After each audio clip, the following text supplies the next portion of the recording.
Welcome back tonight. We're heading deep into the Great Smoky Mountains, a place known for its stunning beauty, but also for its potential dangers and mysteries. Our next clip features a story supposedly from a park ranger, someone who knows the wilderness intimately. But what happens when that knowledge isn't enough? What happens when a single decision, a seemingly small error, leads to something terrifying? My name is Jessica Morales. Most folks call me Jess. For the past 6 years, I've been part of the County Search and Rescue Team SAR. It's volunteer work, mostly, but it gets under your skin. The training is intense, the hours are brutal, and sometimes the things you see, well, they stick with you. We cover a rugged stretch of Appalachia, dotted with old logging towns and crisscrossed by trails that range from well-maintained tourist paths to barely. They're game trails that only the most seasoned locals know. Mount LeConte looms large in our operational area, both literally and figuratively. It's beautiful, majestic even, but it has a reputation. Locals spin yarns about it, hikers whisper warnings. Most of it is just folklore, the kind that sprouts up around any imposing natural landmark. Or so I used to think. The call came in late on a Tuesday afternoon, just as the autumn sun was beginning its slow dip behind the western ridges, painting the sky in bruised shades of orange and purple. A teenager, 17 years old, name of Ethan Hayes, hadn't returned from a day hike. He was supposed to be back by 4 p.m., rendezvous with his parents at the Alum Cave Bluffs trailhead. It was now pushing 6 p.m., and dusk was settling fast in the valleys. Ethan was described as reasonably experienced for his age, equipped with standard day, hike gear backpack, water, snacks, phone map, compass. He knew the trail, supposedly. His parents were frantic, their voices tight with panic over the crackling line relayed from dispatch. Standard procedure kicked in. Team mobilization, gear check, rendezvous at the trailhead. My gut felt tight, the way it always does before a search, especially when it involves a kid in fading light. The air had that crisp autumn bite, hinting at a cold night ahead. We gathered at the trailhead parking lot, a mix of seasoned veterans like Dave Miller, our team lead, a wiry man whose face looked like it was carved from the mountain granite itself, and newer members still learning the ropes. There were about 8 of us initially, with plans for more resources if it turned into an overnight operation. Dave spread a topographic map across the hood of his truck, the beam of his headlamp cutting a sharp circle on the laminated surface. "All right, team," he said, his voice calm but carrying authority. Ethan Hayes, 17. Last seen by hikers descending from the summit around 1 p.m., somewhere between Arc Rock and Inspiration Point. He was heading up. Parents confirmed his intended route was a Alum Cave trail to the Summit Lodge and back. He's wearing a blue jacket, dark pants, carrying a gray backpack. Phone's going straight to voicemail. Ping attempt failed, typical coverage gaps up here.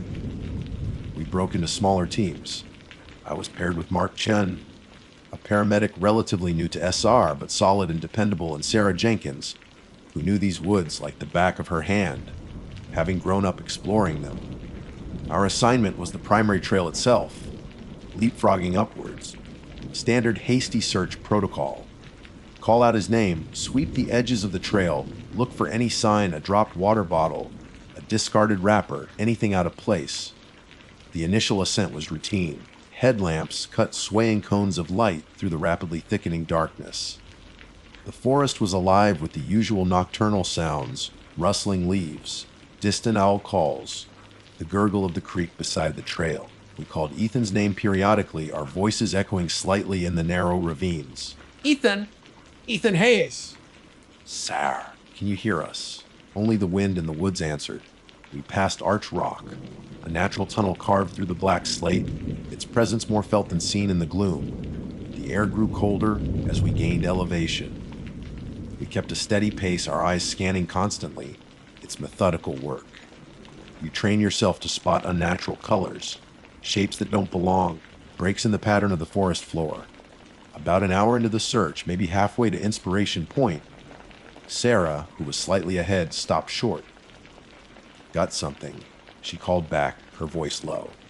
Mark and I caught up. Her headlamp beam was fixed on the ground just off the trail near the base of a large rhododendron bush. There it was, a small, torn plastic baggie and a scattering of its contents: peanuts, M&M's raisins, dried cranberries. Trail mix. Could be anyone's. Mark murmured, but he was already pulling on gloves, standard procedure for potential evidence. Maybe, Sarah said, crouching lower. But look. She pointed her light slightly further under the bush. A bright blue thread snagged on a thorny stem. Matches the jacket description. Dave's voice crackled over the radio. Team Alpha status.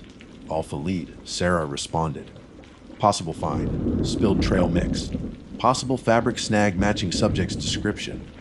Grid reference incoming. Continuing ascent. It wasn't much, but it was something. A sign that Ethan had indeed been this way. Maybe he'd stopped for a snack, fumbled the bag. Plausible. We logged the location, bagged the remnants carefully, and pressed on, our senses heightened. The woods felt a little quieter now, or maybe that was just my imagination. Not 20 minutes later, further up the trail, just before the steep switchbacks leading towards Inspiration Point, I spotted it. Lodged in the V of a tree branch about 10 feet off the trail, tilted at an odd angle, was a baseball cap. Dark gray, slightly muddy, with a generic sports logo faded on the front. Jess, Mark prompted, seeing me stop. I pointed. Cap. Sarah carefully worked her way off trail, mindful of disturbing the ground, and retrieved it. It felt damp, slightly misshapen. Could be his, she said, turning it over in her gloved hands. Looks like it's been here a bit, maybe knocked off. A plausible... People lose hats all the time. We reported the find. Dave acknowledged, his voice unchanging. Copy that. Alpha, keep pushing. This was still textbook searching. Find discarded items, track the subject's path. Establish a direction of travel. But as we started up the switchbacks below Inspiration Point, something felt off. The trail here gets rockier, narrower, with steeper drop-offs. We were scanning the ground intently for footprints now, hoping the damp earth might hold impressions. And that's when we saw the boot prints, clear as day in a patch of mud churned up near an eroded section of the trail. Standard hiking boot treed, size looked about right for a teenage boy. They led steadily up the path. We followed them, leapfrogging from one clear print to the next. Standard. Expected. Then Sarah, who was in the lead again, stopped dead. She didn't say anything, just held up a hand, her headlamp beam fixed on the ground ahead. I moved up beside her, Mark close behind. The boot prints continued for another 10 feet or so, but alongside them, starting abruptly as if the owner had materialized out of thin air, was another set of prints. Barefoot. Perfectly formed impressions of bare human feet in the cold. Mud, deeply pressed as if carrying weight. They weren't there a moment ago in the tracks we'd just passed. They simply appeared, falling into step right beside Ethan's boot prints. My breath hitched. The woods seemed to press in, the darkness suddenly feeling heavier, colder. This wasn't standard. This wasn't textbook. This was wrong. Silence hung heavy between the three of us, broken only by the rasp of our own breathing and the incessant whisper of the wind through the high pines. Mark crouched down, his headlamp beam tracing the edges of the barefoot prints. Sarah stood frozen, her light fixed on the spot where they began, sweeping back and forth as if expecting the source to suddenly flicker into view. My own heart was hammering against my ribs, a frantic drumbeat against the eerie quiet. Check again, Sarah said, her voice tight. Are we sure they weren't there before? Could we have missed them? I shook my head, scanning the muddy stretch we'd just crossed. No, we were leapfrogging prints, boot prints only. These start here. I pointed to the distinct line in the mud where the bare feet simply began their parallel journey with Ethan's boots. No scuff marks indicating someone had removed shoes, no disturbed earth suggesting someone had stepped out from behind a tree or rock. They just appeared. Mark ran a gloved finger along the edge of one impression. Deep. He muttered. Consistent weight, bearing. Not someone walking lightly. Sizey, maybe slightly smaller than Ethan's boot print, but definitely adult or near adult-sized. He looked up, his face pale in the reflected light. And barefoot. It's got to be below freezing up here already, or damn close. He was right. My fingers felt stiff even inside my gloves.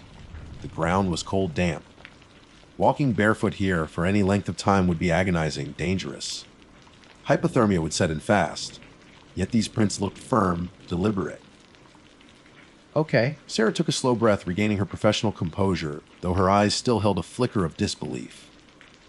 Okay, let's document this meticulously. Mark, get photos, measurements. Jess, scout ahead carefully. See how far these go. She radioed Dave. Alpha lead to base. Update. We are following confirmed boot prints matching subject's estimated size. We now have a second set of prints, unidentified. Appeared alongside subject's prints, confirming prints are barefoot. The radio crackled. Dave's voice came back, laced with something that wasn't quite static. Confusion. Alpha lead. Repeat last transmission. Did you say barefoot? Affirmative base. Barefoot prints. Adult size. Appeared abruptly beside subject's trackway. No other signs noted. Continuing to follow both sets. Proceeding with extreme caution. Copy Alpha. Exercise caution. Update frequently. Even Dave sounded thrown. Barefoot hikers weren't unheard of. Eccentrics exist, but appearing out of nowhere in near freezing conditions alongside a missing person's tracks. That wasn't just eccentric, it was deeply unsettling. While Mark meticulously documented the prints, taking photos from multiple angles, measuring length, width, and stride alongside Ethan's boot prints, I moved slowly forward, following the dual trackway. My headlamp beam darted nervously from side to side, probing the shadows between the trees, scanning the rockfalls above the trail. Every rustle of leaves, every snap of a twig, sent a jolt through my nerves. The two sets of prints continued together, step for step, boot beside bare foot, up the increasingly steep and rocky path. Ethan's stride seemed steady, perhaps hurried, but consistent. The barefoot prints matched his pace, sometimes falling slightly behind, sometimes right beside like a silent, unseen companion. There was no sign of struggle, no drag marks, no blood, no discarded clothing. Nothing but the twin paths marching onward through the cold mud and scree. Who would be walking barefoot up here? And why would they be walking with Ethan? Was it someone he met? Someone who offered help? Or something else? The local folklore, Dave usually dismissed, started nudging at the edges of my mind tales of strange figures seen in the deep woods, of hikers who walk into the mist and are never seen again. I pushed the thoughts down. Focus on the tracks. Focus on the search. We rounded a tight bend where the trail narrowed considerably, a sheer rock face rising on our right in a steep, tree-choked slope falling away to our left. The ground here was mostly rock, but intermittent patches of damp earth held the prints clearly, Ethan's boots. The bare feet. Onward. Then they stopped. Or rather, one set did. I saw it first, just ahead on a relatively flat shelf of rock lightly dusted with soil. Ethan's boot prints came to an abrupt halt. The left boot print was clear. The right boot print beside it was clear. And then nothing. No scuff marks indicating a fall or a stumble. No sign of him stepping off the trail to the left or attempting to climb the rock face to the right. No indication he had turned around. His forward momentum, clearly visible in the tracks leading up to this point, simply ceased to exist. It was as if he had been plucked straight up into the air. My blood ran cold. I waved Mark and Sarah forward wordlessly. They saw it too. Mark let out a low whistle. Sarah shone her light all around the spot, sweeping the rock face. The drop-off, the path behind us. Nothing. Where did he go? Mark whispered, voicing the question hanging thick in the air. But the most chilling part, the barefoot prints didn't stop. From the exact spot where Ethan's boot prints ended, the barefoot trackway continued. It veered slightly to the right and went straight towards the rock face. A face that wasn't just steep, it was nearly vertical. A jagged expanse of slate and granite, slick with dampness in places, offering only the barest of handholds and footholds, holds that would challenge an experienced climber with proper gear, let alone someone walking barefoot in the dark. We followed the barefoot prints to the very base of the rock. They walked right up to the vertical surface, The final prints pressed deep into the meager soil accumulated at the bottom, toes pointing directly upwards, as if the person had simply started walking up the sheer cliff. No. Sarah breathed, shining her light up the rock face. No way. Impossible. She was right. It looked utterly impossible. There were no climbing ropes, no discarded gear, no marks on the rock to indicate a struggle or a fall. Just the clear, calm prints leading to the base of an impassable wall, and then vanishing, above. The rock soared into the darkness, swallowed by the night. Mark checked his radio, his knuckles white. Jess, Sarah, what are we looking at here? I don't know, I admitted, my voice hoarse.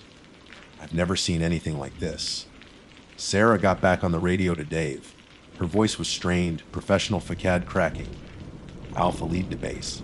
We've reached a point grid reference transmitted now. Subject's boot prints terminate abruptly. No signs of struggle, no deviation from the trail. They just stop. The barefoot prints continue. They lead directly to the base of a near, vertical rock face and disappear. Requesting guidance. The ascent path of the barefoot prints appears physically impossible without equipment. There was a long pause on the radio, filled only with static that seemed to buzz with unseen energy. Finally, Dave's voice, heavy with disbelief and something that sounded like apprehension. Copy that, Alpha. Hold your position. Search the immediate area thoroughly. Base of the cliff, top edge if you can get eyes on it safely, but do not attempt to follow those prints up the rock face. Repeat, do not attempt the climb. Backup teams are being rerouted to your location. Sit tight and be careful. Sit tight, as if we could relax. We fanned out, sweeping the area around where Ethan's prints stopped, checking the drop off again, peering into every crevice at the base of the cliff. Nothing. No dropped flashlight, no torn fabric, no sign of a slide or fall. It was as if Ethan Hayes had reached that spot and simply ceased to be. And whatever walked beside him, whatever left those bare, cold footprints in the mud, had continued on, scaling a cliff that defied logic, vanishing into the high, lonely darkness of Mount LeConte.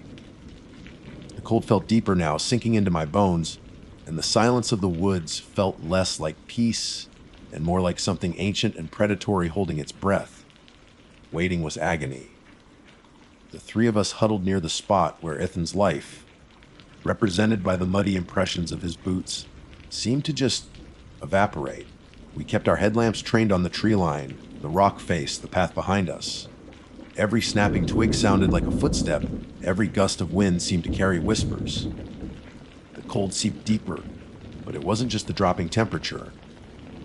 It was a bone-chilling wrongness, a sense that the natural order had been breached right here on this desolate mountainside. Mark kept checking the radio, fiddling with the squelch. Sarah paced a tight 3-step pattern, her gaze fixed on the impossible path of the barefoot prints, going up the cliff. I just stood there, staring at the point where Ethan Hayes ceased to be, trying to force my brain to find a logical explanation where none seemed to exist. Did he have a hidden rope? Was there a ledge system we couldn't see? Could the barefoot person have carried him up? None of it made sense.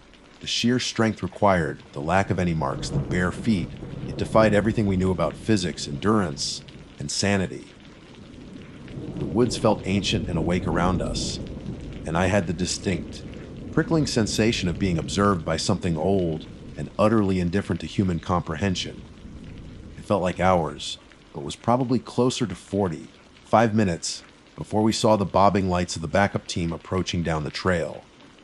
Dave was in the lead, his face grim, followed by 3 other experienced SAR members. They arrived quietly, their expressions shifting from professional urgency to stunned disbelief as Sarah walked them through what we'd found. Dave shone his powerful handheld spotlight directly up the rock face, tracing the potential path indicated by the last barefoot prints. The beam illuminated slick, dark rock, sparse patches of moss, and not much else. No ledges wide enough to shelter someone, no obvious cave mouths, no dangling ropes. Just sheer, unforgiving stone disappearing into the oppressive darkness above. He examined the point where Ethan's boot prints ended, crouched down just as we had, running his light over the undisturbed ground. He looked at the barefoot prints, then back at the cliff. He shook his head slowly, a deep sigh escaping his lips. "All right," he said, his voice low and gravelly. "Spread out again. Base of the cliff, check every crack, every overhang. Jenkins, take Miller and check that slope." He pointed to the less severe, wooded incline opposite the cliff face. "See if you can get high enough to get a different angle on the face. See if there's anything up there.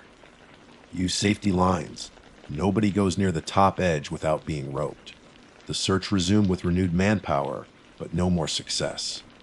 We combed the undergrowth, probed crevices with poles, scanned the canopy above. The team on the slope reported back, nothing visible on the cliff face from their vantage point, just sheer rock.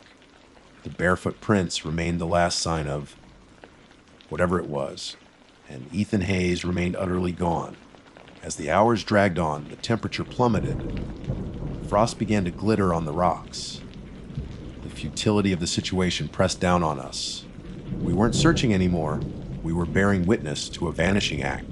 Dave eventually called a halt to the closed proximity search around the cliff face as the risk of hypothermia and accidents in the dark grew too high.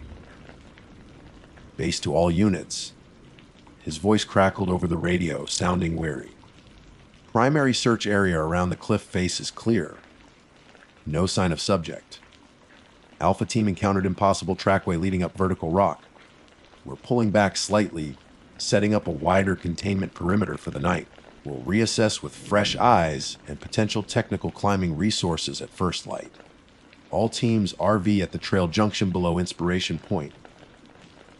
Pulling back felt like defeat, like abandoning Ethan to whatever had taken him. But Dave was right. Stumbling around in the dark at the base of that cliff wasn't helping, and risking injury to the team wouldn't bring Ethan back. We retreated, casting backward glances at the silent, looming rock face, now seeming to absorb even the beams of our headlamps. The debrief back at the trailhead in the pre-dawn chill was subdued. "How do you write this up?" Subject's track ceased mid-stride, accompanied by barefoot individual who then apparently walked up a 90-degree cliff. It sounded insane. We shared observations, confirmed timings, checked GPS logs. But the core mystery remained untouched, unexplainable. Ethan's parents were there, huddled in a car, their faces masks of sleepless grief and terror, telling them we'd found his trail mix, his hat, and then nothing. It was one of the hardest things I've ever had to do. The search continued for days. More teams, dog units, helicopter flyovers, even experienced climbers rappelled down sections of that rock face. They found nothing. No hidden caves, no ledges, no body, nor no more barefoot prints. Nothing. Ethan Hayes was gone, vanished from the face of the earth on a patch of trail below Inspiration Point. The official investigation eventually concluded with death by misadventure, citing the dangers of the mountain and probable exposure, despite the complete lack of a body or any evidence of an accident.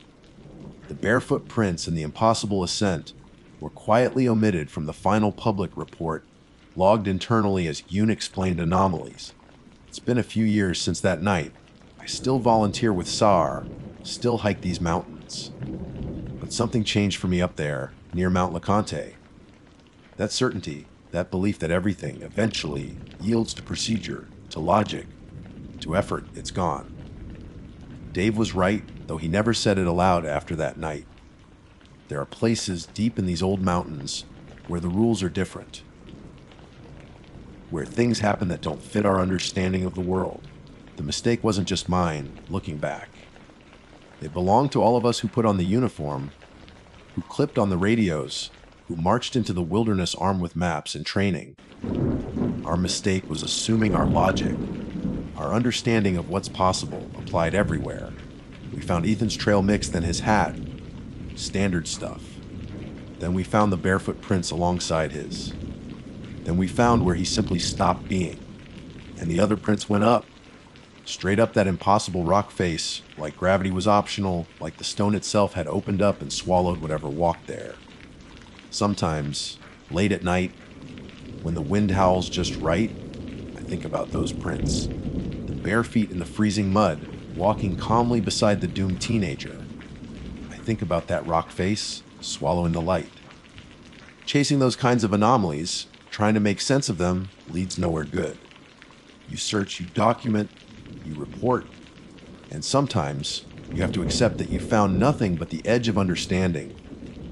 A place where people can simply vanish into the rock, leaving behind only cold footprints and questions that echo in the silence long after the search is called off.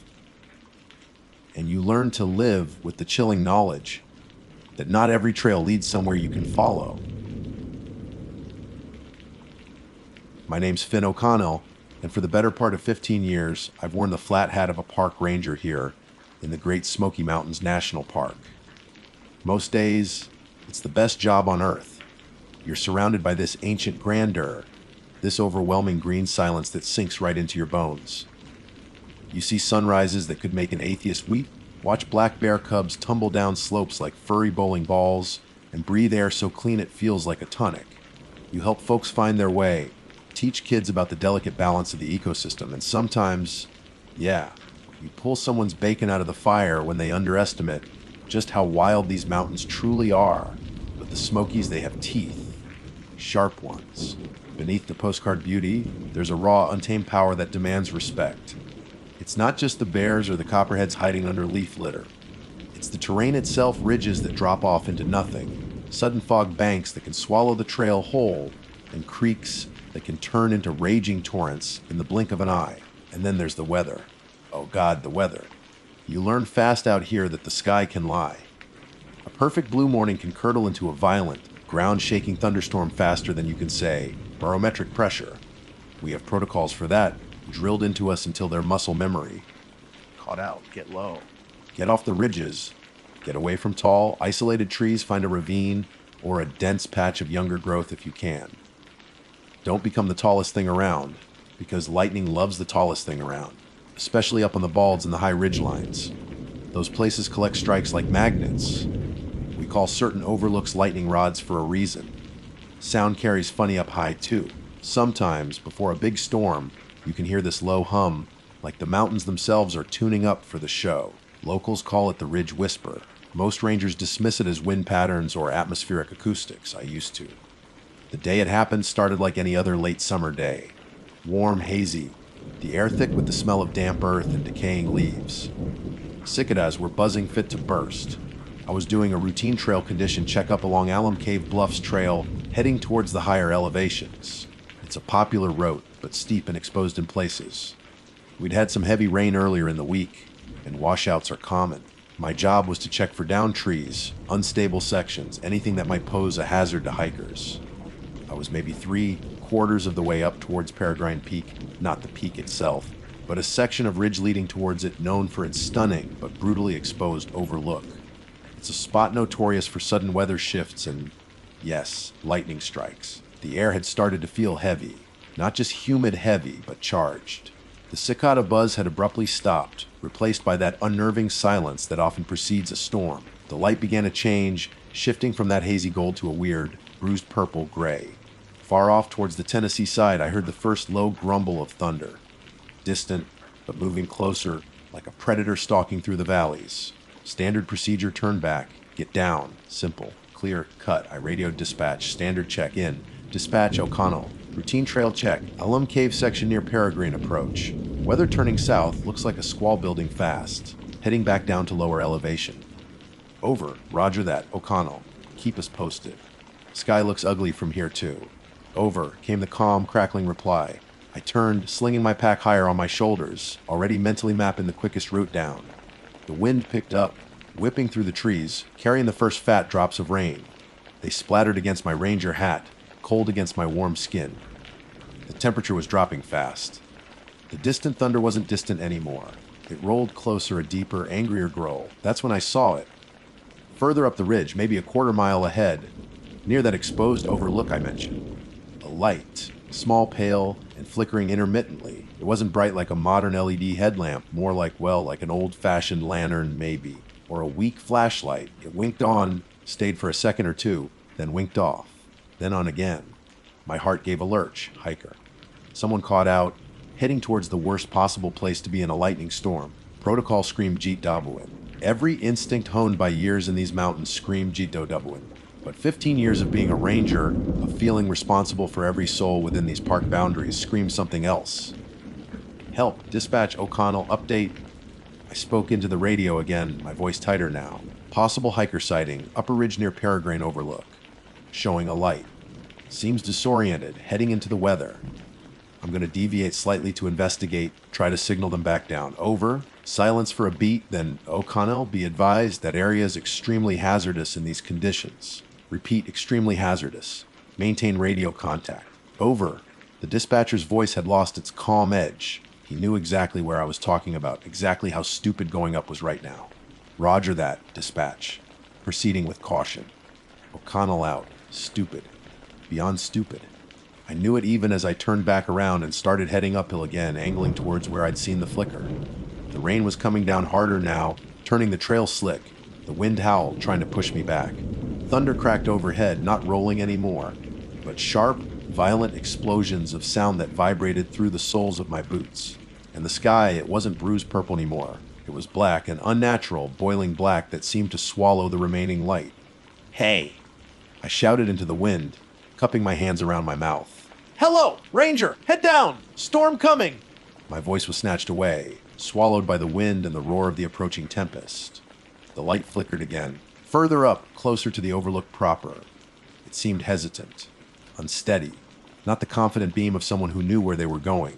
It looked like the light of someone lost, scared. My resolve hardened. Protocol be damned. Someone was up there, probably terrified, making a fatal mistake by seeking shelter in the most dangerous spot imaginable. I had to reach them. I pushed harder, leaning into the wind, my boots slipping on wet rocks, rain plastering my hair to my forehead and streaming into my eyes. Lightning flashed, illuminating the skeletal branches of the trees around me in stark, ghostly white, followed instantly by a deafening crash of thunder that felt like a physical blow. The air crackled with ozone. The hair on my arms stood on end. This wasn't just a storm, it was a full-blown electrical nightmare, and I was climbing right into its heart, chasing a flickering maybe. The ridge whisper wasn't whispering anymore. It was screaming. And somewhere deep down, beneath the adrenaline and the sense of duty, a cold knot of a different kind of fear began to form. The light winked again, closer now. Then, just as another, even brighter flash of lightning split the sky directly overhead, it vanished. Completely. And I was alone on the ridge, with the storm trying its best to tear the mountains apart. The world went white, then black, then white again as lightning strabbed across the ridge. The thunder wasn't just sound anymore. It was a physical force, slamming into my chest, rattling my teeth. Rain drove down in near horizontal sheets, stinging my face, instantly soaking through the layers I wore. And the light, it was gone. 1 second, a pale, beckoning flicker in the maelstrom, the next nothing. Just the howling wind and the angry sky. For a beat, I froze. Disorientation warred with a sudden, chilling emptiness. Where did it go? Had the hiker turned it off, taken shelter somewhere I couldn't see? Or had I imagined it? In the stress, the flashes of lightning, could my mind have conjured a phantom? No. It felt too real, too distinct. I'd seen it. Hello! I yelled again, the wind ripping the word from my lips. Anybody there? Ranger! Can you hear me? Only the storm answered, its voice a cacophony of crashing thunder and shrieking wind. The overlook wasn't far now, maybe 50 yards further up the exposed spine of rock, the place where the light had last appeared. Logic, what little remained amidst the sensory assault, dictated I check that spot. Maybe they'd fallen. Maybe they'd found a crevice, a tiny overhang, though I knew this ridge offered precious little shelter. Driven by that stubborn ranger instinct, now mixed with a heavy dose of adrenaline and a creeping, unpleasant curiosity, I pushed forward. Every step was treacherous. The rock was slick as greased glass. The wind threatened to tear my feet out from under me, sending me tumbling down the steep, unforgiving slope to the east. I kept low, using my hands for balance, feeling the vibrations of the thunder travel from the rock into my bones. Lightning flashed with sickening frequency, each illumination revealing the stark, skeletal trees clinging desperately to the thin soil, the jagged silhouette of the ridge against the boiling black clouds, and the sheer drops on either side. It was like walking the tightrope in hell's own light show. The air tasted metallic, charged with electricity. I could feel it buzzing on my skin, raising goosebumps beneath my wet gear. The ridge whisper was long gone, replaced by the full-throated roar of the storm's fury. This was nature utterly unleashed, terrifyingly indifferent, and I was a fool who had climbed deliberately into its path. Finally, I reached it, the overlook. A bare knob of rock jutting out into the void, offering panoramic views on a clear day, but right now offering nothing but exposure.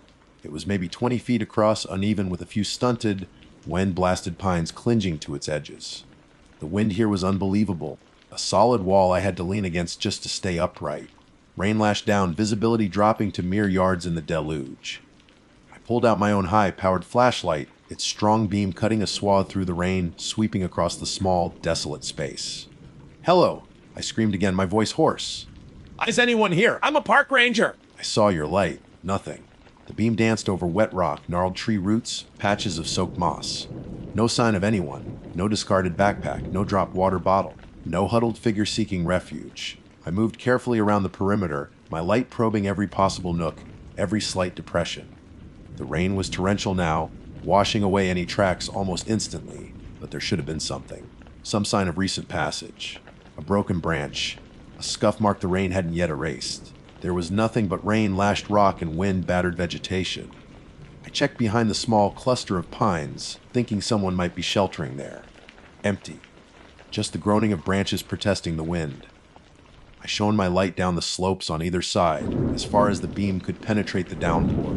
Nothing moved but the sheets of water cascading downhill. A profound sense of wrongness began to settle over me, colder than the rain.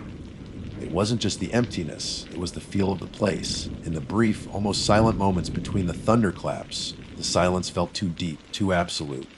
Like the mountain was holding its breath. The air felt colder here, too, a damp chill that had nothing to do with the rain and everything to do with something else. I had the distinct, prickling sensation of being watched, observed by something unseen, ancient, and utterly alien. What was that light? It couldn't have been a hiker. Not up here, not behaving like that, vanishing into thin air. Ball lightning, St. Elmo's fire. Maybe, but it hadn't looked like any atmospheric phenomenon I'd ever seen or read about. It had looked intentional, deliberate, like a lure. Trying to be a hero against the storm's fury, chasing phantoms. The thought hit me with the force of a physical blow. Dispatch had warned me. My training had warned me.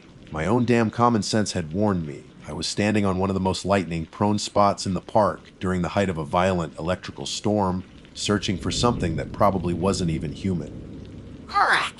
Boom! It wasn't overhead this time. It was here.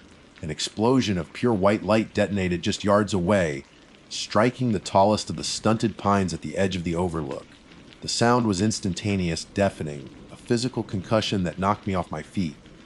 I slammed onto the wet rock, the impact jarring through my whole body. The smell of ozone and burning pine filled the air, acrid and sharp. I scrambled backwards on instinct, crab crawling away from the smoking, shattered tree. My ears rang, my vision swam. That was it. That was the final warning. Stay here, die here. The mountain didn't care about my intentions, good or otherwise. It didn't care if I was chasing a lost soul or a ghost light. It would strike me down just the same. Panic, cold and sharp, finally sliced through the adrenaline haze. Forget the light. Forget the hiker that never was. Get down. Get down, Nobo. I didn't bother trying to walk upright. I half crawled, half slid off the overlook, back onto the main ridge trail, scrambling downwards with a desperate urgency I hadn't felt since my rookie training days in swiftwater rescue. My flashlight beam bounced crazily ahead, illuminating treacherous footing. Rocks rolled under my boots, threatening to send me sprawling. Branches whipped at my face. Every flash of lightning felt personal now. Every crack of thunder aimed squarely at me. The descent was a blur of terror and exertion. I wasn't thinking about protocols anymore. I was thinking about survival. Each step down felt like a small victory against the storm's rage. But even as I put distance between myself and that empty, haunted overlook, the image of the flickering light burned behind my eyes. What had I seen? What had I chased up onto that deadly ridge? And why did I have the sickening feeling that whatever it was, it had let me go? The rain continued its relentless assault.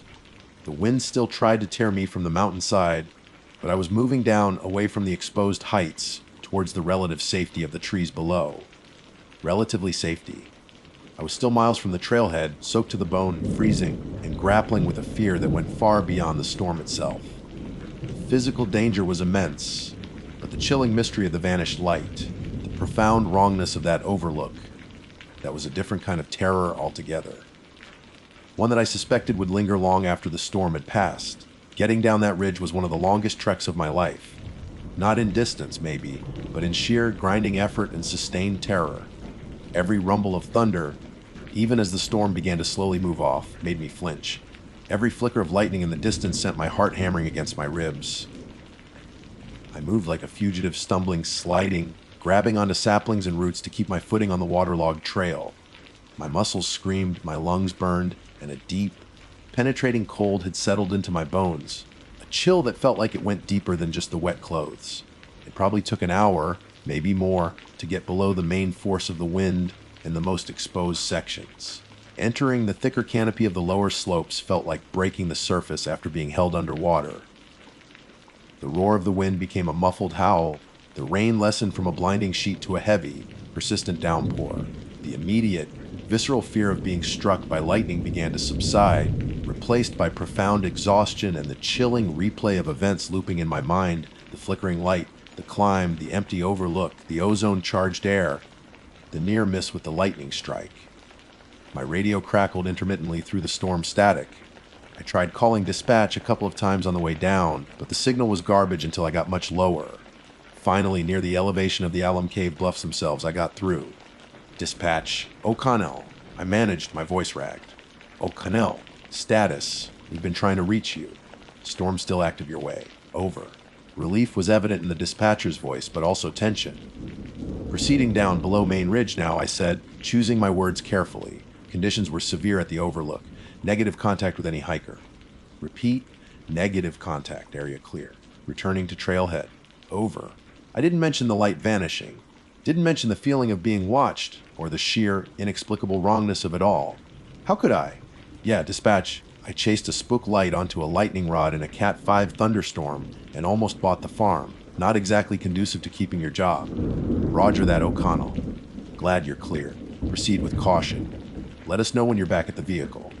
Over. The rest of the hike out was a slog. Mud sucked at my boots. Every creek crossing was swollen and dangerous. By the time I finally reached my patrol truck parked near the trailhead, dusk was gathering, painting the bruised, retreating storm clouds and shades of angry purple and gray. I was shivering uncontrollably, covered head to toe in mud, scratched up from branches, and utterly drained physically and emotionally. Back at the ranger station, under the blessed heat of a shower and wrapped in dry clothes with a mug of scalding coffee warming my hands, the reality began to sink in further. I filed my report, standard trail check, encountered severe unexpected storm cell, followed protocol to seek lower ground after a brief, unsuccessful check of the Peregrine Approach Ridge due to concerns unfounded, as it turned out, of a possible hiker in distress.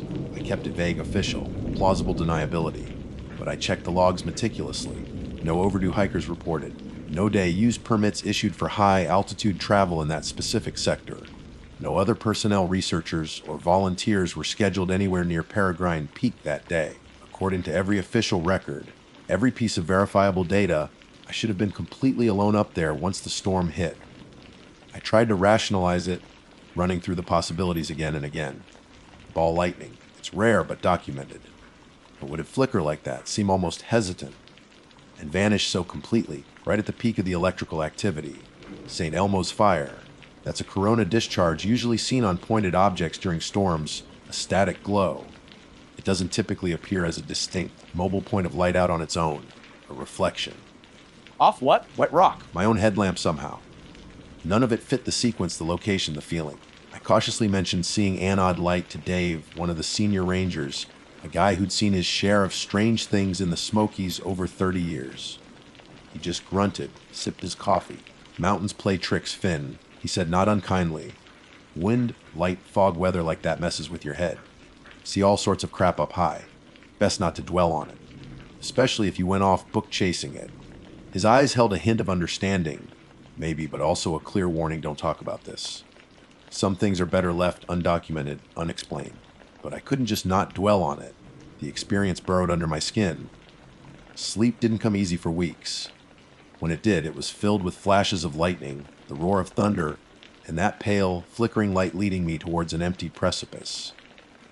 I found myself reluctant to patrol the higher ridges alone, especially if the weather looked even remotely uncertain. The woods, usually my sanctuary, felt different. The familiar silence sometimes seemed heavier, watchful. That feeling from the overlook, of being observed by something ancient and indifferent, would occasionally return, prickling the back of my neck when I was deep in the backcountry. I started paying more attention to the old, timers' hushed stories, the ones usually dismissed as folklore. Tales of willow, the wisps or ghost lights leading travelers astray in the high gaps. Stories whispered around campfires generations ago. Cherokee legends spoke of powerful spirits inhabiting the peaks, entities that didn't appreciate being disturbed. Most of it was easily dismissed as superstition, explanations for natural phenomena before science understood them. But now I wasn't so sure. Looking back, my mistake wasn't just breaking protocol in a storm. That was dumb, dangerous, classic rookie, level over eagerness, even 15 years in. No, the real blunder was deeper. It was assuming that everything out here operates under rules I understand. It was trying to apply human notions of rescue and a duty to something that might not have been human at all.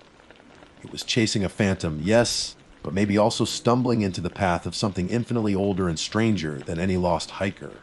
The mountains don't care about good intentions. That much is brutally true. They are wild, powerful, and hold secrets we haven't even begun to scratch the surface of. I still wear the flat hat. I still patrol the trails, watch the sunrises, help the visitors. I love this place. But there's a weight to it now, a heavier understanding. Some ridges feel taller, some shadows seem deeper. And whenever a storm rolls in fast, darkening the sky, I find myself looking towards the high peaks, half expecting to see a faint flickering light. And I know with a certainty that chills me far more than any storm, that I will never, ever climb towards it again. The question of what I saw up there on Peregrine Ridge remains a cold spot in my memory, a permanent reminder that there are some doors in the wilderness that are best left unopened. My name is Marcus Jones. For 15 years, I've walked lines like this one, deep in the backcountry, where the national park rubs shoulders with sprawling tracts of state forest and, inevitably, the encroaching tendrils of private land. Mostly, it's routine check boundary markers, look for signs of illegal hunting or logging, make sure trails are clear, and generally just be the eyes and ears of the service in places most folks only see on postcards. I'm a ranger, though these days the title feels a bit antiquated. More like a wilderness technician, some might say. I've always prided myself on my woods sense. Learned it from my old man, who learned it from his. Compass and map, the lay of the land, the way the moss grows, the direction the creeks flow, that's the language I grew up speaking. But times change, and the service likes its upgrades. This season, patrolling the notoriously tricky boundary line Echo, I was kitted out like some kind of techno soldier. They'd issued me a brand new GPS unit, the Trailblazer Pro X, supposedly accurate down to 3 feet anywhere on the globe. Came with topographical overlays, satellite imagery, the works. Coupled with that was a high-end satellite phone, the Guardian Angel 5000's guaranteed connectivity even in the deepest canyons or densest foliage. And of course the standard issue digital radio, encrypted and powerful. I felt a little silly, honestly. All this blinking, beeping gear to do a job I'd done for years with paper, plastic, and instinct. Still, part of me was impressed, maybe even a little smug. This patrol, usually a 3-day slog involving careful navigation and a constant awareness of getting turned around, was going to be a cakewalk. Boundary line echo snakes through the thickest part of the Ironwood Preserve. It's old growth stuff, mostly hemlock, spruce, and fir, so dense the canopy often blots out the sun entirely, leaving the forest floor in a perpetual twilight. It's damp, quiet in a way that feels heavy, and notoriously easy to get lost in. The ridges all look the same, the valleys twist unexpectedly, and magnetic anomalies have been known to make compasses unreliable in certain pockets. Locals have other names for it, the Whisper Woods, Tanglefoot Forest. Old wives' tales, mostly. Stories about hunters going in and coming out days later, miles from where they thought they were, with no memory of the lost time. Or worse, not coming out at all. Ranger folklore adds its own spice, unexplained lights, gear malfunctions, sudden disorienting fogs. Standard campfire stuff you hear at any remote posting. I set out just after dawn, the air cool and sharp, smelling of pine needles and damp earth. The first few miles were exactly as expected. The Trailblazer Pro X pinched satellites with satisfying regularity, displaying my little digital avatar moving precisely along the dotted boundary line on the screen.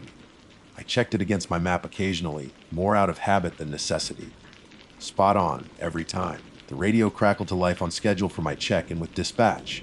Echo Base, this is Ranger Jones, Checkpoint Alpha. All clear, proceeding to Bravo. Roger that, Ranger Jones. Signal clear. Maintain schedule. The voice was crisp, professional, comforting. Even the Guardian Angel 5000 showed 5 full bars of satellite connectivity. I felt a surge of confidence. This technology really was something. No more squinting at contour lines. No more second guessing my bearing. Just follow the friendly blue dot. It was around midday when things started to feel off. I was deep in the ironwood now, maybe 7 miles in. The trees pressed close, their ancient trunks thick as barrels, draped in moss that hung like ragged green beards. The silence had deepened, the usual chatter of squirrels and jays conspicuously absent. Even the wind seemed to have died, leaving the air still and heavy. It felt like the woods were holding their breath. I glanced at the GPS. The screen flickered. My little blue dot, which had been tracking steadily along the boundary, suddenly jumped. According to the Trailblazer, I was now standing a quarter mile west of the line, deep in designated wilderness area. What the hell? I muttered, tapping the screen. I knew this section. There was a distinctive lightning, scarred oak right on the boundary here, and I could see it plain as day not 20 yards ahead. I looked from the oak to the GPS, then back again. The GPS insisted I was somewhere else entirely. Okay, glitches happen. Solar flares, atmospheric interference, maybe just a temporary dead spot in satellite coverage. Annoying, but not unheard of. I decided to ignore it for a bit and rely on my own eyes. I walked towards the scarred oak, keeping the GPS running just to see what it would do. As I moved, the blue dot slid further and further away from my actual position on its digital map. Then, it did something truly bizarre. It relocated me instantly, placing my supposed position smack dab in the middle of Fontana Lake, a body of water that was a good 30 miles south of here. Okay, piece of junk, I said, shaking the unit lightly. That's not even funny. The screen flickered again, then settled, still showing me treading water. I tried recalibrating, resetting, even pulling the battery and putting it back in. Nothing. It stubbornly insisted I was lakeside. A prickle of unease traced its way up my spine. This wasn't just a glitch, this was a catastrophic failure. Fine, time for the radio check-in. Checkpoint Bravo was about an hour ahead, but given the GPS issue, I figured an early check-in was prudent. I keyed the mic on my shoulder. Echo Base, Ranger Jones requesting check-in. Experiencing equipment malfunction. Static, loud, harsh, like a nest of angry hornets buzzing directly into my ear. I tried again, adjusting the squelch. Echo Base, this is Ranger Jones, do you copy? Only static answered, grating and persistent. I switched channels, tried the emergency frequency. Nothing but impenetrable white noise. It was as if the entire radio spectrum had just ceased to exist. My heart started beating a little faster. 2 primary pieces of electronic gear down. Unlikely, but possible. Power surge, some localized magnetic field. Okay, Marcus, stay calm. That's what the satellite phone is for. The guaranteed connection. The Guardian Angel. I unclipped it from my belt pack. The screen was brightly lit, showing 5 bars of signal strength and the ready indicator. A wave of relief washed over me. I dialed the direct line to Park Dispatch. It rang once, twice, then abruptly the call dropped. I looked at the screen. The 5 bars were still there, solid and unwavering. But now, superimposed over them in stark white letters, was the messagey, "No, sir, I see, no." I whispered. "No, that's impossible." I watched dumbfounded as the bars remained stubbornly full, mocking the no Sarvis message displayed beneath them. It was like the phone knew it should have a signal, but was being actively prevented from using it. That's when I felt it. It wasn't a sound, not exactly. It was a change in the atmosphere, a sudden oppressive weight settling over the forest. The air grew thick, almost syrupy, and the background silence deepened into something profound, absolute. It felt like being inside a vacuum-sealed jar. Every instinct I had, honed over 15 years in the wild, screamed danger. It felt like presence, like I wasn't alone anymore, and whatever was with me was vast, ancient, and very, very close. The hairs on my arms and the back of my neck stood straight up. My breath hitched in my chest. My eyes scanned the dense undergrowth, the towering trees, the spaces between shadows. Nothing moved. Not a leaf quivered, not a branch swayed. It was unnaturally still. Then, clear as a bell spoken directly behind my right ear, I heard it. A dry, sibilant whisper. "Marcus." My blood ran cold. I spun around.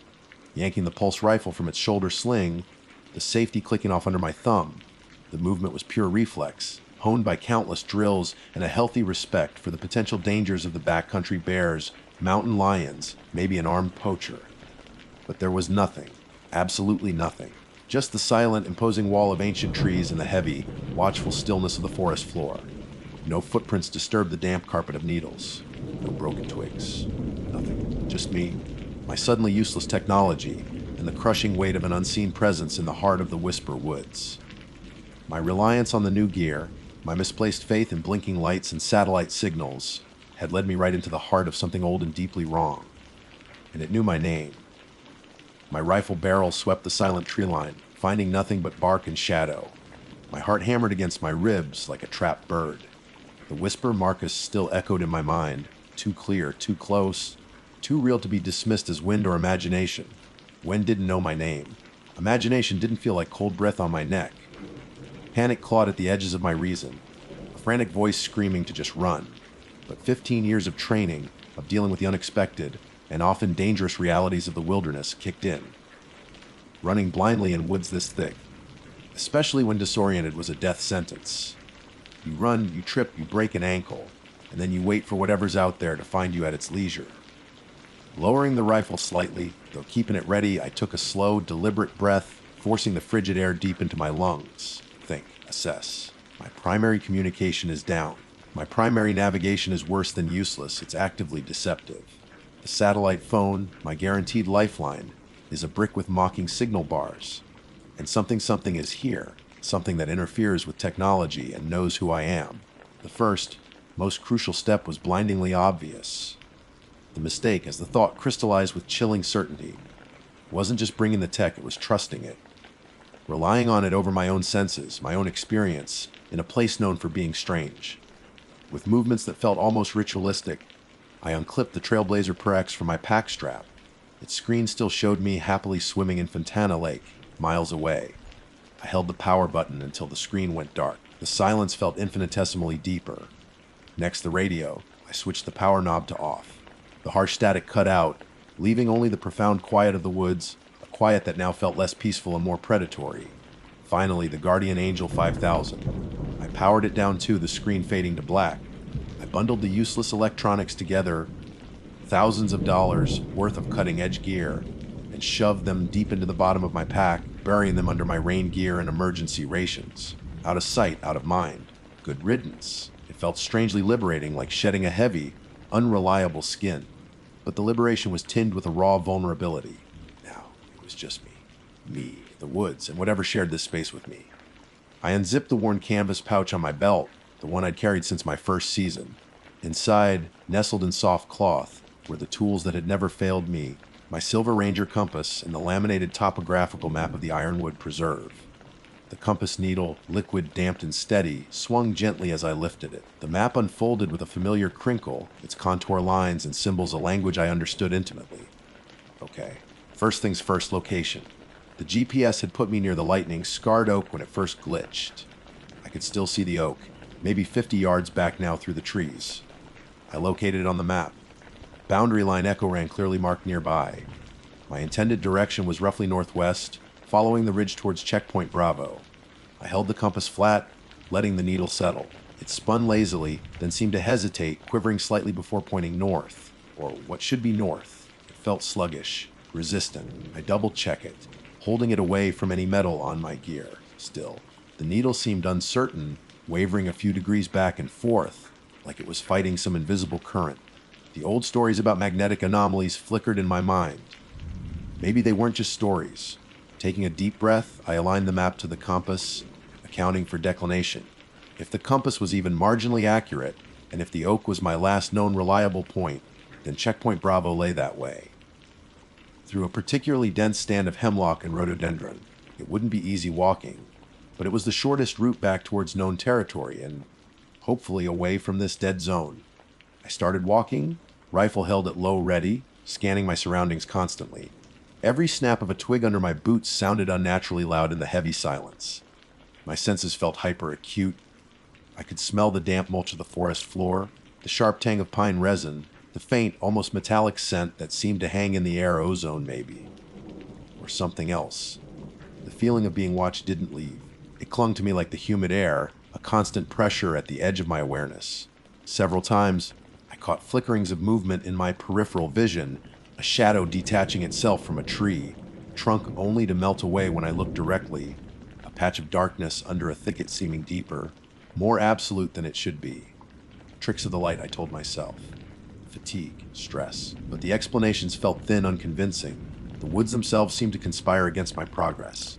The undergrowth here was thicker than I remembered, thorned vines snagging at my clothes, dense thickets of mountain laurel forcing me into time-consuming detours. The ground, which looked solid, occasionally gave way to boggy patches that sucked at my boots. Twice I followed what looked like a faint game trail, hoping for easier passage, only for it to vanish abruptly into an impenetrable wall of vegetation. It felt like the forest was actively reshaping itself to block my path. I kept checking the compass. The needle still seemed reluctant, but it held steady enough to maintain a general northwest bearing. Yet, after what felt like an hour of hard trekking, the landmarks didn't seem right. A stream shown on the map was dry. A distinctive rock outcrop wasn't where it should be. Was the map wrong? Was the compass still compromised? Or was something deliberately messing with my perception of distance and direction? The silence pressed and broken only by my own labored breathing and the occasional inexplicable noise. Once, a sharp crack, like a heavy branch snapping, echoed from somewhere close behind me. I froze, listening, straining my ears. Nothing followed, just the waiting silence. Later, a rustling sound in the leaves off to my left paced me for several minutes, too rhythmic for an animal, too stealthy. It stopped whenever I stopped, started again when I moved. I never saw what caused it. Fear was a cold knot in my stomach, but I pushed it down. Focus on the process, navigate, survive, one foot in front of the other. Check the map, check the compass, observe the terrain. Trust the skills that had kept me safe for years. The light began to change. Through the dense canopy, the perpetual twilight deepened, taking on a grayer, gloomier cast. The sun, though I couldn't see it directly, was sinking. Panic flared again, sharper this time. Getting caught out here after dark, the thought was unbearable. Nightfall in the wilderness could be dangerous enough on its own. Nightfall in these woods, with the presence I felt lurking just beyond sight, felt like a death sentence. I pushed harder, ignoring the burning in my lungs and the aching in my legs. I scrambled over fallen logs slick with moss, shoved my way through grasping branches. Just need to make the ridge before full dark. From there, maybe I could see lights, get my bearings, find a safer place to possibly wait out the night if I had to. Then I heard it again. Not directly behind me this time, but seeming to come from the trees all around me, multitonal, swirling, arcuous. It wasn't just a whisper now. It was a chorus of whispers layered and distorted, like the rustling leaves themselves had found a voice. Cold dread washed over me, paralyzing me for a moment. It wasn't just in the woods. It was the woods, or part of them. I stumbled forward, almost tripping over a root. My eyes darted left and right. The shadows were lengthening, pooling like ink under the trees. Everything looked distorted, menacing. Was that a figure standing by that massive hemlock, or just the way the light fell? Was that movement in the ferns, or just the breeze I couldn't feel? I checked the compass again, hands shaking slightly. Northwest, keep moving northwest. But the landscape ahead looked darker, denser, more forbidding than ever. The ridge seemed miles away, perhaps impossibly far.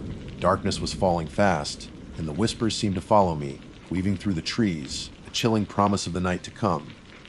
I was still deep inside, and whatever haunted this place was closing in. Getting out before dark wasn't just a goal anymore. It felt like a race for my very soul. The world was dissolving into shades of gray and black. Tree trunks became indistinct pillars, the forest floor a treacherous carpet of unseen roots and hollows.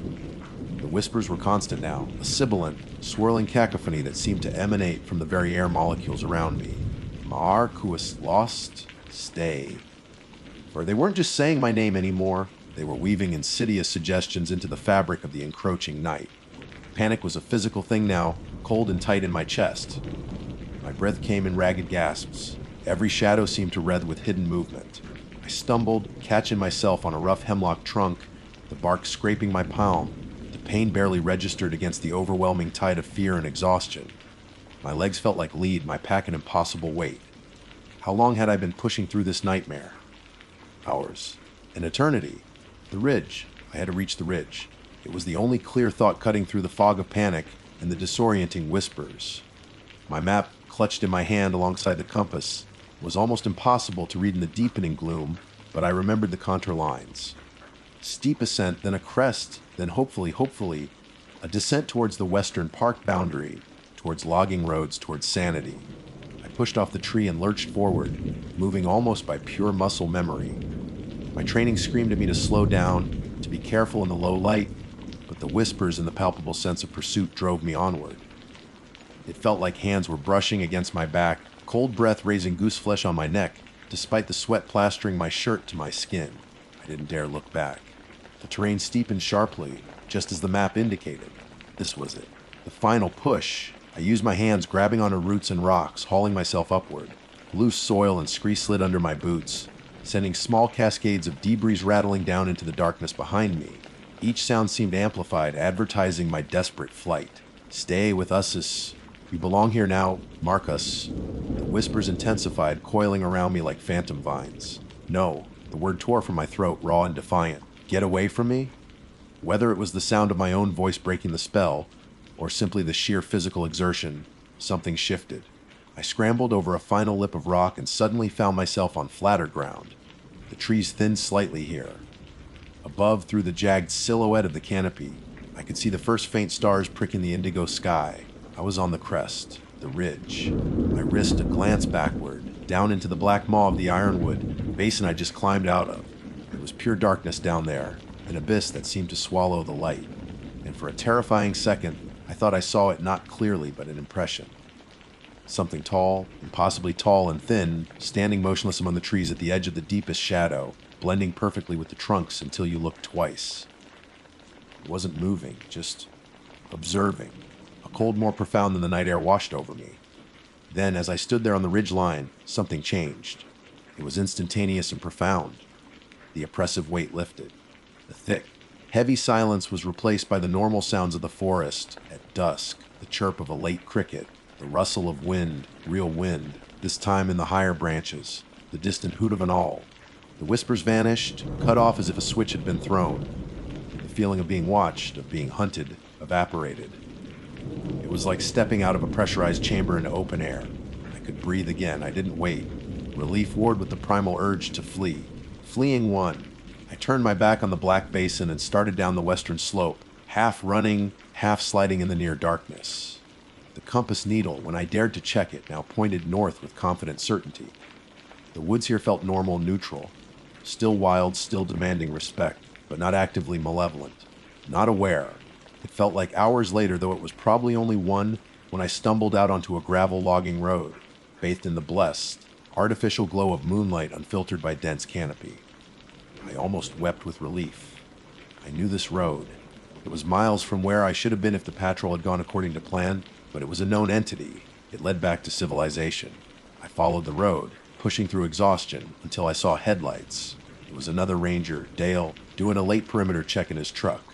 He skidded to a halt when he saw me emerge from the trees, covered in dirt, scratches, clothes torn, eyes wide. Marcus, what the hell happened to you? Dispatch lost contact hours ago. We were about to organize a search party at first light. I couldn't tell him?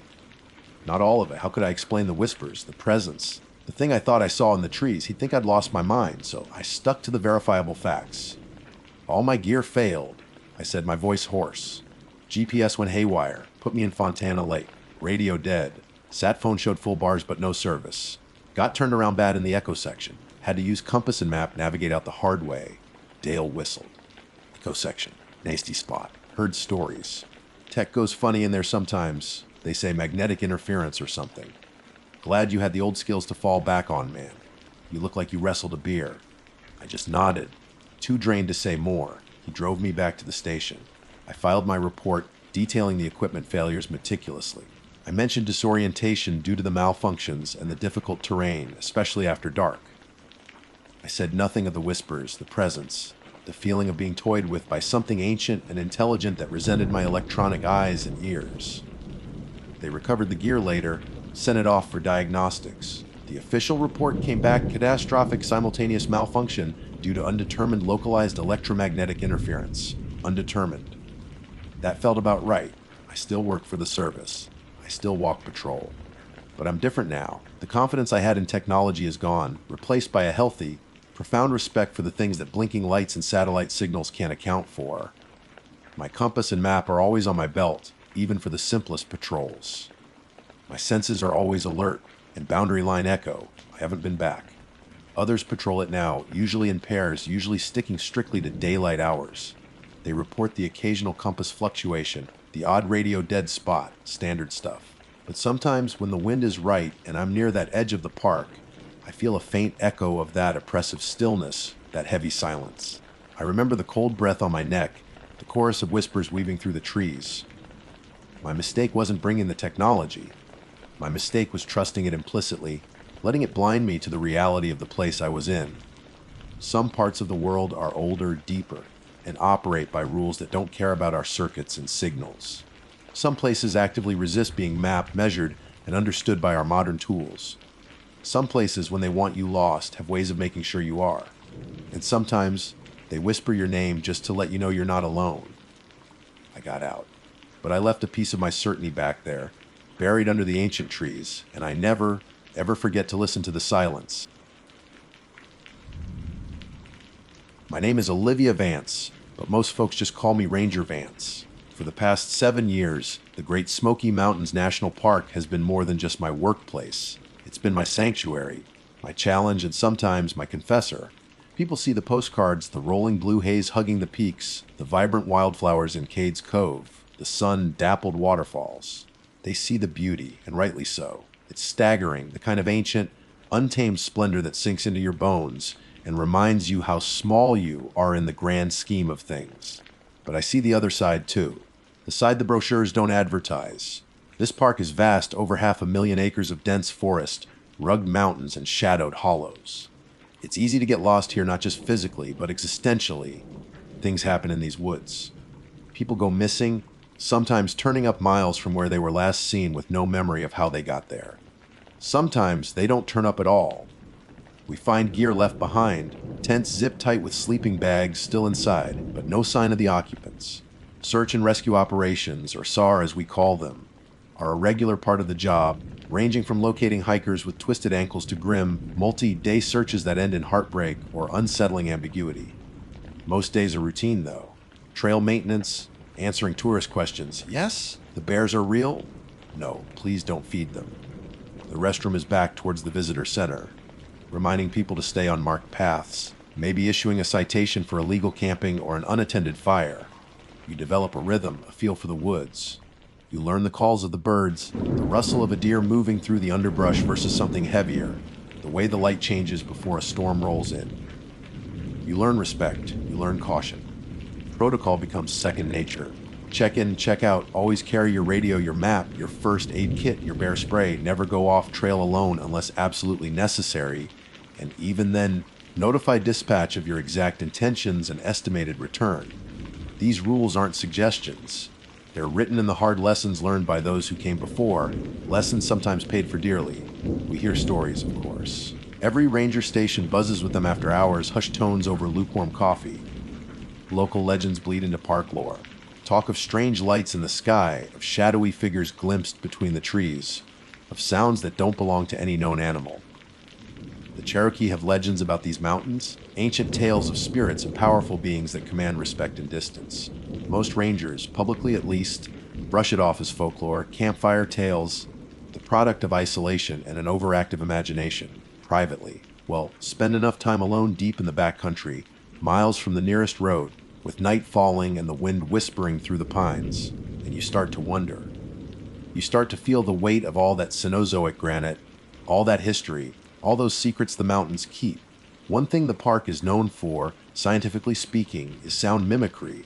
We have birds here, like the northern mockingbird or the blue jay, that are masters of imitation. They can mimic other birds, car alarms, even human speech sometimes. It can be startling, hearing a perfect cat's meow deep in the woods, only to spot a jay preening on a branch above. You get used to it. You learn to filter it out, differentiate the natural mimics from, well, everything else. That was my mistake, underestimating the mimicry, assuming I knew all the tricks the forest could play. It happened late last autumn. The leaves were past their peak, but still clinging on in fiery bursts of red and gold. The air had that crisp edge to it, promising colder nights ahead. Tourist season was winding down, and the trails were quieter, which was always a relief. I was on patrol near the Ramsey Cascades Trail area. It's one of the more strenuous hikes in the park, leading to the tallest waterfall accessible by trail. It's beautiful, but it's also remote, rugged terrain.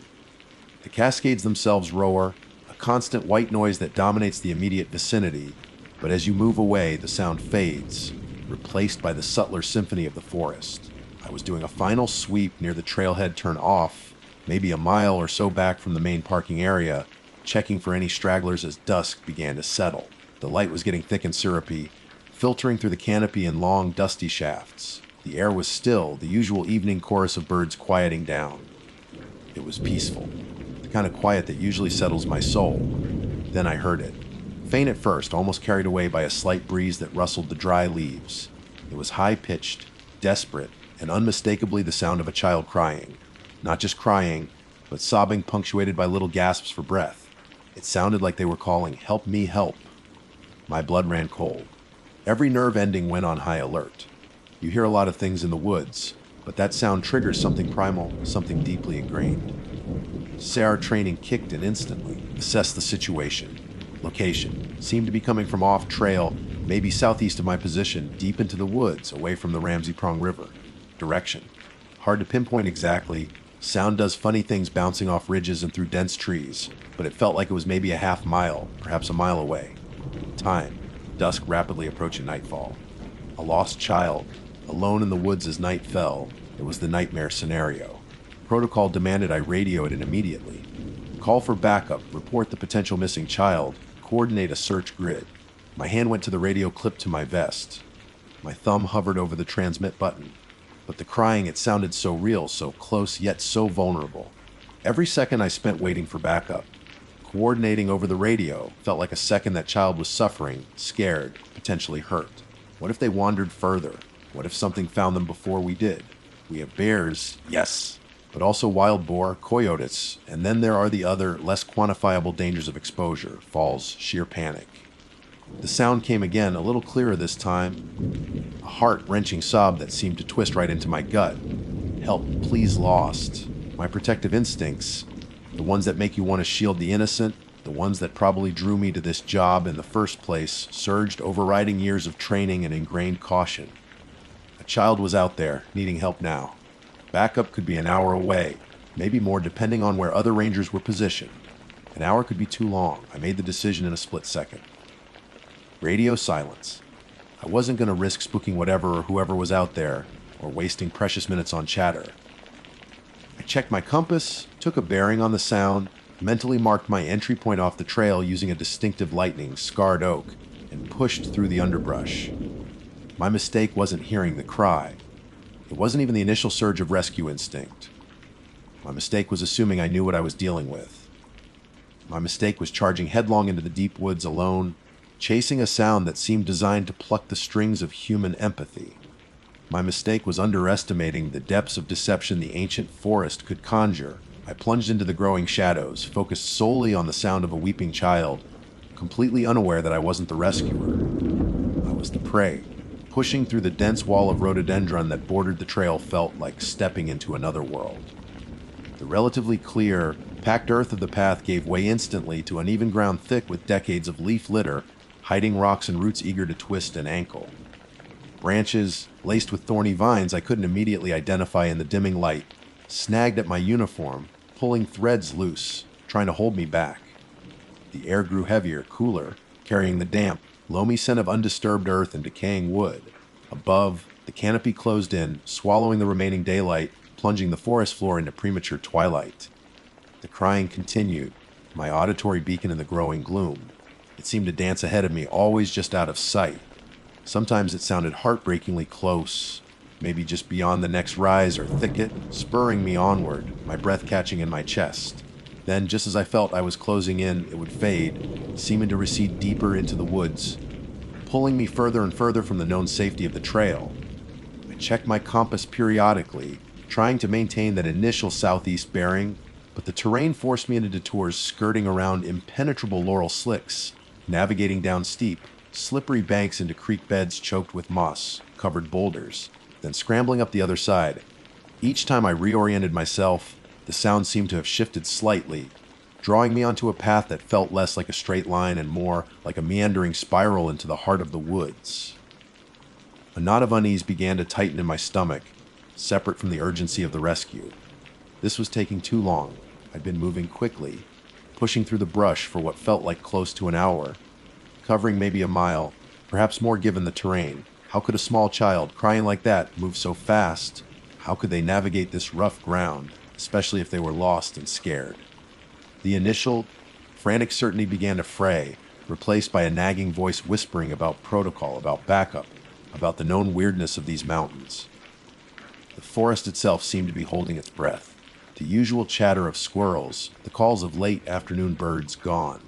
There was only the sound of my own ragged breathing, the crunch of my boots on leaves, the snapping of twigs underfoot, and that damnable crying. It echoed strangely in the hollows, sometimes sounding like it was coming from multiple directions at once. Was it one child, or was the sound just bouncing in unpredictable ways? I paused, leaning against the rough bark of a massive hemlock to catch my breath, straining my ears. The crying seemed fainter now, further away. Doubt warred with determination. Had I lost it? Should I turn back? But the image of a small child, cold and alone as true darkness fell, flashed in my mind. No, I had to be sure. I pushed off the tree and continued, following the now distant sobs. It led me down into a damp, shadowed gulch where ferns grew thick and tall, some reaching my waist. A sluggish stream trickled through the center, coated in algae that shimmered iridescently even in the low light. The air here was stagnant, heavy with the smell of wet rock and something else, something vaguely metallic, like old blood. I scanned the area, my flashlight beam cutting a nervous path through the ferns. Nothing. Then the sound came again, louder, much louder, and it wasn't coming from ahead anymore, it was close. Right beside me. No above me? I snapped my head up, shining the light towards the top of the gulch's steep bank. That's when it changed. The sound was still recognizably a cry, but the pitch began to warp, sliding upwards, becoming impossibly high and thin like a stretched piece of audio tape, yet disturbingly organic. It grated on my ears, fingernails on a chalkboard amplified 100 times, laced with that same desperate sob, but now twisted into something sharp and painful. It wasn't the sound of a human child anymore. It sounded like nothing I'd ever heard from man or beast in these mountains. My heart hammered against my ribs. I took an involuntary step back, stumbling slightly on a slick rock in the stream. My hand tightened on the grip of my flashlight. "Who's there?" I called out, my voice sounding weak, absorbed by the oppressive dampness of the gulch. The high-pitched keen continued for another moment, then abruptly plummeted. It dropped into a register so low it felt like a physical vibration in my chest, a guttural, dragging sound, like boulders grinding together, yet still somehow mimicking the cadence of sobbing. It was slow, drawn out, each sob resonating with a chilling lack of genuine emotion. And then came the giggle. It wasn't separate laughter. It was woven into the distorted cries, surfacing through the impossibly high keening and the impossibly low groaning. A cruel, tittering sound full of malice and amusement. It was the sound of something enjoying my confusion, my dawning fear. It was the sound of mockery. Ice water flooded my veins. Every alarm bell in my head, silenced earlier by misplaced empathy, now shrieked in unison. The pieces clicked together with horrifying clarity. The perfect mimicry drawing me in, leading me off trail, deeper and deeper into unfamiliar territory as night fell. The impossible speed and endurance. The way the sound seemed to toy with me, moving, shifting. And now this grotesque distortion, this malicious intelligence behind the sounds. It wasn't a child. It was never a child. It was bait. The realization hit me like a physical blow, stealing my breath. I was standing alone, deep in the wilderness, lured into a trap by something that could perfectly imitate the sound of helpless suffering. Something that understood precisely which emotional strings to pull. Protocol, caution, backup all thrown away because I let my protective instincts, my humanity, blind me to the inhuman nature of the deception. Suddenly, the feeling of being watched intensified tenfold. It wasn't just a prickle on my neck anymore. It was a heavy pressure, a certainty that unseen eyes were fixed on me from the dense shadows lining the gulch. The air grew thick, charged with predatory awareness. I felt exposed, vulnerable, like a mouse realizing the shadow overhead isn't a cloud, but a hawk. I swept my flashlight beam frantically across the banks, catching only the dense tangle of roots, the dark, wet earth, the dripping moss. Nothing moved, but the presence was undeniable. It was there, waiting, watching, savoring the moment. The distorted crying, laced with that awful giggle, started moving. It circled the lip of the gulch above me, first to my left, then seeming to drift effortlessly to my right. It wasn't trying to lure me deeper anymore. It was penning me in, or perhaps just letting me know it could. Panic coiled tight in my chest, threatening to paralyze me. Run. Every instinct screamed run. But where? Back the way I came, scrambling up the slippery bank into the unseen, or downstream deeper into the unknown darkness. Running felt like suicide, like bolting prey that triggers the predator's final chase. But staying here, trapped in this damp, shadowed place with that thing circling above, felt like waiting for the inevitable. My training kicked back in, a thin veneer over raw terror. Don't panic. Assess retreat. Carefully. Slowly. Try not to trigger a reaction. I had to get back the way I came. Back towards the trail. Back towards anything familiar. Taking a deep, shaky breath, I turned, planting my boots carefully. Preparing to climb the bank, I'd slid down, away from the source of the sound, praying it wouldn't follow too closely. The giggling sobs echoed behind me, seeming to bore right into my skull. I felt the eyes on my back, cold and ancient, as I took the first agonizingly slow step towards escape. Climbing out of that gulch was one of the hardest things I've ever done, and not just because the bank was steep and slick with mud and decaying leaves. Every upward movement felt leaden, hampered by a terror so profound it seemed to have physical weight. My flashlight beam, jittering uncontrollably in my trembling hand, cut frantic, inadequate arcs through the oppressive darkness. I didn't dare look back down into the blackness of the stream, but didn't dare imagine what might be watching me ascend. All my focus narrowed to finding handholds, planting my boots, pulling myself up, away from that horrifying, mocking sound. When I finally hauled myself over the lip of the bank, back on a slightly more level ground amidst the dense trees, I didn't pause. I scrambled to my feet, checked my compass with shaking fingers west, northwest, back towards the trail away from the direction the crying had initially led me, and started moving. Not running, not yet. Running felt like acknowledging the chase, like triggering the final pounce. I moved with a forced, deliberate speed, weaving through the trees, trying desperately to retrace my path in the near total darkness. And the sound followed. It didn't rush me. It didn't charge from the shadows. It simply kept pace. Sometimes it was off to my left, a low, dragging sob punctuated by that cruel, high giggle drifting through the trees. Sometimes it fell behind, allowing a few moments of thick, anticipatory silence before resuming, perhaps slightly to my right this time. It was flanking me, hurting me, letting me know it was there, in control. The distorted cries seemed to reverberate not just in the air, but inside my skull, a sickening soundtrack to my desperate retreat. How long this went on, I can't say for sure. Time seemed to warp, stretching, compressing. Every rustle of leaves, every snap of a twig under my own boot, sent jolts of adrenaline through me. I imagined shapes in the peripheral gloom, darker patches of shadow detaching themselves from tree trunks, movements just beyond the reach of my flashlight beam. Were they real? Was it just my fear painting monsters onto the canvas of the night? I didn't know, and I didn't want to find out. I kept my head down, focused on my compass, on the memory of the terrain, on putting one foot in front of the other. I didn't speak, didn't call out, didn't make a sound other than my own ragged breathing and the noise of my passage. I wouldn't give it the satisfaction. I recognized a cluster of gnarled sassafras trees I'd noted on my way in. Relief flickered, weak but welcome. I was making progress. I was heading the right way. The sound seemed to sense my hope, perhaps because the giggling intensified for a moment, closer now, just off to my left, maybe 30 yards away. I froze mid-stride, every muscle tensed, waiting for the attack I felt sure was coming. My hand instinctively went to the bear spray on my belt, though some part of me knew, with chilling certainty, that it would be useless against whatever this was. Then, as abruptly as it had started, the sound cut off. Not faded, not dwindled, it stopped. One moment, the air was filled with that grotesque, giggling sob. The next, absolute silence crashed down. A silence so profound, so sudden, it felt louder, more terrifying than the noise it replaced. The absence of the sound was a physical presence. I stood there rigid for what felt like an eternity, straining my ears. Nothing. Not even the wind. The forest was utterly unnaturally still. Where had it gone? Was it waiting? Had it circled ahead? Or had it simply vanished? had it finished its game. That uncertainty propelled me forward faster than any sound could have. The forced deliberation gave way to a near panic. I half walked, half ran, stumbling through the undergrowth, branches whipping at my face, adrenaline overriding exhaustion. The silence screamed at my back. Every shadow seemed deeper, every tree a potential hiding place for whatever had tormented me. Then, through the trees, I saw the slightly wider, clearer path, the packed earth of the Ramsey Cascades Trail. Relief so potent it almost buckled my knees, washed over me. I burst out of the tree line and onto the trail, spinning around, shining my light back into the woods. Nothing. Just the dark, silent trees staring back impassively. I didn't linger.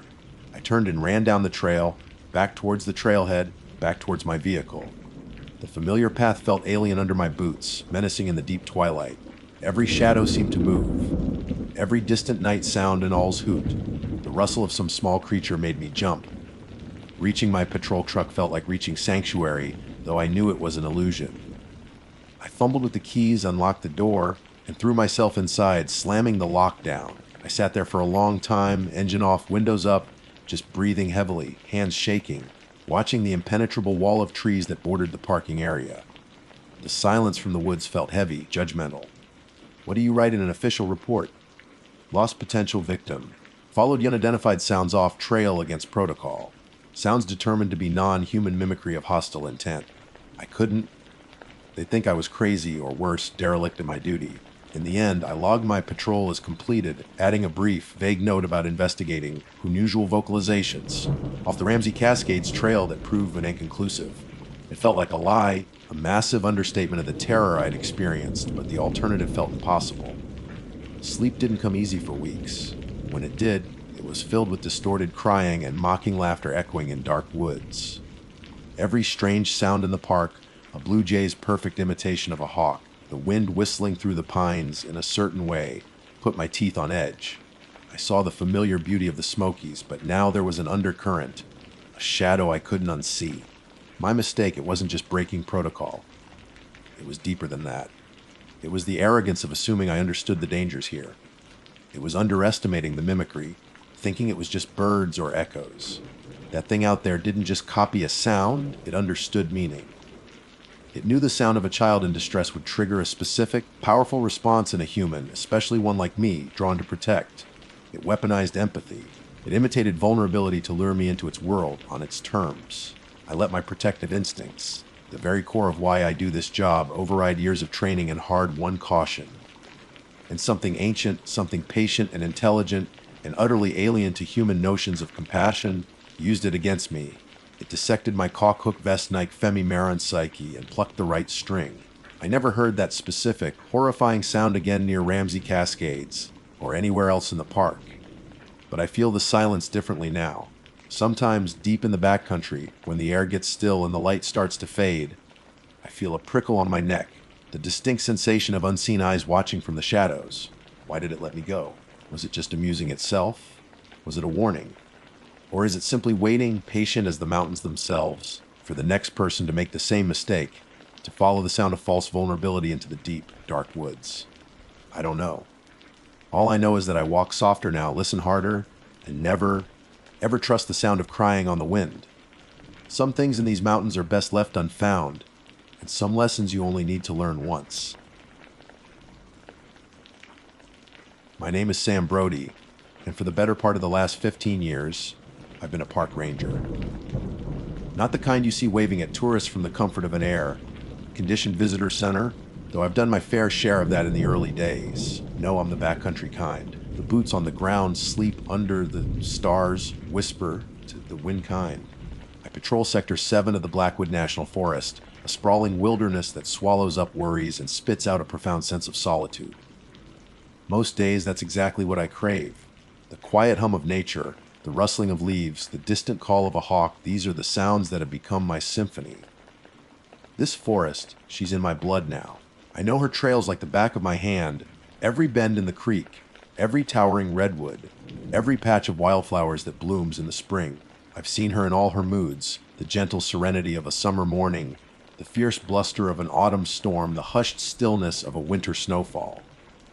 And yeah, I've seen her shadows too, the fleeting glimpses of something wild and untamed That reminds you just how small and insignificant you are in the grand scheme of things. My job is mostly about ensuring the safety of the hikers and campers who venture into this wilderness, making sure they have the right permits, that they're respecting the leave, no trace principles, and crucially, that they're keeping their food properly stored away from the wildlife. That's where the bear boxes come in. Heavy, duty metal containers strategically placed at backcountry shelters and popular campsites. They're our first line of defense against curious and hungry bears, raccoons, even the occasional bold squirrel. Checking these bear boxes is a routine task, something I've done literally hundreds, maybe thousands of times over the years. It's usually a quick in and out job. Hike to the shelter, make sure the boxes are intact and latched properly, maybe leave a reminder note about food storage if needed, and then move on to the next checkpoint. It's the kind of task that can become almost automatic, a comfortable rhythm in the often unpredictable wilderness. The day it happened started like any other. The late summer air was crisp and cool, carrying the scent of pine and damp earth. Sunlight dappled through the canopy overhead, painting shifting patterns on the trail. I'd packed my usual lunch, a couple of sandwiches, an apple, and a thermos of strong coffee, and set out on my patrol. My route for the day included the Hemlock Shelter, a small three-sided structure nestled beside a babbling brook about 5 miles into the backcountry. It was a popular spot, especially on weekends, but today was a Tuesday, so I wasn't expecting much traffic. The hike to Hemlock was uneventful. I saw a few deer grazing in a meadow, heard the drumming of a woodpecker somewhere in the distance, and even spotted a family of raccoons scampering across the trail. Just the usual inhabitants of the forest going about their day. As I approached the shelter, I could see that it was empty. No lingering backpackers packing up their gear, no campfire smoke still hanging in the air. Just the quiet solitude I often found myself surrounded by. I walked over to the bear boxes, 2 large, olive green metal containers bolted to a sturdy wooden frame. They looked normal enough at first glance. One was securely latched as I expected. Hikers at Hemlock were generally pretty good about following the rules. But as I reached the second box, I noticed something was off. The latch on the right side wasn't fully engaged. It was slightly ajar, maybe a quarter of an inch, enough to catch my eye, a subtle irregularity in the expected order of things. My first thought, as the prompt suggested, was that some hiker had been careless. Maybe they were in a hurry to get an early start and hadn't properly secured the latch. Or perhaps a smaller animal, a particularly determined raccoon, had managed to nudge it open slightly while trying to get a sniff inside. These boxes are pretty robust, but the wildlife around here is surprisingly resourceful. I didn't think much of it. It was a minor thing easily rectified, just another small task on my routine patrol. I reached out to fully open the latch, my fingers gripping the cool metal. As I pulled it free, the door swung inward with a soft groan. Usually when you open a bear box, you're greeted by the sights and sometimes the smell of leftover food, sealed bags of trail mix, dehydrated meals, maybe even a rogue can of beans someone forgot to pack out. But this wasn't food. The interior of the bear box wasn't filled with the usual camping fare. Instead, it was crammed with something else. Something utterly unexpected and profoundly disturbing. My breath hitched in my throat, and the cheerful sounds of the forest seemed to fade into a distant hum. The box was filled with teeth. Not animal teeth. Human teeth. Dozens of them, maybe hundreds. It was hard to tell in that initial moment of shock and disbelief. They weren't just thrown in haphazardly. They were arranged almost meticulously, filling the entire interior space of the metal container. There were large molars, smaller incisors, sharp canines. Some were yellowed and stained, others a stark, unsettling white. They were of different sizes, suggesting they came from different individuals, perhaps even different ages, and they looked curated. Like someone had taken the time to select and arrange them, almost as if they were part of some bizarre, macabre collection. The sheer volume of them was overwhelming, a silent, horrifying testament to something unspeakable. My heart slammed against my ribs, a frantic drumbeat in the sudden silence that had descended around me. A wave of nausea washed over me, and the smell of pine and earth suddenly seemed cloying and suffocating. I instinctively recoiled, my hand flying back from the edge of the open box. For a long moment, I just stood there, frozen, staring into that metal container filled with human teeth. My mind struggled to comprehend what I was seeing. This couldn't be real. This had to be some kind of sick joke, some twisted prank. But the sheer number of teeth, the way they were arranged, it felt far beyond anything that could be considered a joke. This was something else entirely. Something deeply wrong. My training kicked in, the years of protocols and procedures overriding the initial shock. I slammed the bear box shut, the metal door clanging loudly in the stillness of the forest. My hands trembled as I fumbled with the latch, making absolutely sure it was securely fastened this time. I didn't want to see what was inside ever again. I took a step back, putting as much distance as I could between myself and that horrifying container. My mind raced, trying to make sense of the impossible. Where did these teeth come from? Who would do something like this? And why leave them in a bear box in the middle of the wilderness? My first priority was to report what I had found. I reached for my radio, my hand still shaking slightly. I keyed the microphone and called in my location in a brief, carefully worded description of what I had encountered. I didn't want to say too much over the open airwaves, not until I had a chance to speak to someone in person. The dispatcher on the other end sounded concerned, her voice sharp with urgency. She told me to secure the area and wait for backup to arrive. Secure the area. What did that even mean in this context? How do you secure a bear box filled with human teeth in the middle of the Blackwood National Forest? I paced nervously, my eyes darting around the shelter, scanning the surrounding woods. Every shadow seemed to hold a potential threat. Every rustle of leaves sounded like footsteps. The familiar comfort of the forest had been replaced by a gnawing sense of unease, a feeling that I was no longer alone, that something sinister was lurking just beyond my sight.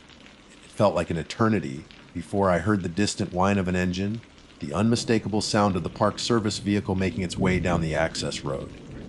When Ranger Miller and Deputy Johnson finally arrived, their faces were etched with concern. I led them over to the bear box, my heart still pounding in my chest. Deputy Johnson carefully pried the latch open again, his hand hovering over his holstered sidearm. Ranger Miller stood beside him, his expression grim. They both peered inside, and the initial shock on their faces mirrored my own. An investigation was launched immediately. The bear box was carefully documented and the contents bagged as evidence.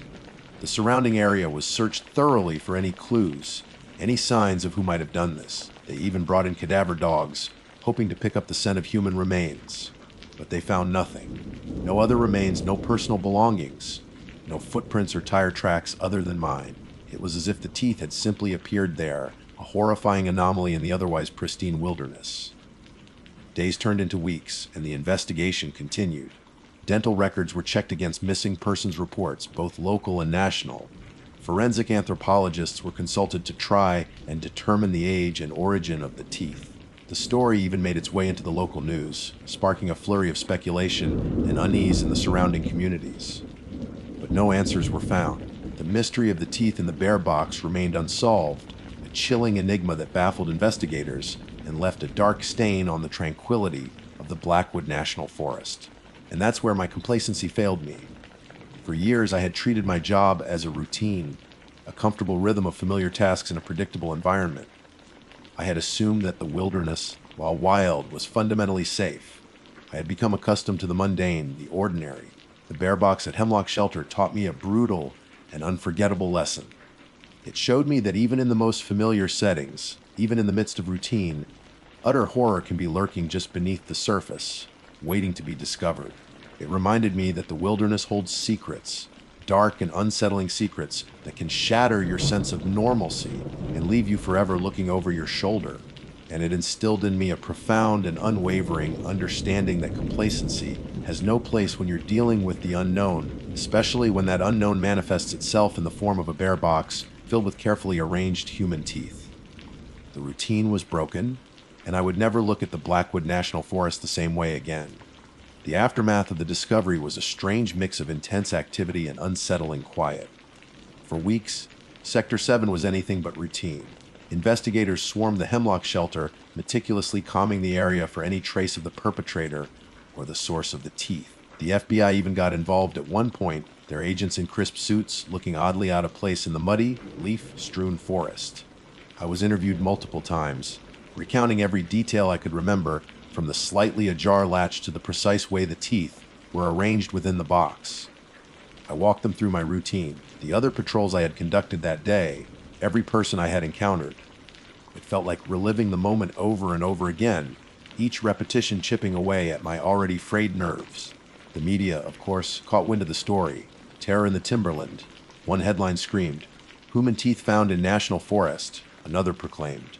Suddenly, the Blackwood National Forest, usually a haven of peace and tranquility, was cast in a sinister light.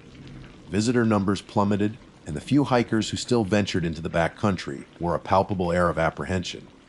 I tried to go back to my regular patrols, but everything felt different. The forest, once a comforting presence, now seemed to hold a hidden menace. Every shadow looked a little darker. Every rustle of leaves sounded a little more suspicious. I found myself constantly checking the bare boxes, my heart pounding each time I reached for the latch, even though logically I knew the chances of finding something similar again were slim. Sleep became a luxury I could rarely afford. My nights were filled with vivid, disturbing dreams, shadowy figures lurking in the trees, the glint of teeth in the darkness. I'd wake up in a cold sweat, the image of that bear box seared into my mind.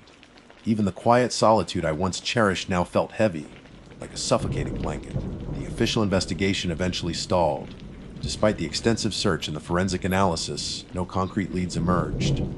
The teeth, while definitively human, couldn't be matched to any existing dental records of missing persons. There were theories, of course. Some speculated about a long-forgotten crime, the teeth buried years ago and only recently unearthed by some animal or natural process before being placed in the bear box. Others whispered about cults and ritualistic practices in the deep woods. The truth, however, remained stubbornly elusive. As the weeks turned into months, the initial frenzy of the investigation subsided. The FBI packed up their equipment and left.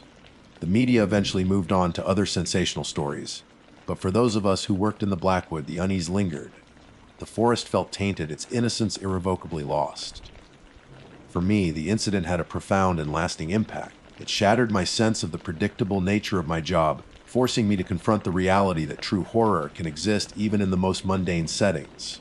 I became hyper, vigilant, scrutinizing every detail, questioning every anomaly. The complacency that had once been a comfortable companion was now replaced by a constant state of alert. I started doing my own research, delving into the history of the Blackwood National Forest, searching for any mention of unusual crimes or disappearances. I spent hours in local libraries and online forums, piecing together fragments of old news articles and local legends. I talked to old-timers in the nearby towns, listening to their stories of strange occurrences and unexplained events in the woods. Most of it was just folklore and local gossip, tales of Bigfoot sightings and ghostly apparitions. But every now and then, I would stumble upon something that sent a chill down my spine, an old newspaper, clipping about a hiker who vanished without a trace decades ago, a hushed anecdote about a hermit who lived deep in the woods and collected things. Nothing directly connected to the teeth, but enough to fuel my growing obsession. I even started keeping a personal log, documenting anything unusual I encountered during my patrols, a strange symbol carved into a tree, a peculiar arrangement of stones, a feeling of being watched when there was no one else around. It was probably just paranoia, a manifestation of the trauma I had experienced. But I couldn't shake the feeling that the forest was trying to tell me something, that the mystery of the teeth wasn't over. One particularly unsettling incident occurred during a routine check of a less traveled trail near the northern boundary of Sector 7. I noticed a faint, almost imperceptible smell in the air, something metallic and vaguely sweet. It was the kind of smell that makes the hairs on the back of your neck stand up. I followed the scent, pushing through thick underbrush, until I came to a small, overgrown clearing. In the center of the clearing was a crude structure made of branches and leaves, barely more than a makeshift lean-to. It looked like it had been abandoned for quite some time. As I cautiously approached, I noticed something glinting in the sunlight near the base of the structure. It was a small, intricately carved wooden figurine, no bigger than my thumb.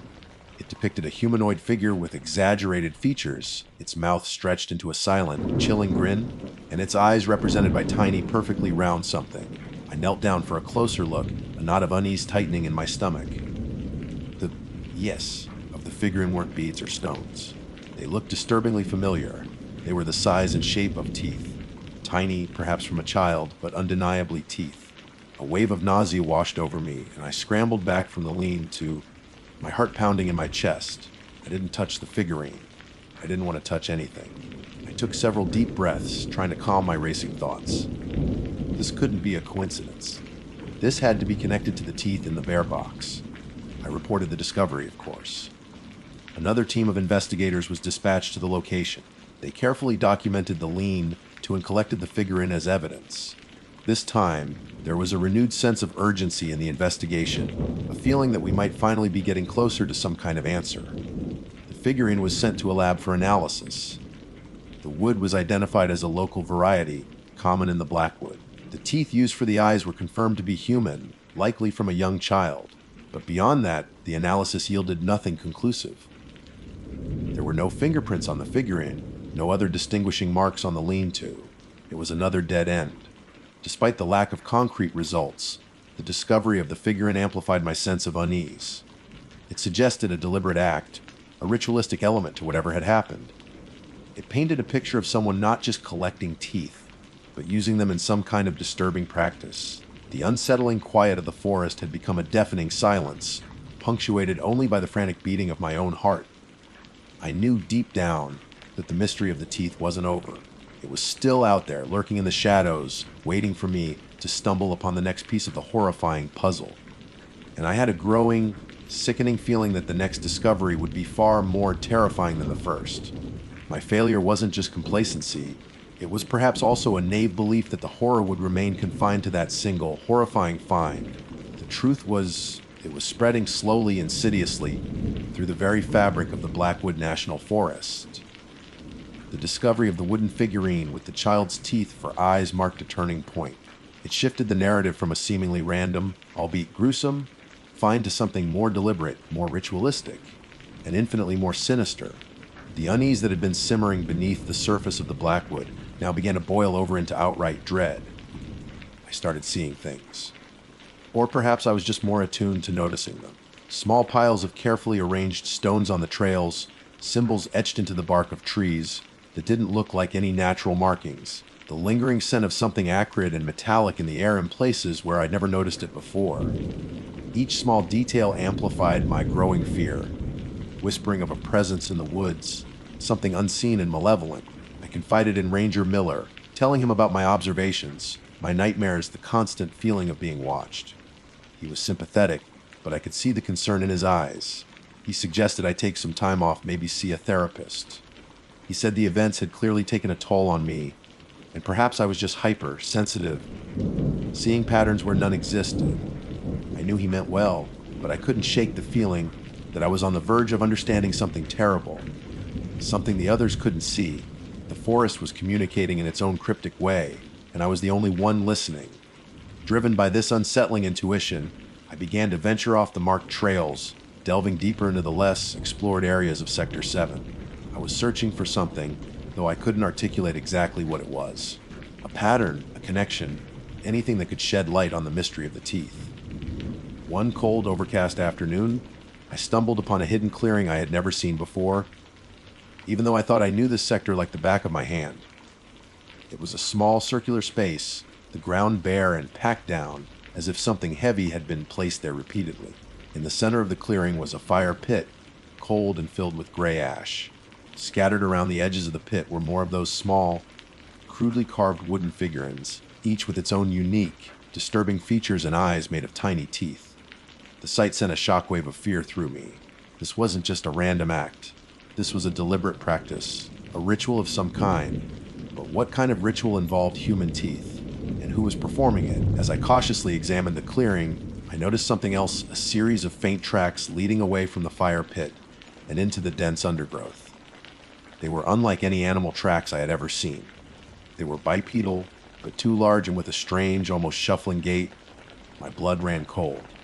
I followed the tracks, my senses on high alert, my hand instinctively resting on the handle of my sidearm. The trail led me deeper and deeper into the woods, the trees growing thicker and the sunlight fading into a dim twilight. The air grew heavy, and the forest fell into an unnerving silence, the usual sounds of birdsong and rustling leaves replaced by an oppressive stillness. After what felt like hours, the tracks led me to a small, dilapidated shack, hidden deep within a tangle of trees and vines. It looked ancient, like it had been abandoned for decades. The wood was weathered and rotting, and the windows were dark and empty. A sense of profound dread washed over me as I approached. The door was slightly ajar, creaking open with a mournful groan as I pushed it inward. The interior of the shack was dark and musty, the air thick with the smell of decay and something else, something faintly sweet and metallic, the same smell I had encountered near the first figurine. As my eyes adjusted to the gloom, I began to make out shapes within the darkness.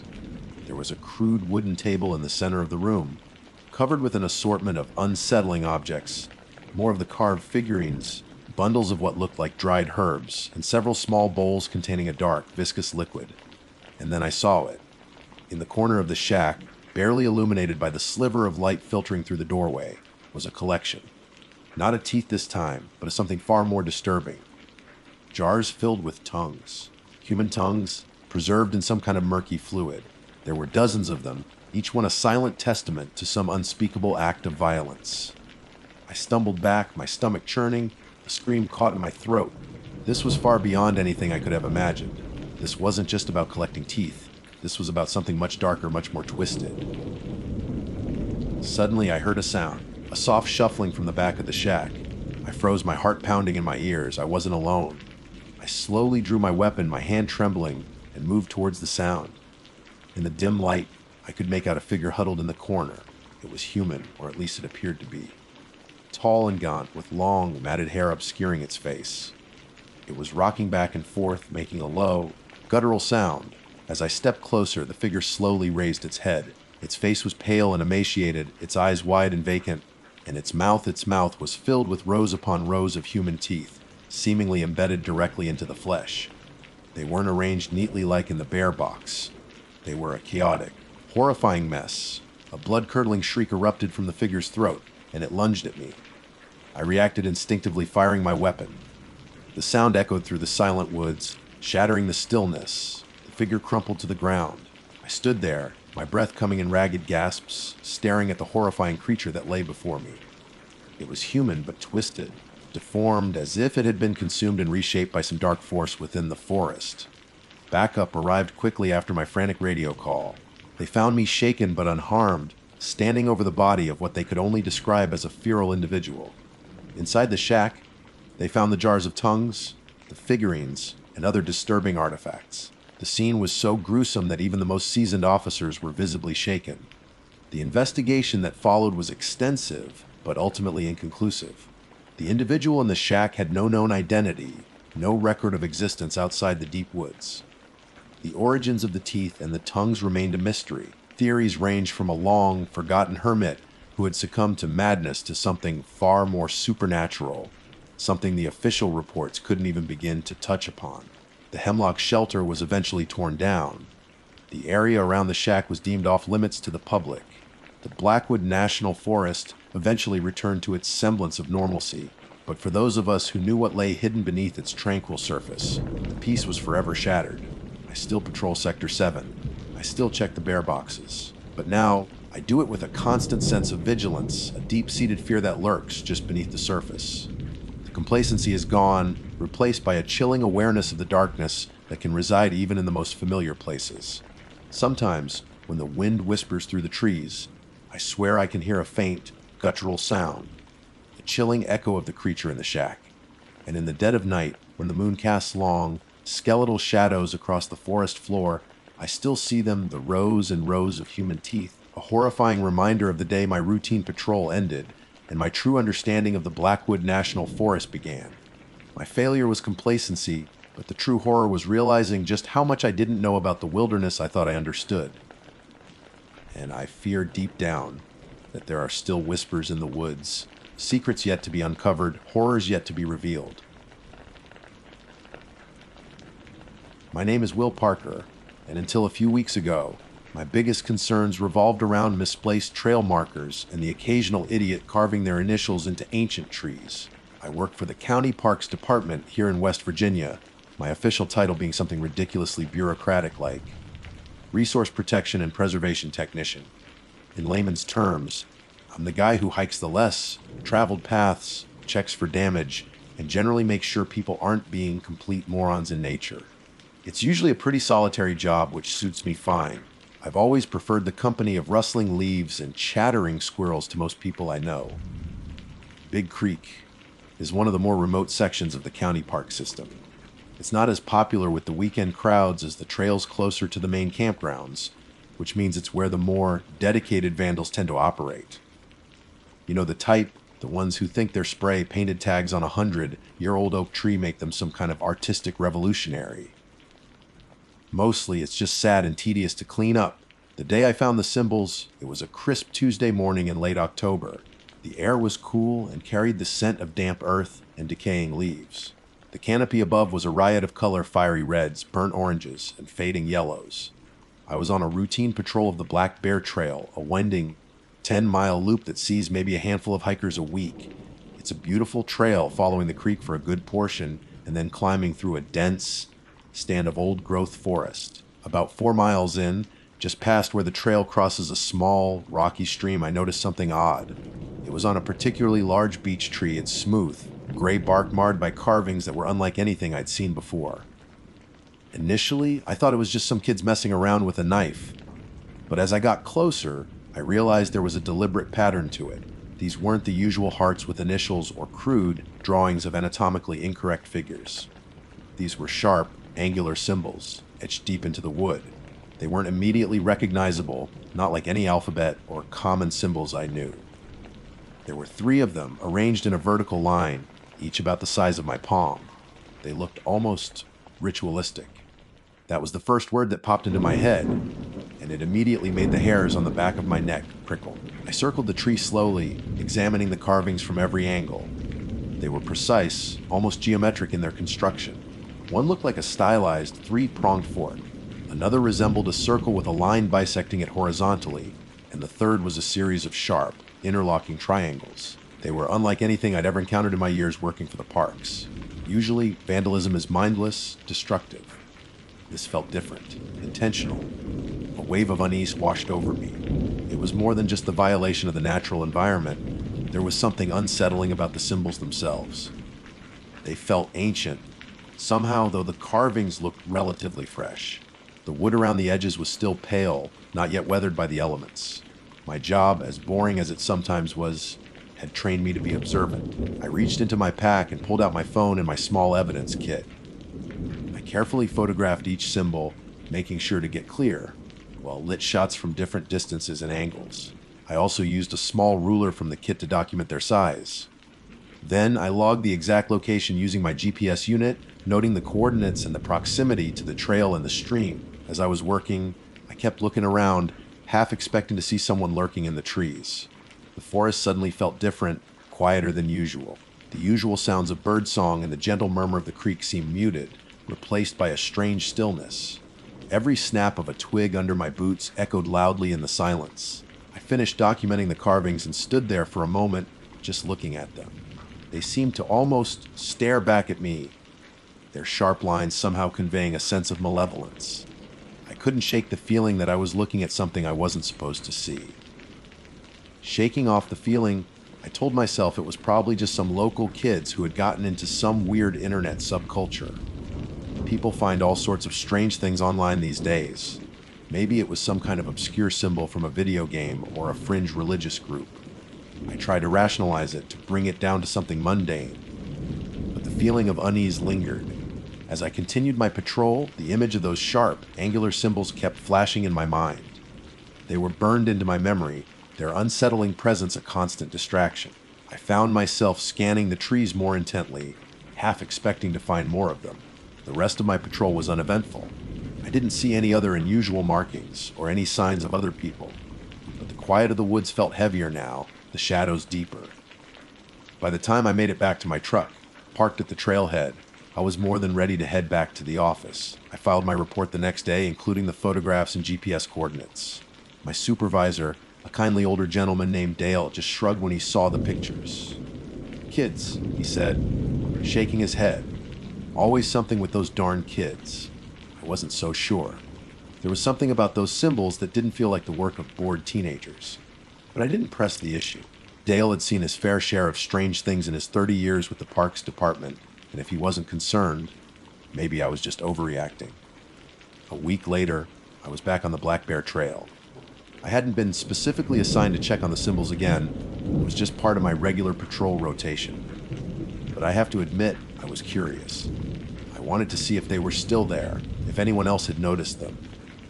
The leaves on the trees had turned even more vibrant in the past week, and the air was even cooler, carrying the promise of the first frost.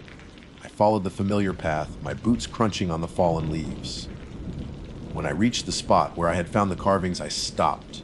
The beech tree was still there, its smooth gray bark standing out against the colorful foliage. I approached it slowly, my heart beginning to beat a little faster. And then I saw it. The original symbols were gone. The deep etchings were still visible, faint lines in the wood, but they had been covered over by something new. Fresh carvings. My breath caught in my throat. I stepped closer, my eyes scanning the newly etched lines. And that's when I saw it, my face. Crude but unmistakable. Someone had carved a rough likeness of my face into the tree, right over where the strange symbols had been. The features were exaggerated, almost cartoonish, but there was no doubt who it was supposed to be. The slight asymmetry of my jawline, the way my eyebrows angle, it was me. And then I noticed the eyes, they were gouged out. Two deep, dark holes stared back at me from the wood, where my eyes should have been. A cold dread washed over me, so intense it felt like a physical blow. My stomach churned and a wave of nausea rose in my throat.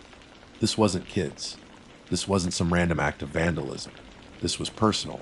I backed away from the tree slowly, my eyes fixed on the grotesque carving. My mind raced, trying to make sense of what I was seeing.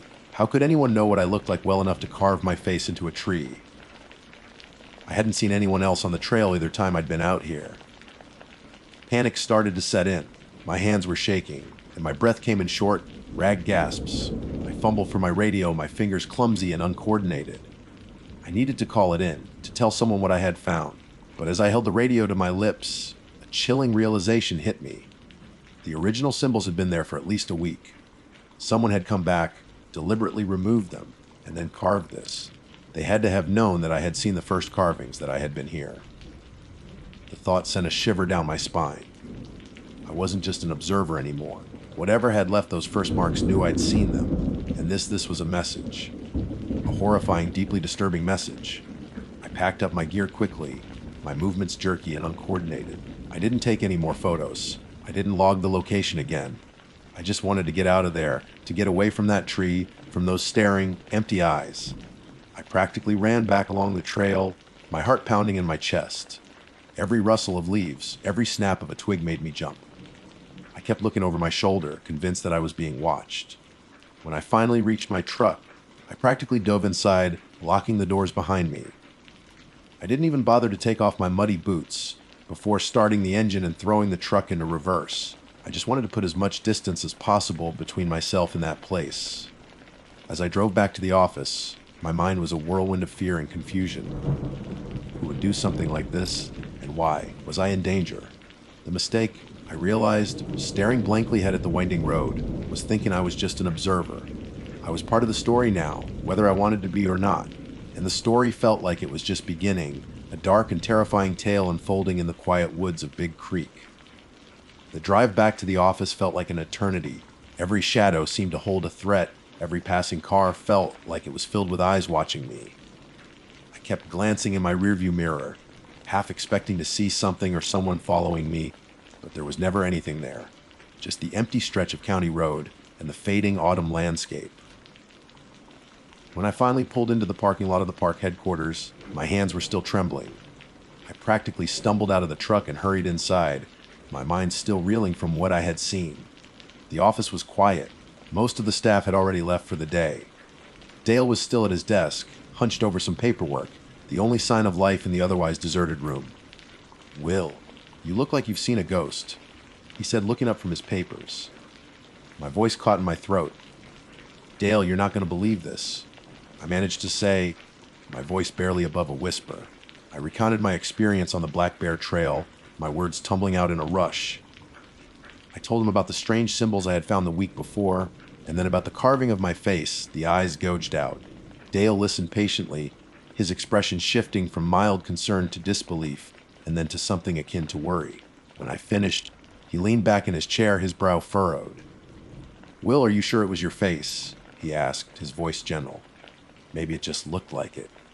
"No, Dale, I'm absolutely sure. It was me. The shape of the jaw, the way my eyebrows are, it was definitely me. And the eyes, they were gone. Just empty holes. Dale sighed, running a hand through his thinning hair. Well, that's disturbing. Did you take any pictures this time? I shook my head. No. I just want to get out of there. Okay. He said, trying to sound reassuring. Let's think about this. Maybe it was still those kids playing some kind of sick prank. They saw you out there last week, maybe even saw you taking pictures.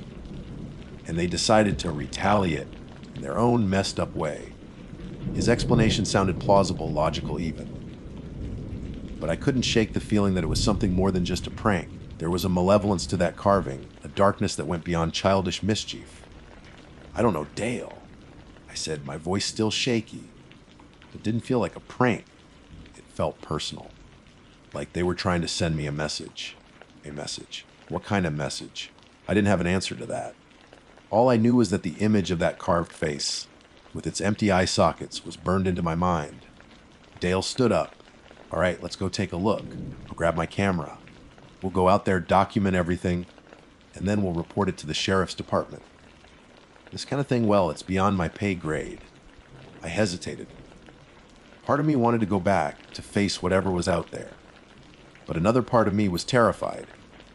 The thought of returning to that spot, of seeing that tree again, filled me with a sense of dread. You don't have to come if you don't want to, Will, Dale said, sensing my hesitation. I can go with Ranger Johnson in the morning. No, I said, taking a deep breath. I need to go back. I need to see it again. So we went. Dale grabbed his gear, and we drove out to the Black Bear Trail in his official parked vehicle. The sun was starting to set, casting long, eerie shadows across the woods. The air was colder now, and a light wind rustled through the trees, sounding almost like whispers. As we hiked along the trail, I couldn't shake the feeling that we were being watched. Every rustle of leaves, every snap of a twig made me jump. I kept looking into the dense woods on either side of the path, half expecting to see something or someone. When we finally reached the beech tree, the last rays of sunlight were filtering through the canopy, casting an orange glow on the bark. The carving was still there, just as I remembered it. My face crudely etched into the wood, with those horrifyingly empty eyes. Dale gasped when he saw it. He took several photos from different angles, his face grim.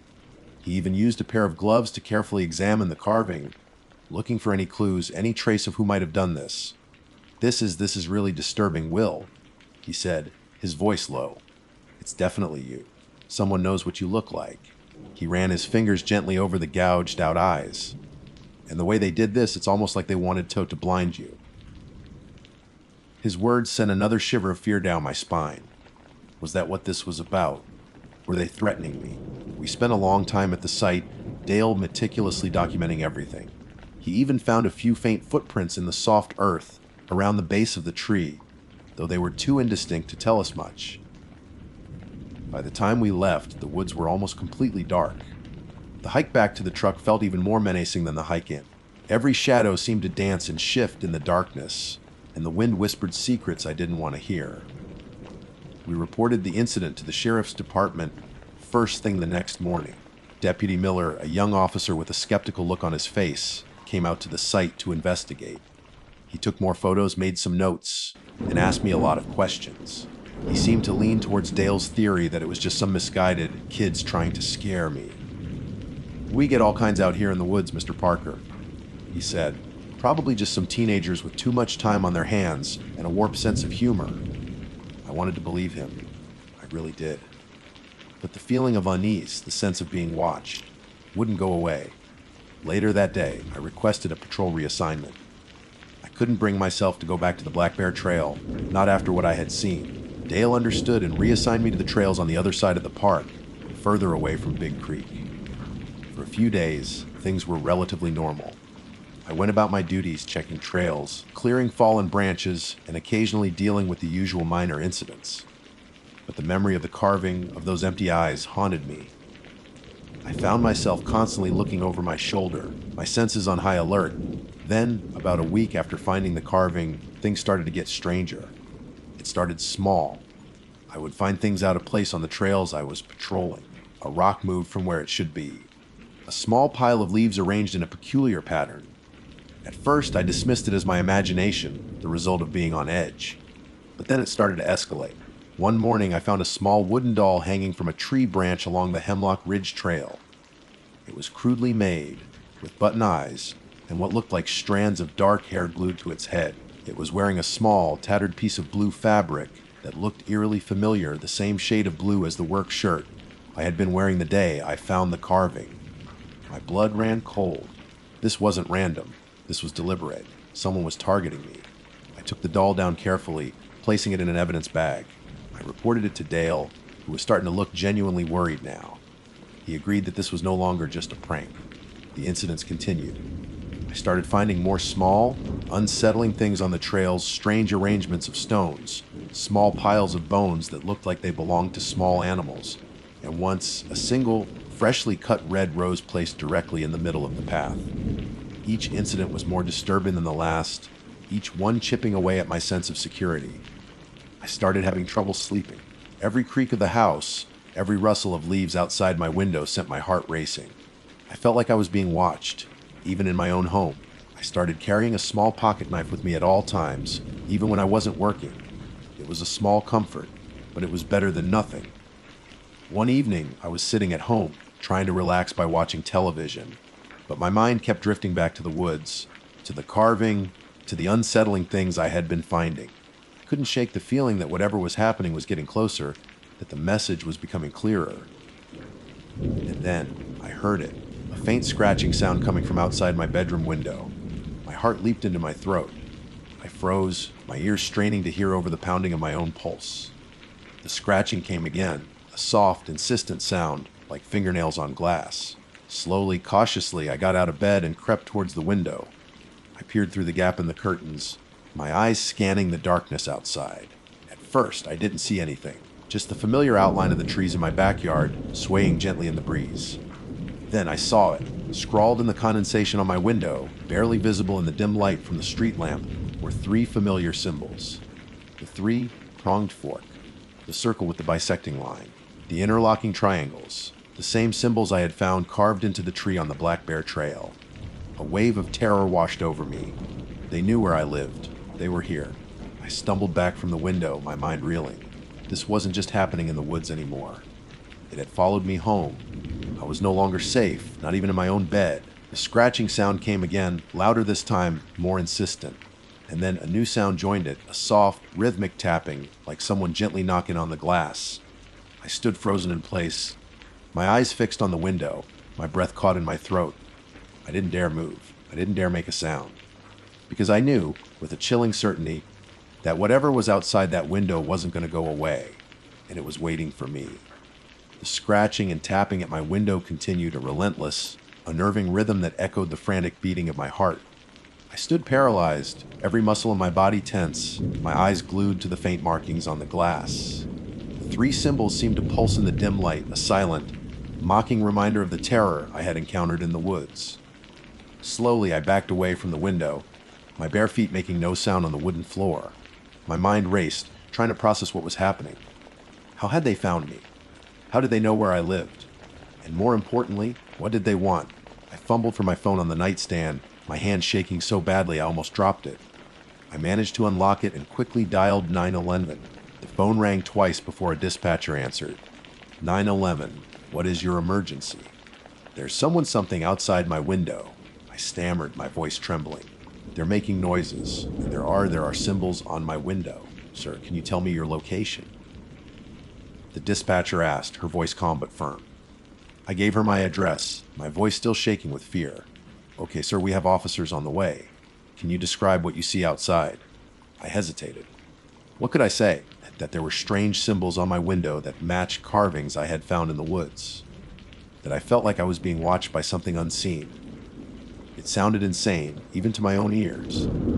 I don't see anyone right now, I said, trying to keep my voice steady.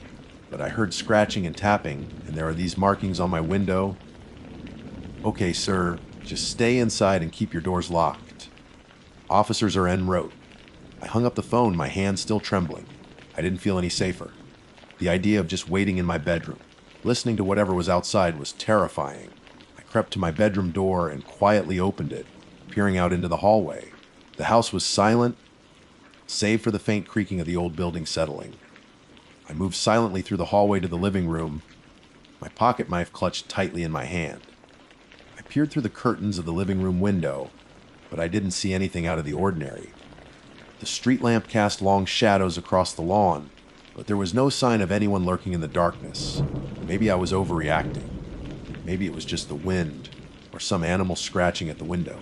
But the sight of those symbols on my bedroom window told a different story. I decided I couldn't just wait. I needed to know what was out there. Taking a deep breath, I unlocked the front door and slowly, cautiously, opened it. The night air was cool and still. The only sounds were the chirping of crickets and the distant hum of traffic.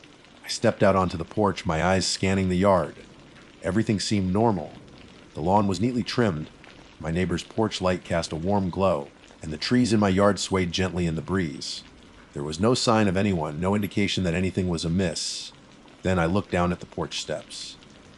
Arranged in a neat row were 3 small piles of stones, and on top of each pile a single, freshly cut red rose. My blood ran cold. The same unsettling gifts I had found on the trails were now on my doorstep. This wasn't a prank. This was something much more sinister. I backed away slowly, my eyes darting around, searching for any sign of movement. I felt exposed, vulnerable, standing alone in the darkness. Just as I was about to retreat back inside, I heard a faint noise coming from the edge of my property near the tree line. It was a soft rustling sound, like someone moving through the underbrush. I froze, my hand gripping the knife in my pocket. "Who's there?" I called out, my voice trembling slightly. There was no response. The rustling sound stopped. The night was silent again, except for the chirping of the crickets. I waited for a moment, my heart pounding in my chest. Then, slowly, cautiously, I started to walk towards the tree line. The darkness under the trees was deeper, the shadows more menacing. Every rustle of leaves made me jump. I strained my eyes, trying to see through the gloom. And then I saw it. A figure standing motionless in the shadows just beyond the edge of the trees. It was tall and thin, its features obscured by the darkness. "Hello?" I called out again, my voice barely above a whisper. "Who are you?" The figure didn't move. It just stood there, silent and still, its presence radiating an aura of cold menace. A wave of fear washed over me, so intense it almost paralyzed me. I wanted to run, to turn and flee back to the safety of my house, but I couldn't move. I was frozen in place, staring at the shadowy figure in the darkness. Then the figure took a step forward, and a sliver of moonlight illuminated its face. My breath caught in my throat.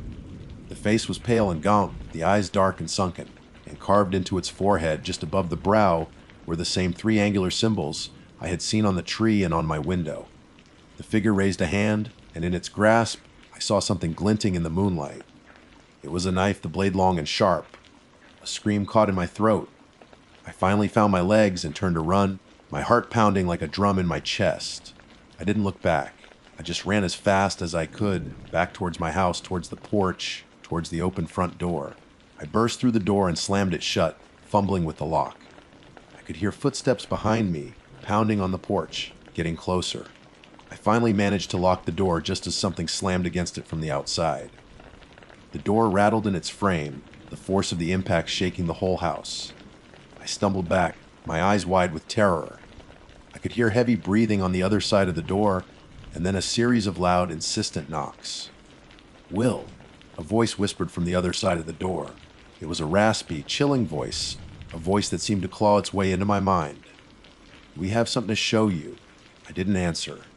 I just stood there, pressed against the wall, my body trembling. The knocking continued, louder now, more frantic. "Will, don't you want to see what we've done for you?" The voice whispered again.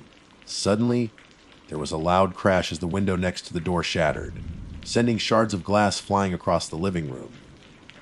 I screamed and scrambled backwards, away from the door, away from the broken window. I could hear the sound of the lock being jiggled, and then the door started to creak open. I didn't hesitate.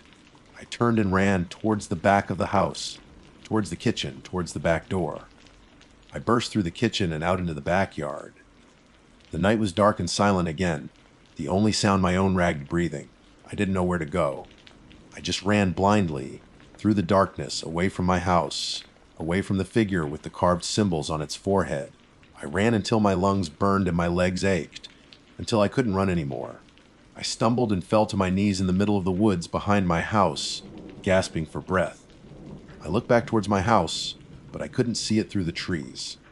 The only light was the faint glow of the street lamp in the distance. I was alone, lost in the darkness, with no idea what to do next. Then I heard a faint sound behind me, a soft rustling in the leaves. I froze, my heart pounding in my chest. I slowly turned around, my eyes scanning the darkness, and then I saw them. Standing in the shadows of the trees, their pale faces illuminated by the moonlight, were more figures. More people with the same strange symbols carved into their foreheads. They were silent, motionless, just watching me. A cold dread washed over me. I was surrounded. There was nowhere to run. One of the figures stepped forward, and in its hand, it held something up for me to see. It was a photograph. A photograph of me lying face down on the Black Bear Trail, my eyes gouged out. And then the figures started to move towards me, their footsteps silent on the fallen leaves. The last thing I heard was the rustling of leaves and the soft, chilling whisper of the wind carrying my name. My name is Will Parker, and my error was ignoring the signs, literally. My name is Grace Holloway, and for the past 7 years, I've had the distinct privilege of calling the sprawling wilderness surrounding Okanagan County my office. It's a place of stark beauty, where ancient, gnarled oaks stand sentinel over whispering pines, and the little river snakes its way through the valleys like a silver ribbon, carelessly tossed across a green velvet cloth. I'm a park ranger, one of the folks you might see tramping through the underbrush, keeping an eye out for stray campfires or lost hikers, and generally ensuring that Mother Nature's handiwork remains undisturbed by human carelessness. It's a solitary job, for the most part, and I've come to appreciate the quiet companionship of the woods. The rustling of leaves in the breeze, the chirping chorus of unseen birds, the gentle murmur of the river, these are the sounds that form the soundtrack of my days. Most of the time, my patrols are uneventful, a rhythmic cycle of familiar trails and predictable encounters with the local wildlife. A deer grazing peacefully in a sun-dappled clearing, a family of raccoons scampering across my path, the occasional grumpy snapping turtle sunning itself on a riverbank log, these are the highlights of a typical day. But there's another side to this wilderness, a subtle undercurrent of something old and untamed that I've learned to sense over the years. It's in the way the shadows lengthen and deepen in the late afternoon, the sudden hush that falls over the woods just before a storm, the feeling that you're being watched by eyes you can't see. It's a primal awareness that this land has its own stories to tell, stories that predate our presence here by centuries. My assigned territory includes a particularly scenic stretch of the Little River, a section popular with kayakers and fly fishermen. I know every bend and twist of this part of the river, every moss-covered boulder and sandy bank. I've pulled out my fair share of discarded fishing line and rogue inner tubes, but for the most part, the people who come here treat it with respect. The day it happened started out like any other.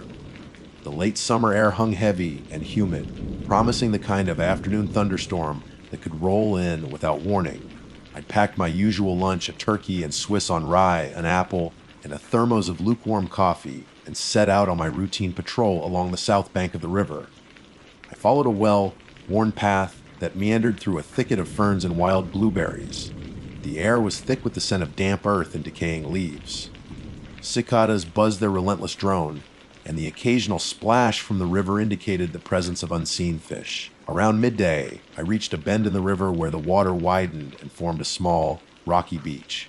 It was a favorite spot for picnickers, but today it was deserted. I sat down on a large, flat rock to eat my lunch, enjoying the view of the sunlight glinting off the water. After I finished eating, I decided to walk a little further upstream, exploring a section of the riverbank that I hadn't patrolled in a while. The path narrowed here, winding through a dense stand of sycamore trees. The river was closer now, its gentle gurgle a constant companion. That's when I saw it. At first, I thought my eyes were playing tricks on me. The sun was bright, and the heat was making the air shimmer, but as I got closer, the impossible reality of what I was seeing became undeniable. There, in a small section of the river, maybe 10 yards in length, the water was flowing a kill. It wasn't a surge or a ripple. It was a steady, deliberate flow, defying gravity as it rose at a gentle incline, before cascading down again in a small waterfall into the normally flowing river below. It looked like someone had tilted the landscape itself, creating a bizarre anomaly in the natural order. I stopped dead in my tracks, my mind struggling to comprehend what I was witnessing. I've seen strange things in the woods over the years, unusual cloud formations, oddly shaped trees, even the occasional albino animal, but this was something else entirely. This felt fundamentally wrong, like a glitch in the matrix of reality. My first thought was that it had to be an optical illusion. Maybe the way the light was hitting the water, or some unusual rock formation beneath the surface was creating the effect. I squinted, trying to find a logical explanation, but the uphill flow remained stubbornly in place. Curiosity, the relentless companion of any explorer, began to tug at me. I had to investigate. Carefully, I made my way down the rocky bank to the edge of the unnatural current. The water here was still and clear, reflecting the blue sky and the surrounding trees with perfect clarity. I knelt down, the cool air rising from the river a welcome respite from the humid afternoon. Hesitantly, I reached out and dipped my hand into the strange uphill flow. The moment my fingers touched the water, a shiver ran down my spine. It wasn't just cold, it was unnaturally bone-chillingly cold, the kind of cold that seems to seep into your very marrow. But that wasn't the only thing. The water felt thick, syrupy.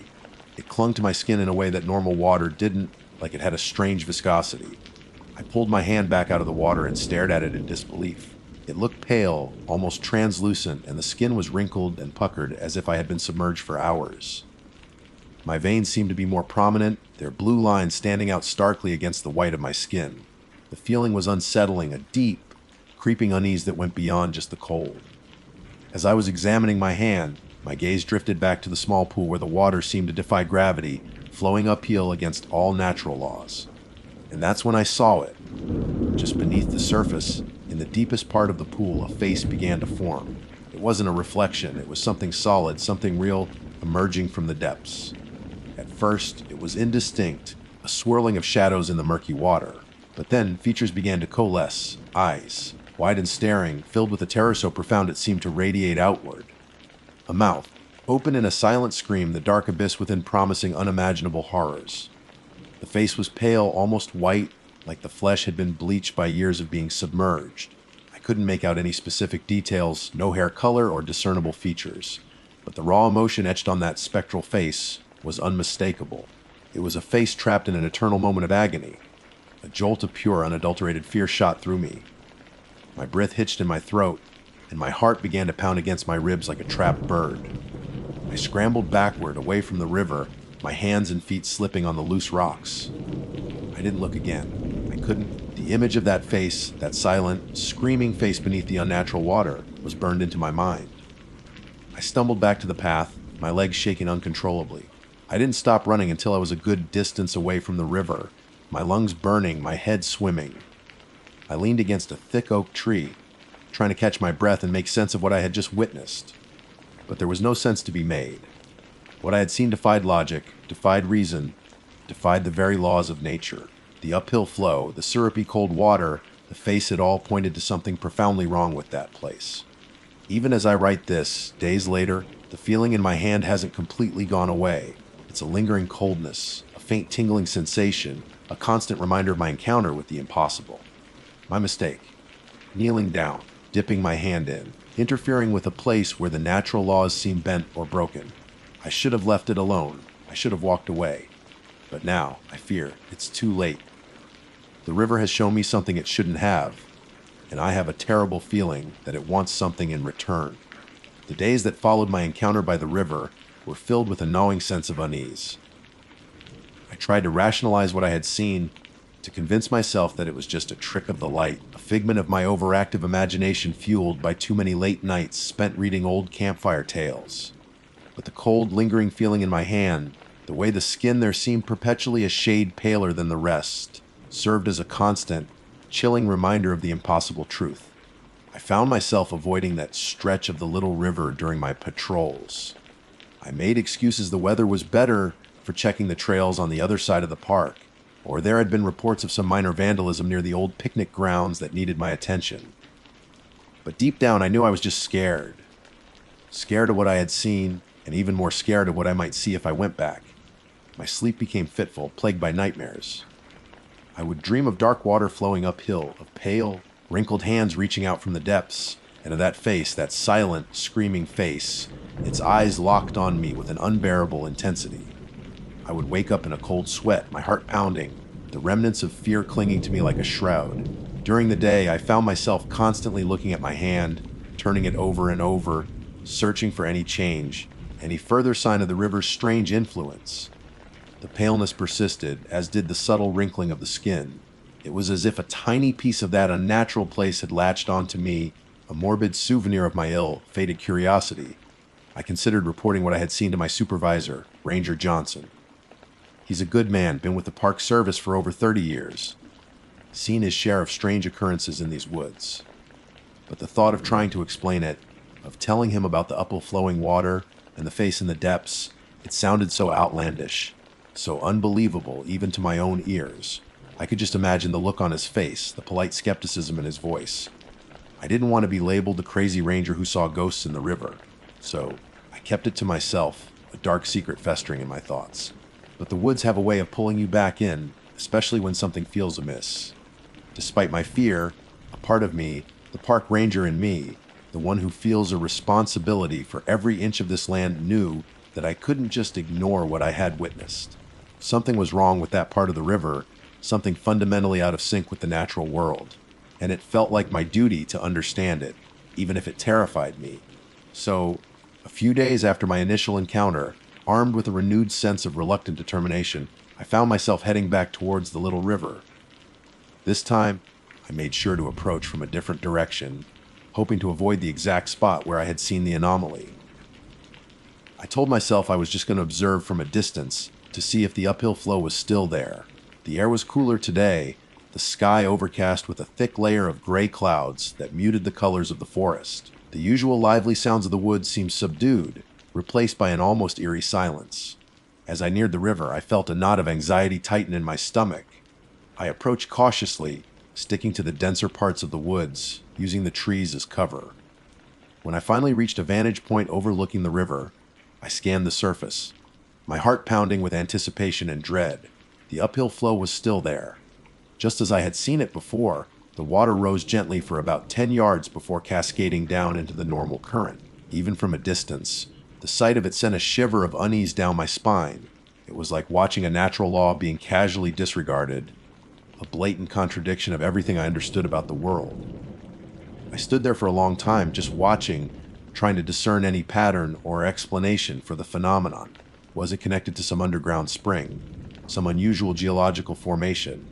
I racked my brain, trying to remember any mention of anything similar in my ranger training or in local folklore, but nothing came to mind. This felt entirely new, entirely inexplicable. As I continued to observe, I noticed something else. The water in the uphill flowing section seemed darker, almost black, compared to the clearer water on either side. It looked thick and viscous, just as it had felt when I touched it. And there was a strange stillness to it, an absence of the usual ripples and reflections. It was like looking into a dark, bottomless abyss. I felt a morbid curiosity drawing me closer. Despite the fear that still lingered, I needed to see if the face was still there. I told myself I would just take a quick look and then leave, report my findings to Ranger Johnson, no matter how crazy it sounded. Slowly, cautiously, I made my way closer to the riverbank. The silence of the woods seemed to press in on me, amplifying the sound of my own breathing. When I finally reached the spot where I had knelt before, I took a deep breath and peered into the still, dark water. The face was there. It was still just beneath the surface, its features slightly clearer this time, as if the darkness of the water somehow made it more visible. The eyes were still wide, filled with that same terrifying agony. The mouth remained open in its silent scream. But this time, I noticed something new. There were other faces now, clustered around the first one, smaller and less distinct, but undeniably there. Children's faces, their features contorted in fear, their small hands seemingly reaching out from the depths. There were so many of them, a silent, submerged crowd of terror. My breath caught in my throat. The horror of what I was seeing was almost unbearable. This wasn't just an anomaly, it was a nightmare made real.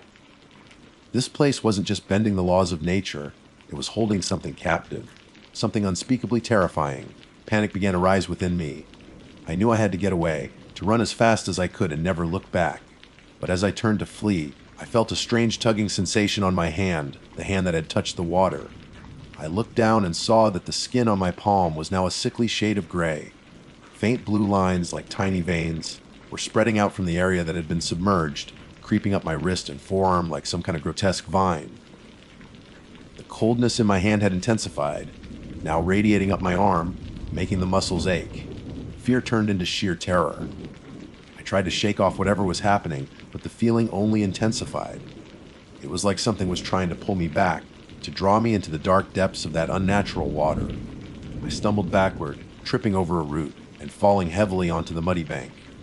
As I scrambled to my feet, I glanced back at the river. The faces were still there, their silent screams echoing in the stillness of the woods. And then I saw one of them move. A small hand, pale and translucent, reached out from the dark water, its tiny fingers twitching.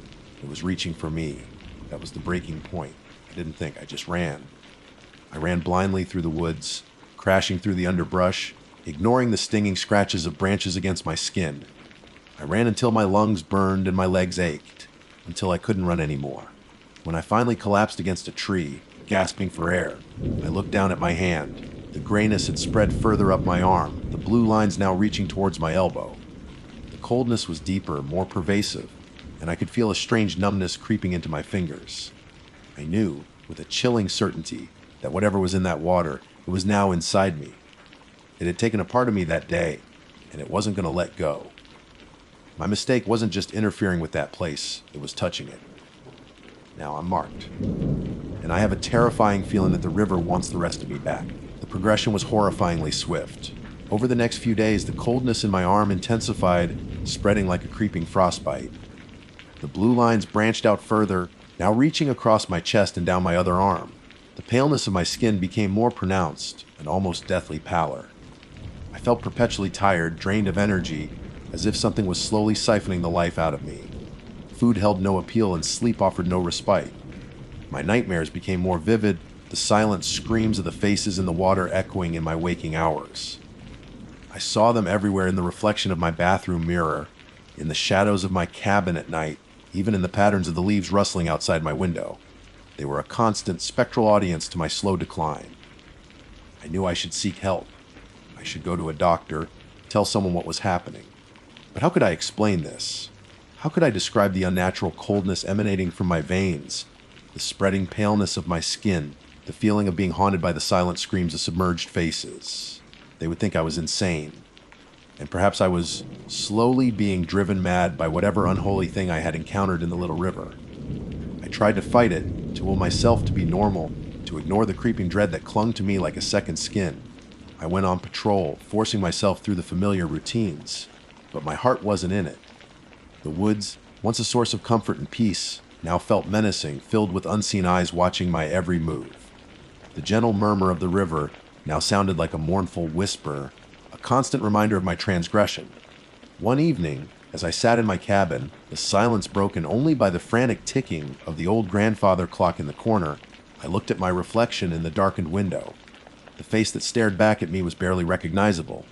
My eyes were sunken and shadowed, my cheeks gaunt, my lips pale and thin. The blue lines on my skin now resembled an intricate network of icy veins, spreading across my body like a macabre road map. And then I saw it. In the reflection of my left eye, just for a fleeting moment, another face appeared. Small, pale, its features contorted in silent terror. One of the faces from the river. A wave of icy dread washed over me. It wasn't just on me, it was inside me. The river wasn't just claiming my body, it was claiming my very being. I knew I was running out of time. The coldness was intensifying, and a strange lethargy was setting in, making even the simplest tasks feel monumental. I had to do something, anything, before I was completely consumed. Driven by a desperate instinct, I decided to go back to the river. It was the source of this nightmare, and perhaps, just perhaps, it held the key to stopping it. The night was dark and moonless, the only light filtering through the dense canopy of trees, coming from the faint glow of distant stars. The air was thick with the smell of damp earth and decaying leaves. As I made my way through the woods, a chilling fog began to roll in, clinging to the ground like a ghostly shroud. The closer I got to the river, the stronger the coldness emanating from my skin became. It felt like I was carrying a block of ice within me, radiating a frigid aura into the surrounding air. When I finally reached the familiar bend in the river, The sight that greeted me sent a fresh wave of terror through my already weakened body. The uphill flow was more pronounced than ever, the water rising higher before cascading down. And the water itself, it was now a deep viscous black, swirling and churning as if something large was moving beneath the surface. The fog was thickest here, obscuring the far bank of the river and lending an eerie, ethereal quality to the scene. The silence was absolute, broken only by the unnatural gurgling of the water flowing uphill. I approached the edge of the river, my legs feeling heavy and unresponsive. The coldness in my body was almost unbearable now, and a strange numbness was spreading through my limbs. I could feel my consciousness fading, slipping away like sand through my fingers. As I stood there, swaying slightly, I saw them. The faces. Hundreds of them now, just beneath the surface of the dark water, their pale features illuminated by some unseen light from below. Children, women, men, all with the same wide, terrified eyes and open, silently screaming mouths. They were all looking at me. And then from the deepest part of the black, swirling water, another face began to emerge. Larger than the others, its features ancient and grotesque, its eyes were hollow pits of darkness, and its mouth was a jagged maw filled with rows of sharp, needle-like teeth. This was the source, the thing that held them all captive. It fixed its gaze on me, and in that moment I understood. The river wasn't just a place where the laws of nature were broken. It was a living entity, a collector of souls, and it had chosen me as its next acquisition. A sense of overwhelming despair washed over me. I was trapped, caught in a nightmare from which there was no escape. The coldness intensified, and I felt a strange pulling sensation, as if invisible hands were reaching out from the water, trying to drag me in. My vision began to blur, the faces swirling together into a single, horrifying mass. I could hear faint whispers on the wind, the silent screams of the trapped souls echoing in my mind. With the last vestiges of my strength, I reached out my hand, the one that had first touched the water. The gray skin and blue lines now covered my entire arm, reaching up to my shoulder. I plunged it into the icy blackness. The cold was like being plunged into liquid nitrogen, every nerve in my body screaming in protest. But as my hand sank into the viscous water, I felt a strange sense of connection emerging with the cold, dark entity beneath. The pulling sensation intensified, and my body began to lurch forward. I didn't resist. I knew it was futile. The river had claimed me. As I slipped beneath the surface of the black, uphill flowing water, the screams in my mind grew louder, more insistent. And then, just before the darkness completely enveloped me, I saw my own face join the others just beneath the surface. My eyes wide with terror, my mouth open in a silent, eternal scream. My mistake involved water, and now I am part of it. My name is Hank Gibson, and for the better part of 3 decades, these mountains have been my office, my sanctuary, and at times, my greatest fear.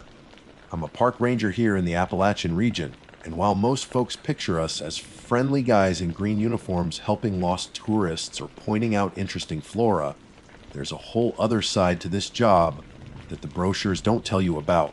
It's the side that creeps into your bones on a quiet night, the side that makes the hairs on the back of your neck stand up for no discernible reason, the side that whispers secrets on the wind that you'd rather not hear. I've seen things out here, things that defy easy explanation, things that would make a city dweller's blood run cold. Most of the time, I chalk it up to the power of suggestion, the isolation, or maybe just a trick of the light. But there are a handful of incidents, memories that are etched into my mind like scars, that still make me shiver when I think about them. This story, the one I'm about to tell you, is one of those. It started on a day that seemed as ordinary as any other, a beautiful autumn afternoon in the Deep Creek area. Deep Creek is a particularly stunning part of the park, especially in the fall. The leaves turn a vibrant tapestry of reds, oranges, and yellows, painting the hillsides in breathtaking colors. The air is crisp and clean, carrying the scent of pine and damp earth. It's the kind of place that makes you feel at peace, connected to something ancient and powerful. That day was no exception. The sky was a brilliant blue, dotted with fluffy white clouds that drifted lazily overhead. A gentle breeze rustled the leaves, creating a soothing, almost hypnotic sound.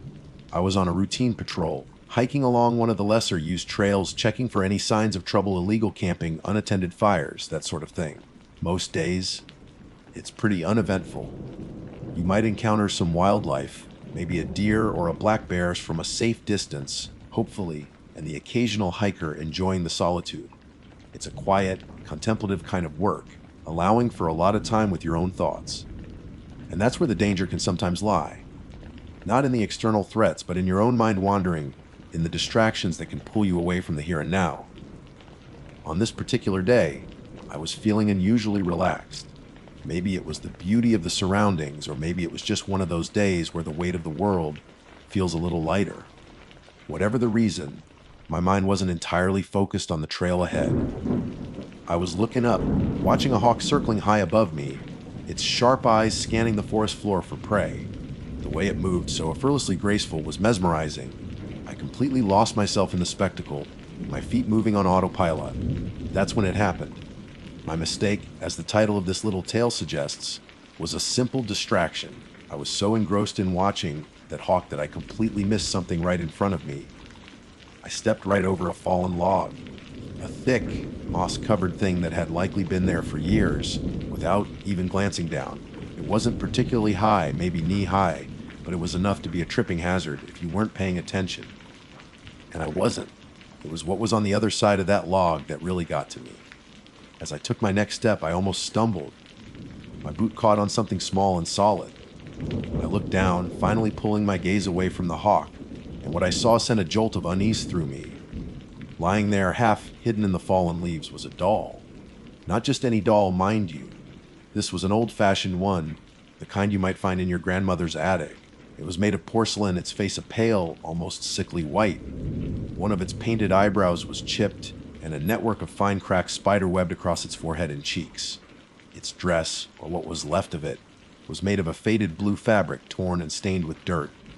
One of its arms lay crookedly beside it, as if it had been carelessly tossed aside. But it was the eyes that really got to me. They were wide and unblinking, painted a dark, glassy black. They stared straight up at the sky, seemingly empty and devoid of any life. But there was something about that blank stare, something unsettling in its stillness, that made me feel deeply uncomfortable. It looked like it had been placed there deliberately, carefully positioned on the forest floor as if someone wanted it to be found. Now, I've seen my share of strange things in the woods. People leave all sorts of junk behind, everything from discarded camping gear to forgotten toys. But this was different. This doll felt wrong. It didn't look like it had been accidentally dropped. It looked posed. Against my better judgment, I bent down and picked it up. As soon as my fingers touched the cold, smooth porcelain, a wave of something intense washed over me. It wasn't a physical sensation, not exactly. It was more of an emotional one, a sudden and overwhelming feeling of profound sadness. It was like being plunged into the deepest depths of grief, a crushing weight on my chest that made it hard to breathe. The feeling was so strong, so visceral, that it almost buckled my knees. I stumbled back, instinctively dropping the doll as if it had burned me. It landed with a soft thud on the leaves, its blank eyes still staring up at me.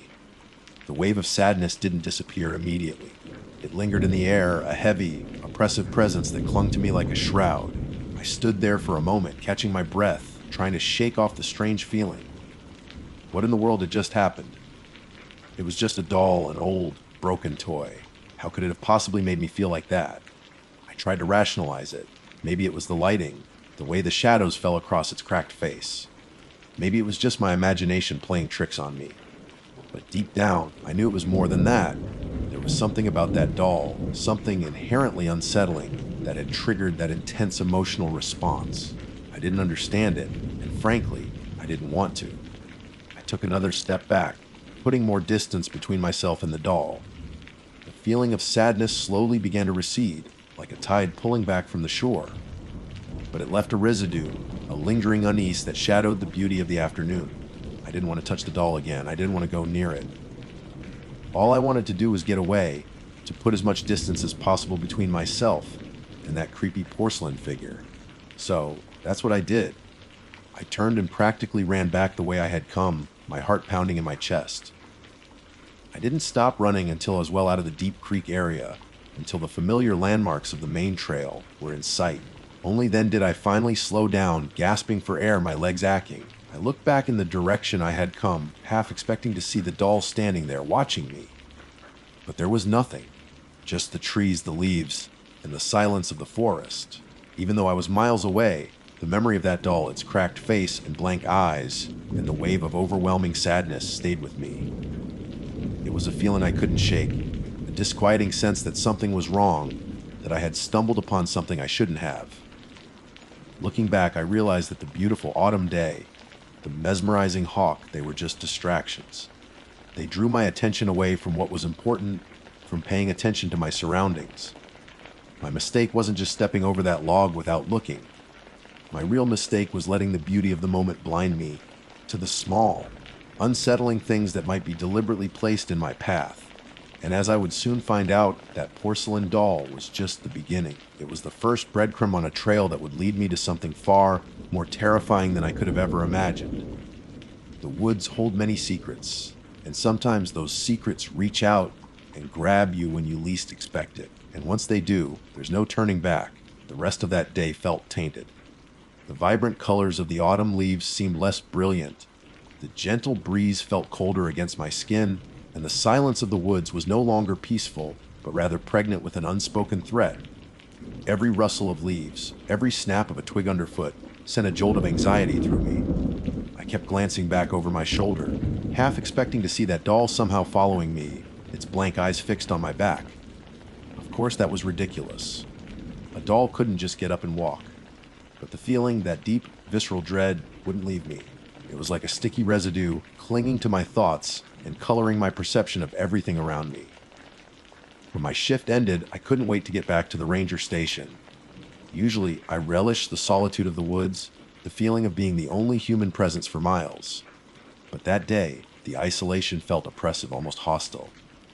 I longed for the familiar faces of my colleagues, the mundane sounds of the office, the ringing phone, the chatter of radios, the clatter of keyboards. The moment I walked into the station, I could tell something was off. The usual easygoing atmosphere was gone, replaced by a palpable tension. My fellow rangers, usually joking and sharing stories about their day, were huddled around a map spread out on the main table, their faces grim. "Hank, you made it," exclaimed Ranger Miller, his usual jovial tone replaced by a strained concern. We were starting to worry. Worry? What's going on? I asked, my unease growing. I'd only been gone a few hours. Ranger Johnson, a seasoned veteran with a weathered face and a no-nonsense attitude, pointed at a spot on the map. "We got a call about an hour ago. Hiker went missing in the Deep Creek area." My stomach dropped. Deep Creek. That's where I'd found the doll. Missing. I repeated, trying to keep my voice even. "What happened?" "Not sure yet," Miller replied. "He was hiking alone, a guy named David Allen. His wife reported him when he didn't come back by nightfall. Said he was an experienced hiker, knew the trails well." A cold knot of dread tightened in my chest. Could it be connected? A missing hiker in the same area where I found that bizarre doll. It felt like more than just a coincidence. "Where was he last seen?" I asked. Johnson traced a finger along the map. "Around here," he said, pointing to a trail that wasn't too far from where I had my strange encounter. He texted his wife around noon, said he was enjoying the fall colors. Nothing since then. The details sent a shiver down my spine. Noon. That was about the same time I had been in the Deep Creek area. "We're organizing a search party," Miller continued. "Going to head out first thing tomorrow morning." "You and Hank?" "Yeah, of course," I said without hesitation. A missing hiker was serious. It didn't matter how uneasy I felt about the area, someone needed help. That night, I barely slept. My mind kept replaying the image of the doll, its cracked porcelain face and those unsettling black eyes. I couldn't shake the feeling that it was somehow connected to the missing hiker. It was irrational, I knew, but the feeling was persistent. The next morning, the air was thick with a nervous energy as the search party gathered. There were about 10 of us experienced rangers, all familiar with the terrain. We divided into teams, each assigned a specific area to cover. My team was assigned the section of the trail where David Allen had last been heard from, which, as it turned out, was very close to where I had found the doll. As we hiked into the Deep Creek area, the beauty of the autumn woods seemed to have faded, replaced by a sense of foreboding. The vibrant colors now felt almost garish, the silence heavy and oppressive. Every shadow seemed to hold a hidden menace. Every rustle of leaves sounded like a whispered secret. It wasn't long before we started finding signs. A discarded water bottle here, a half-eaten energy bar there. These were small things, but they confirmed that we were on the right track. But there was something else, something that made the hairs on the back of my neck prickle. It was a feeling, a sense of being watched, a subtle wrongness in the atmosphere that I couldn't quite put my finger on. We continued our search for hours, calling out David Allen's name, our voices echoing through the silent woods. But there was no response, only the rustling of leaves and the distant call of a bird. As the day wore on, a sense of grim resignation began to settle over the search party. The longer someone is missing in the wilderness, the slimmer the chances of a positive outcome. Just as we were about to call it a day, one of the other rangers, a young guy named Ben, let out a shout. "Hey, over here!" My heart leaped into my throat. Had he found David? We all rushed towards his location, pushing through the undergrowth. Ben was standing near a small clearing, pointing at something on the ground. It wasn't David. It was the doll. There it was again, lying on the forest floor, exactly where I had left it the day before. Its cracked porcelain face stared blankly up at the sky, its dark eyes seemingly mocking us. A wave of nausea washed over me. How could it still be here? I had been miles away when I dropped it. Had someone picked it up and placed it back here? Or something else? The other rangers exchanged uneasy glances. They hadn't been there yesterday. They didn't know about my strange encounter. What's so special about this old doll? Ben asked, kicking a loose leaf over it with his boot. I saw it here yesterday. I stammered, feeling a sudden urge to keep my experience to myself. It sounded crazy, even to my own ears. You saw it? Miller asked. His eyes narrowed. Did you move on? I said quickly. I just saw it. There was an awkward silence. I could feel their unspoken questions hanging in the air. Why hadn't I mentioned it yesterday? Why did I seem so disturbed by an old doll? Before anyone could press me further, Johnson spoke up, his voice grim.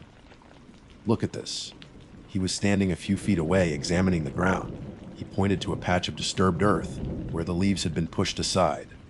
There was something half buried in the soil. Johnson knelt down and carefully pulled it out. It was a small, leather-bound book. Its cover was worn and faded, the pages brittle with age. There were no markings on the cover, no title or author. He opened it carefully, his brow furrowing as he scanned the handwritten pages. The script was old-fashioned, the ink faded in places, but it was still legible. What is it? Miller asked, peering over his shoulder. Johnson didn't answer immediately. He just kept reading, his expression growing increasingly troubled. Finally, he looked up, his eyes wide with a mixture of fear and disbelief. I think we found David's journal, he said, his voice barely a whisper. A collective gasp went through the group. We all leaned in, eager to see what it contained. Johnson began to read aloud, his voice low and hesitant. The first few entries were typical of a hiking journal, descriptions of the scenery, observations about the wildlife, reflections on the peace and solitude of the woods. But then the tone began to change. The entries became shorter, more frantic. David wrote about feeling uneasy, about the silence being too intense, about the feeling of being watched. Then Johnson read an entry that made my blood run cold. October 27th, I saw it today, by the fallen log near Deep Creek. A doll. An old porcelain doll with cracked features and black eyes. It was just lying there, as if someone had placed it there on purpose. I felt a terrible sadness when I looked at it, a wave of grief so profound it almost brought me to my knees. I should have left it alone. I know I should have. My heart pounded in my chest. It was the same doll, the same overwhelming feeling of sadness. David Allen had encountered it too. Johnson continued reading. The later entries became increasingly disturbing. David wrote about seeing the doll again, in different places, always seeming to be just ahead of him on the trail. He wrote about feeling a constant sense of dread, of hearing whispers on the wind that he couldn't quite understand. The last entry was dated just 2 days ago. It was short and chilling. It's getting closer. I can feel it. I can hear it calling my name. The doll, it's not just a doll. It wants something. I don't know what, but I have to get out of here. I have to. The entry ended abruptly, the last few words trailing off into an illegible scrawl. A heavy silence descended over the clearing. The only sound was the gentle rustling of the leaves. We all looked at each other, our faces pale and drawn. The pieces were starting to fit together, forming a picture that was far more terrifying than any of us could have imagined. The missing hiker, the strange doll, the overwhelming sadness, the feeling of being watched, it was all connected. And as I looked down at the porcelain doll lying on the forest floor, its blank eyes still staring up at the sky, I couldn't shake the feeling that we weren't just searching for a missing hiker anymore. We were dealing with something else entirely, something ancient and malevolent that had taken root in the heart of these beautiful, deadly woods. And I had a sinking feeling that David Allen wasn't just missing. He was gone, and we might be next. A heavy silence hung in the air after Johnson finished reading the last chilling entry. The journal lay open in his hands, the faded ink a testament to David Allen's growing terror. We all stood there, absorbing the implications, the vibrant colors of the autumn woods suddenly seeming sinister, the gentle breeze whispering unseen threats. So he saw the doll too. Ben finally broke the silence, his voice barely a whisper, and felt the same sadness. I added, my voice raspy. The confirmation from the journal sent a shiver of dread down my spine. My experience wasn't just a figment of my imagination. It was real, and it had affected someone else in the same way. Miller ran a hand through his hair, his face etched with concern. This is unsettling. A journal talking about a creepy doll leading up to someone going missing. Johnson nodded grimly. It doesn't look good. Not at all. We spent the next hour scoring the area around where the journal was found. We hoped to find some other sign of David, some clue that would explain his disappearance. But there was nothing. The woods were silent, unyielding, keeping their secrets close. The discovery of the journal had shifted the atmosphere of the search party. The initial hope of finding a lost hiker alive had been replaced by a growing sense of dread. It felt like we were no longer on a rescue mission, but rather uncovering something far more sinister. As the day began to wane, casting long, eerie shadows through the trees, we decided to head back to the station. We hadn't found David, and the journal offered more questions than answers. We needed to regroup to figure out our next steps. Back at the station, the mood was somber. We laid out the journal on the table, its aged pages a stark reminder of the mystery we were facing. We reread the entries, searching for any detail we might have missed, any clue that could shed light on David's fate. He mentioned hearing whispers. Ben said, pointing to one of the entries, "Did anyone else hear anything out there?" We all shook our heads. The woods had been eerily silent except for our own voices. And he said the doll was moving, appearing ahead of him on the trail. Miller added, a look of disbelief on his face. That's impossible, right? I hesitated for a moment, the memory of finding the doll in the same spot, 2 days in a row weighing heavily on me. I don't know, I said finally. I found the same doll yesterday near the fallen log he mentioned, and it was in the exact same spot today.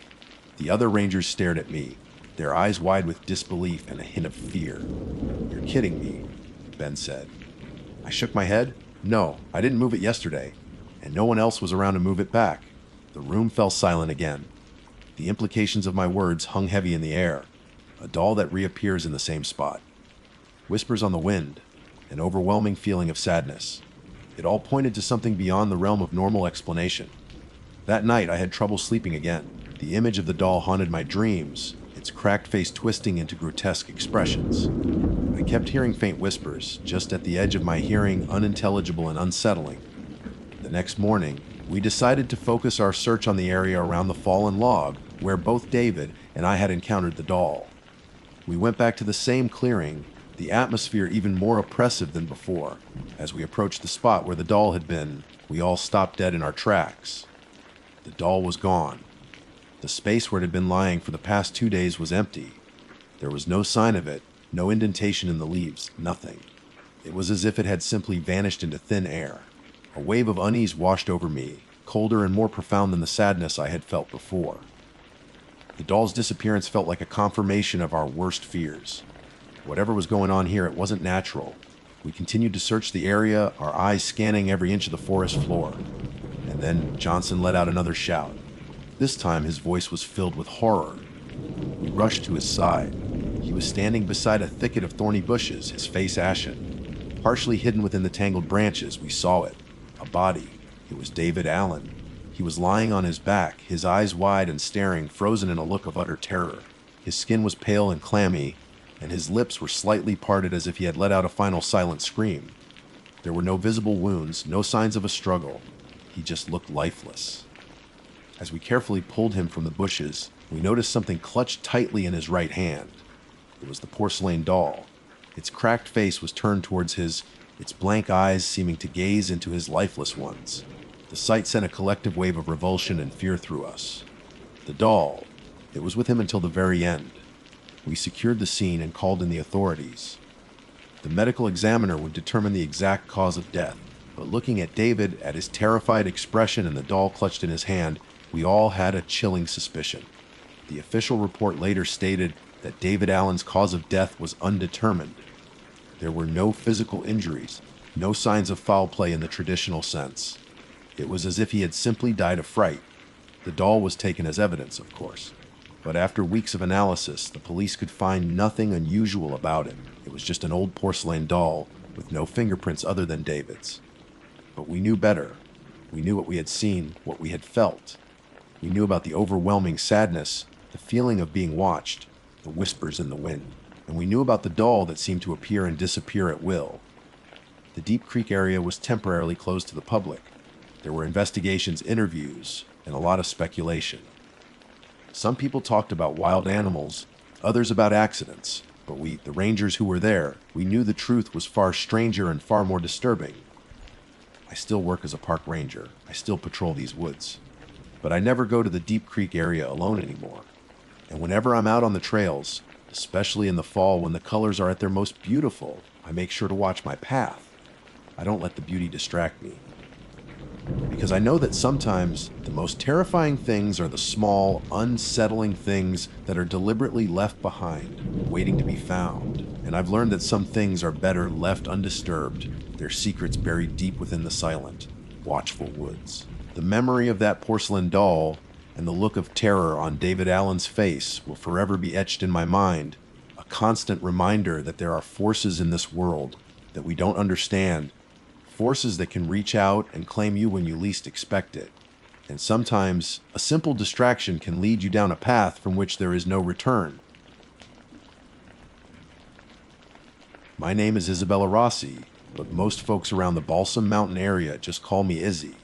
I've been a park ranger here for the better part of 15 years, and in that time, I reckon I've seen just about everything this stretch of the Appalachian wilderness has to offer. From overly enthusiastic tourists trying to feed the black bears, despite the very clear signage, to seasoned hikers who've somehow managed to get themselves completely turned around despite carrying a GPS, to the quiet, almost spiritual beauty of the mountains themselves. I thought I was pretty much unshakable. Nature has its own rhythm, its own set of rules, and once you've spent enough time out here, you learn to read them. You learn when the weather is about to turn, where the deer like to bed down in the evenings, and the subtle signs that tell you when you're truly alone, miles from any other human soul. I loved it, every bit of it. The solitude never bothered me. In fact, I thrived on it. There's a certain peace that comes with knowing you're responsible for yourself, that your connection to the outside world is tenuous at best. My little cabin, nestled just inside the park boundaries, was my sanctuary. No internet, spotty cell service if I was lucky and stood on the porch holding my phone just right, and the only sounds at night were the rustling of leaves, the hooting of owls, and the occasional distant howl of a coyote. For me, it was perfect. My usual duties were a mix of trail maintenance, visitor assistance, and the less glamorous but equally important paperwork. But sometimes the job took me deeper into the park, into areas that weren't on any tourist map, places where the trails were less defined and the silence was heavier. It was during one of these routine backcountry patrols that I encountered something that shook me to my core, something that still replays in my mind late at night, leaving me with a cold knot of fear in my stomach. It was a late afternoon in mid-October. The leaves were putting on their annual spectacular display, painting the mountainsides in fiery hues of red, orange, and gold. The air was crisp and carried the scent of pine and damp earth. I was several miles deep in the Balsam Mountain area, a section of the park known for its dense forests and steep, rugged terrain. There wasn't a soul around, as far as I knew. I'd left the main trail hours ago, following a less used path that wound its way through a particularly remote section of the woods. The plan was to check on a rarely visited backcountry campsite and make sure everything was in order. The forest here had a different feel to it. The trees were older, taller, their branches reaching up like gnarled fingers towards the sky, blocking out much of the already fading sunlight. The undergrowth was thick, and the air felt still and heavy, even for a calm day. I had that familiar sensation of being watched, the kind that sometimes creeps up on you in the wilderness, but I chalked it up to the natural wariness that comes with being alone in bear country. I made a point of occasionally calling out, letting any wildlife in the vicinity know I was there. As I continued deeper, the familiar sounds of the forest began to subtly shift. The usual chatter of squirrels and the distant drumming of a woodpecker faded away, replaced by a profound silence. It wasn't an empty silence, though. It felt expectant, like the woods themselves were holding their breath. I paused for a moment, listening intently, but all I could hear was the sound of my own breathing and the faint rustle of my jacket as I moved. Then I heard it, faint, almost ethereal, a sound that seemed to drift on the gentle breeze. It was music, the delicate, haunting melody of a flute. My first thought was that it must be coming from another hiker, perhaps someone who had wandered off trail. But that seemed unlikely.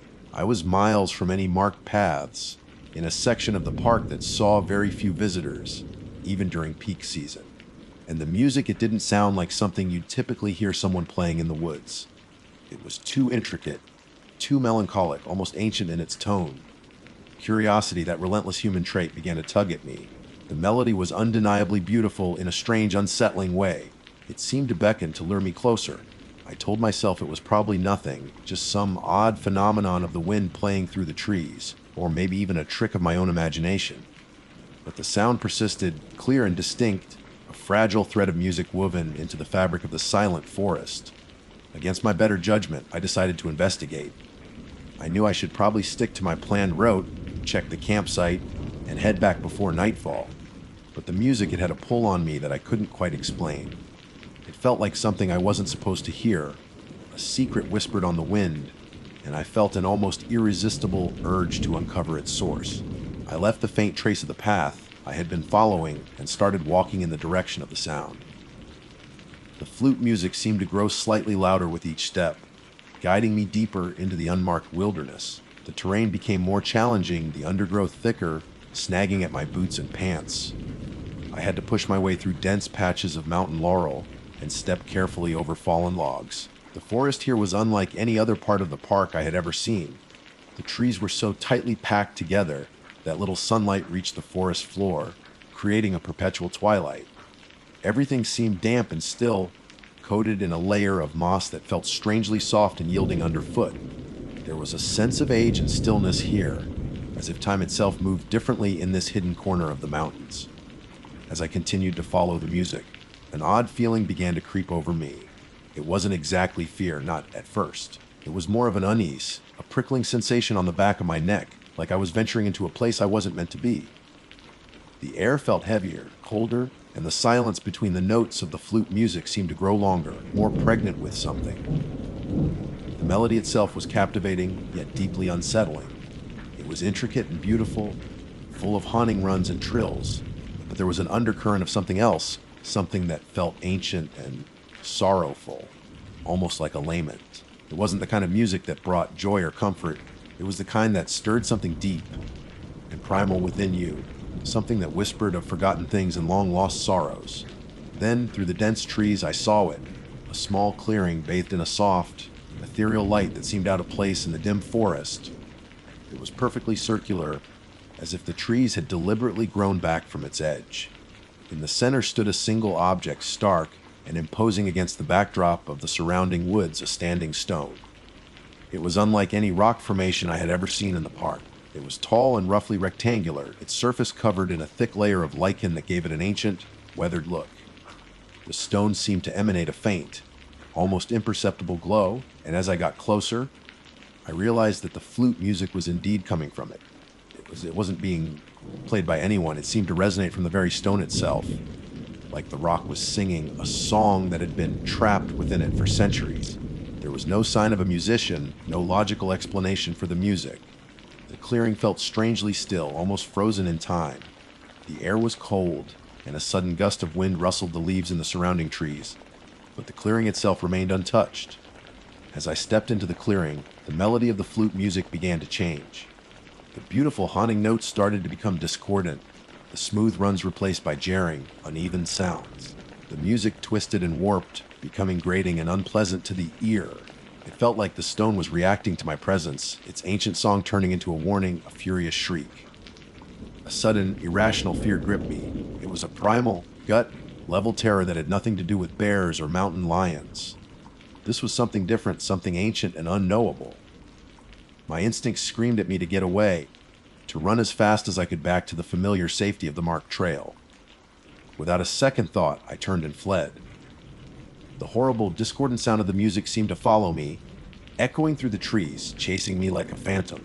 I didn't dare look back, my heart pounding in my chest, my breath coming in ragged gasps. I stumbled through the undergrowth, branches whipping at my face, the terrifying music ringing in my ears. I ran blindly, driven by a fear I had never experienced before. It felt like an eternity before I finally burst back onto the familiar path, my legs burning, my lungs aching. The moment my boots hit the well-worn dirt of the trail, the horrible music abruptly stopped. The silence that followed was deafening, almost as unsettling as the sound had been.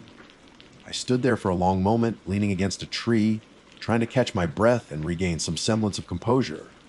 The sun was beginning to dip below the horizon, casting long, eerie shadows through the trees. The forest around me seemed to hum with a renewed sense of life, the familiar sounds of nature slowly returning. But something had changed within me. The peace and tranquility I had always found in these mountains had been shattered, replaced by a gnawing unease, a constant reminder of the terrifying experience in the hidden clearing, the mistake, following an alluring sound into the unknown. Some melodies are traps, and I fear I may have stumbled upon one of the oldest and most dangerous ones hidden deep within these ancient hills. The hike back to my cabin that evening felt different. The familiar woods seemed to hold a new kind of darkness, a subtle menace that hadn't been there before. Every rustle of leaves, every snap of a twig underfoot sent a jolt of anxiety through me. I kept glancing over my shoulder, half expecting to see something, though I wasn't sure what. The image of the lichen-covered standing stone, glowing faintly in the dim light of the clearing, was burned into my mind, and the music, that horrible, discordant sound, still echoed in my ears, a phantom melody that refused to fade. When I finally reached my cabin, I practically stumbled inside, locking the door behind me and securing the deadbolt. The small, familiar space usually offered comfort and security, but tonight felt vulnerable, exposed to whatever might be lurking in the darkness outside. I busied myself with the mundane tasks of lighting the lantern and starting a fire in the wood stove, hoping the familiar routines would help to ground me, to push the unsettling experience to the back of my mind. I made myself a cup of strong, black coffee and sat by the fire, trying to piece together what had happened. Had it really been music I heard, or was it some kind of auditory hallucination brought on by exhaustion or the strange atmosphere of that part of the woods? But the clarity of the melody, the way it had seemed to emanate from the stone itself, it felt too real to dismiss as simply my imagination playing tricks on me. And the fear, that was the most unsettling part. It wasn't a rational fear of a known threat. It was a deep, primal dread that seemed to resonate with something ancient and unknown. I had faced bears, dealt with lost and panicked hikers, even been caught in a sudden, violent thunderstorm miles from shelter. None of those experiences had evoked the same kind of bone-chilling terror that I had felt in that clearing. As the night wore on, sleep eluded me. Every creak of the cabin, every rustle of wind through the trees outside sounded amplified, making me jump. I kept thinking about the stone, about the music, about the feeling of being watched, even after I had left the clearing. Was it still out there in the darkness? Was it waiting?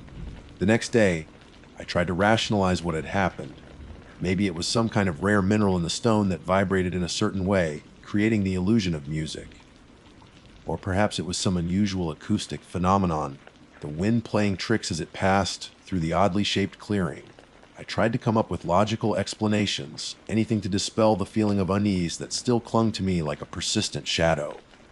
But deep down, I knew that none of those explanations truly satisfied me. What I had experienced felt different. It felt like something outside the realm of natural phenomena, something that hinted at a deeper, more mysterious aspect of the mountains, something that I had unknowingly stumbled upon. Against my better judgment, a part of me felt drawn back to the clearing. Not out of curiosity this time, but out of a strange sense of obligation, like I needed to understand what I had encountered. But another part of me, the more rational, self-preserving part, screamed at me to stay away, to pretend it never happened.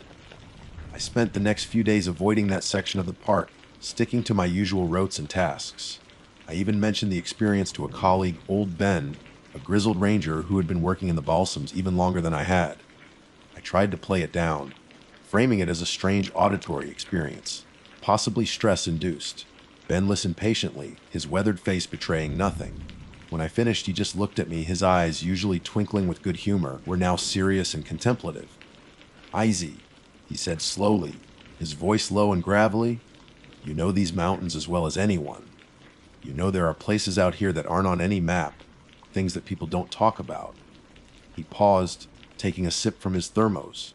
"The old-timers used to tell stories." He continued, "Stories about the mountains having their own spirits, their own voices. They said there are places where the veil between worlds is thin, where you can hear things you're not meant to hear, see things you're not meant to see." I scoffed, trying to sound dismissive. "Ben, you don't actually believe those old wives' tales, do you?" He just shrugged. "Believe what you want, Izzy, but I've worked these mountains long enough to know that there are things out here that can't be explained. Things that are best left undisturbed." His words, though vague, sent a chill down my spine. Ben was a practical man, not prone to superstition. If he was hinting at something, over the next few weeks, I tried to put the incident behind me. I focused on my work, on the changing seasons, on the familiar rhythms of the park. But the memory of the flute music, the sight of the standing stone, lingered in the back of my mind, a constant, subtle reminder of my unsettling encounter. Then, one particularly cold and overcast November afternoon, I found myself assigned to patrol a section of the park that bordered the area where I had heard the music. I tried to get out of it, offering to take on other tasks, but my supervisor insisted. It was a routine patrol, he said, just to check for any late, season hikers who might have gotten caught out by the weather. As I made my way through the quiet, leafless woods, a familiar feeling of unease began to creep over me. The air was heavy and still, and the silence felt deeper, more profound than usual. I kept telling myself it was just the weather, the late hour, my own lingering anxiety from the previous encounter. But as I ventured closer to the area where I had left the marked trail that day, I started to hear it again. Faint, almost imperceptible at first, but undeniably there. The music. It was the same haunting melody drifting on the cold air, just as it had before. This time, however, there was a subtle difference. It sounded weaker, more distant, almost as if it was fading away. Despite the fear that clenched in my gut, I felt an overwhelming urge to find it again, to understand what it was, where it was coming from. I knew it was foolish, that I should turn back and stick to my assigned route. But the music had a pull on me, an almost hypnotic quality that I couldn't resist. I left the trail once more, pushing through the tangled undergrowth, my senses on high alert. The music grew slightly louder as I moved deeper into the woods, guiding me towards the now familiar sense of foreboding. It took me longer to find the clearing this time. The fading light and the lack of any discernible path made it difficult to navigate. But eventually, through the dense trees, I saw the telltale circle of slightly lighter foliage. As I stepped into the clearing, the sight that greeted me sent a fresh wave of fear washing over me. The standing stone was still there in the center, but it looked different. The vibrant green lichen that had covered its surface was now a sickly yellow-gray. Parts of the stone appeared to be crumbling, as if it were decaying from within. And the music, it was still there, but it was a mere whisper now, a faint, mournful sound that seemed to be fading into the silence. It lacked the haunting beauty I had heard before, replaced by a sense of profound sadness and something else, something that felt like despair. As I stood there, in the cold, dying light, a sudden gust of wind swept through the clearing, carrying with it a faint, almost metallic scent. The remaining lichen on the stone seemed to shimmer for a moment, then crumbled away, revealing something beneath. Carved into the surface of the stone, almost hidden by the lichen, were symbols. They weren't letters I recognized, not any language I had ever seen. They were intricate, swirling patterns, filled with sharp angles and strange curves, and as I looked at them, I felt a strange dizziness, a sense of unease that went beyond mere fear. I reached out a hand, almost involuntarily, to touch the stone, to trace the strange symbols. But just as my fingertips brushed against its cold, rough surface, the faint flute music abruptly stopped. The silence that followed was absolute, broken only by the sound of my own ragged breathing. And then I heard it, a sound that made the blood run cold in my veins. It wasn't the music this time, it was a voice. It was faint, barely audible, like a whisper carried on the wind. It seemed to come from the stone itself, or perhaps from somewhere deep beneath it. It spoke in a language I didn't understand, yet somehow I did. The voice was filled with an ancient sorrow, a deep, unending grief. It spoke of loss, of betrayal, of a long, forgotten pain. And as I listened, a sense of overwhelming sadness washed over me, so powerful that it brought tears to my eyes. Then the voice spoke a single word, a word that echoed in the silence of the clearing, a word that I understood with chilling clarity, even though I had never heard it before. And then silence. The wind died down, the last rays of sunlight faded, and the clearing was plunged into shadow. The standing stone stood there, silent and still, its strange symbols now fully revealed in the dim light. I stood there for what felt like an eternity, frozen in place, the weight of the voice's sorrow pressing down on me. I didn't know what it meant, what had been lost, but the feeling of profound grief lingered in the air, heavy and oppressive. Finally, I found the strength to move. I backed away from the stone, my eyes fixed on the strange symbols carved into its surface. I knew with a certainty that chilled me to the bone that I had stumbled upon something ancient and powerful, something that was far beyond my understanding. I turned and fled from the clearing, not running this time, but walking quickly, my heart pounding in my chest. I didn't look back. I didn't want to see if anything was following me. I just wanted to get away, to put as much distance as possible between myself and that silent, sorrowful stone. As I finally reached the familiar trail, the last vestiges of daylight were fading from the sky. The woods were dark now, filled with the sounds of the night. But tonight, the familiar sounds offered no comfort. All I could hear in my mind was the mournful whisper of the voice, the single, chilling word, gone. I knew then that I could never look at these mountains the same way again. The beauty and tranquility I had once found here were now tainted by the knowledge that something ancient and sorrowful was hidden within their depths, and that I had perhaps irrevocably stumbled upon its secret.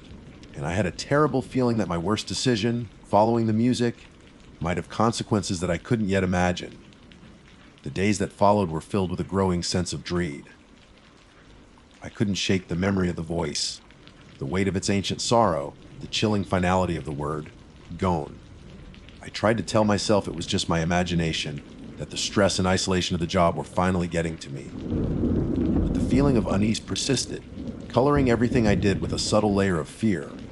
I avoided the Balsam Mountain area, sticking to the well-trodden trails and the more populated parts of the park. I found myself jumpier, more easily startled by sudden noises. Even the familiar comfort of my cabin felt tainted, as if the silence now held a hidden, unspoken threat. I considered reporting what had happened, telling my supervisor about the music, the stone, the voice. But how could I explain it? How could I describe the feeling of ancient sorrow that had washed over me in that hidden clearing? They would think I was crazy, or at the very least that I needed to take some time off. And maybe they would be right, but the thought of leaving it alone, of simply ignoring what I had experienced, felt wrong. It felt like turning my back on something important, something that I now had a strange, unsettling connection to. I started doing some research, poring over old maps and local history books, looking for any mention of strange stones or unusual occurrences in the Balsam Mountain area. I visited the local historical society, sifting through dusty archives and talking to long-time residents, hoping to find some clue, some explanation for what I had encountered.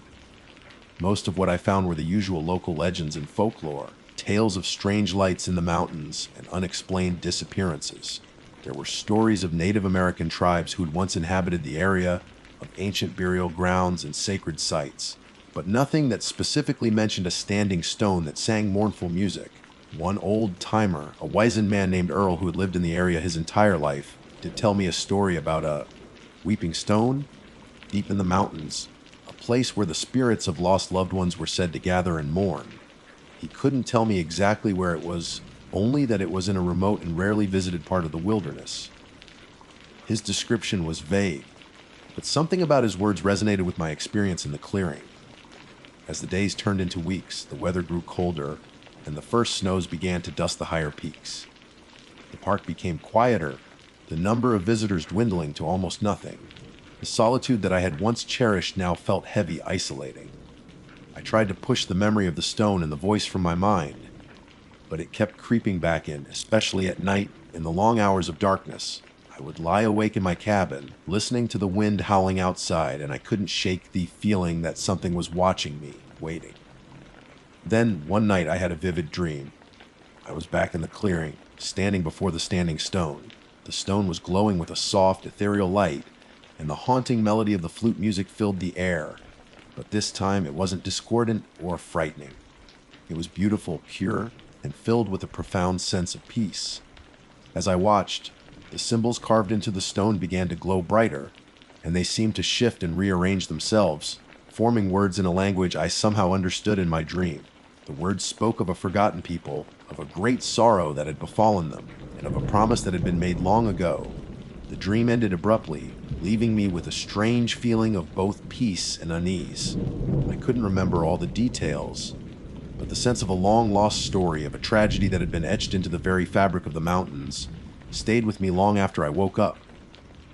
The next morning, I made a decision. I had to go back to the clearing. I needed to see the stone again, to try and understand the message of my dream. I knew it was risky, that I might be inviting something dangerous into my life, but I couldn't ignore the pull I felt towards that hidden place in the mountains. I packed a backpack with supplies, including extra food, water, and a first aid kit. I also brought my compass and a detailed map of the area, even though I felt like I could find the clearing with my eyes closed. The hike back was long and arduous. The weather was cold and overcast, and the ground was damp and slippery. But I pressed on, driven by a sense of purpose that I couldn't ignore. When I finally reached the familiar spot where I had left the trail before, a wave of apprehension washed over me. The forest here still felt different, heavier, more silent than the surrounding woods. I followed the same route I had taken before, pushing through the dense undergrowth, my heart pounding with a mixture of fear and anticipation. The air grew colder as I approached the clearing, and the silence became almost absolute. Then I saw it. The clearing was just as I remembered it, bathed in a soft, diffused light that seemed to emanate from the stone itself. But something was different. The standing stone was no longer crumbling. The sickly yellow, gray lichen was gone, and the stone now appeared smooth and dark, as if it had been freshly polished. And the symbols, they were glowing faintly, pulsing with a soft, inner light. As I stepped into the clearing, the air grew still, and a sense of profound peace settled over the area. The haunting melody of the flute music began to play, soft and clear, even more beautiful than I remembered. It seemed to come not just from the stone, but from the very air around me. I walked slowly towards the stone, my gaze fixed on the glowing symbols. As I got closer, I could see them more clearly. They were intricate and beautiful, and as I looked at them, the meaning of my dream began to return to me. The symbols told a story of a people who had lived in harmony with the mountains, who had revered the spirits of the land. They had been keepers of a sacred trust, guardians of a powerful magic that was tied to the ancient stone. But then, a great tragedy had befallen them. A darkness had come to the mountains, and they had been forced to sacrifice themselves to protect the magic of the stone, to keep it hidden from the world. The voice I had heard, the sorrow I had felt, was their lament, their eternal mourning for what they had lost. The flute music was their song, a reminder of the peace and harmony they had once known. And the word gone, it wasn't a sign of destruction, but of a transition. They were gone from this world, but their spirit, their magic, lived on within the stone. As I stood before the stone, listening to the beautiful music, I understood. I hadn't stumbled upon a monster or a malevolent force. I had found a sacred place, a memorial to a lost people, a repository of ancient magic. But then I noticed something else. At the base of the standing stone, nestled among the roots of an ancient oak, was a small, intricately carved wooden flute. It looked old, older than anything I had ever seen, but it was perfectly preserved. Hesitantly, I reached down and picked it up. The wood felt smooth and warm in my hand, and as I held it, the flute music seemed to grow louder, more vibrant. It felt like the flute was an extension of the stone, a key to unlocking its magic. I brought the flute to my lips, not knowing what to expect. I had never played a flute before in my life, but as I took a breath and began to blow, a clear, beautiful note emerged. The sound echoed through the clearing, mingling with the music emanating from the stone. It felt natural, effortless, as if the flute had been waiting for me. As I continued to play, the music from the stone seemed to respond to my notes, weaving together in a harmonious melody that filled the clearing with an almost otherworldly beauty. I don't know how long I stood there, playing the ancient flute in the hidden clearing. Time seemed to stand still, and I felt a sense of connection to the mountains, to the lost people, to the magic of the stone that I had never felt before. When I finally lowered the flute, the music from the stone slowly faded away. The glowing symbols dimmed, and the clearing returned to its natural state, bathed in the soft afternoon light. I knew that I couldn't tell anyone about what I had found. They wouldn't understand. They might even try to destroy it. This was a secret that I had to keep, a sacred trust that had been passed down to me in that hidden clearing. I carefully placed the wooden flute back at the base of the stone, among the roots of the ancient oak. I knew it would be safe there, waiting for the next person who was meant to find it. I left the clearing then, walking slowly, my heart filled with a sense of wonder and a newfound understanding of the mountains I called home. The fear was gone, replaced by a sense of reverence and respect. My worst decision following the music had led me to a place of profound beauty and ancient sorrow. It had shown me that there are mysteries in this world that lie beyond our understanding, secrets hidden in plain sight waiting to be discovered. And it had taught me that sometimes the most alluring sounds can lead us to the most unexpected and meaningful discoveries, even if they are tinged with the sadness of what has been lost. The mountains hold their secrets close, and now I hold one of theirs. And I will never look at the Balsam Mountain area the same way again. My name is Daniel Sterling, and until very recently, I was a park ranger. Not the kind you see waving at tourists from the visitor center or leading guided nature walks, though I've done my fair share of those. I was one of the backwoods guys, the ones who patrolled the trails less traveled, checked on remote campsites, and generally made sure people weren't doing anything too stupid or getting themselves into situations they couldn't handle. I've worked in a few national parks over the years, but my last assignment, the one that, well, changed things, was near Clingman's Dam in the Great Smoky Mountains National Park. I'd always been drawn to those mountains. There's a certain wildness to them, a feeling of ancient power that you don't find everywhere. The air is thick with the scent of pine and damp earth, and the fog can roll in so suddenly, it feels like the whole world has decided to keep a secret from you. I've seen my share of weird things out in the backcountry. Hikers getting turned around even with a map and compass, strange animal calls that didn't quite match anything in the guidebooks, that unsettling feeling of being watched when you know you're completely alone. You learn to chalk most of it up to the power of suggestion, the way the wilderness can play tricks on your senses when you're miles from civilization. I was a ranger for 15 years, and I prided myself on being a rational guy. See a strange light in the woods, probably just a reflection or someone with a strong headlamp. Hear a weird noise at night. Could be any number of nocturnal critters. I had a logical explanation for almost everything. It was part of the job, I figured. Keep a level head, don't let the stories and local legends get to you. The Smokies are full of them, tales of ghosts and strange creatures lurking in the shadows. I always listened with a polite smile, then went back to focusing on trail maintenance and visitor safety. This particular day started like any other, a crisp autumn morning, the kind where the leaves are turning every shade of red and gold, and the air has that clean, sharp bite to it. I was on a solo patrol, checking a section of the Appalachian Trail that loops around the western flank of Clingman's Dam. It's a popular area, but once you get a few miles in, you can still find plenty of solitude. Most of the morning was uneventful.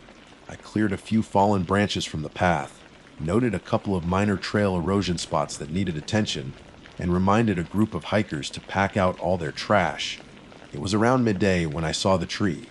It wasn't anything particularly remarkable at first glance.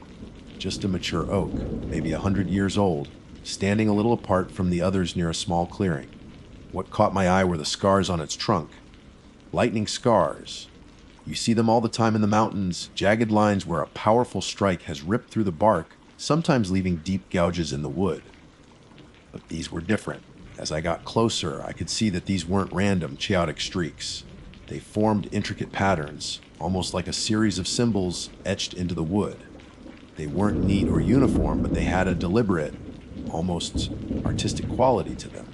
It looked less like a natural lightning strike and more like someone had painstakingly carved these designs into the tree.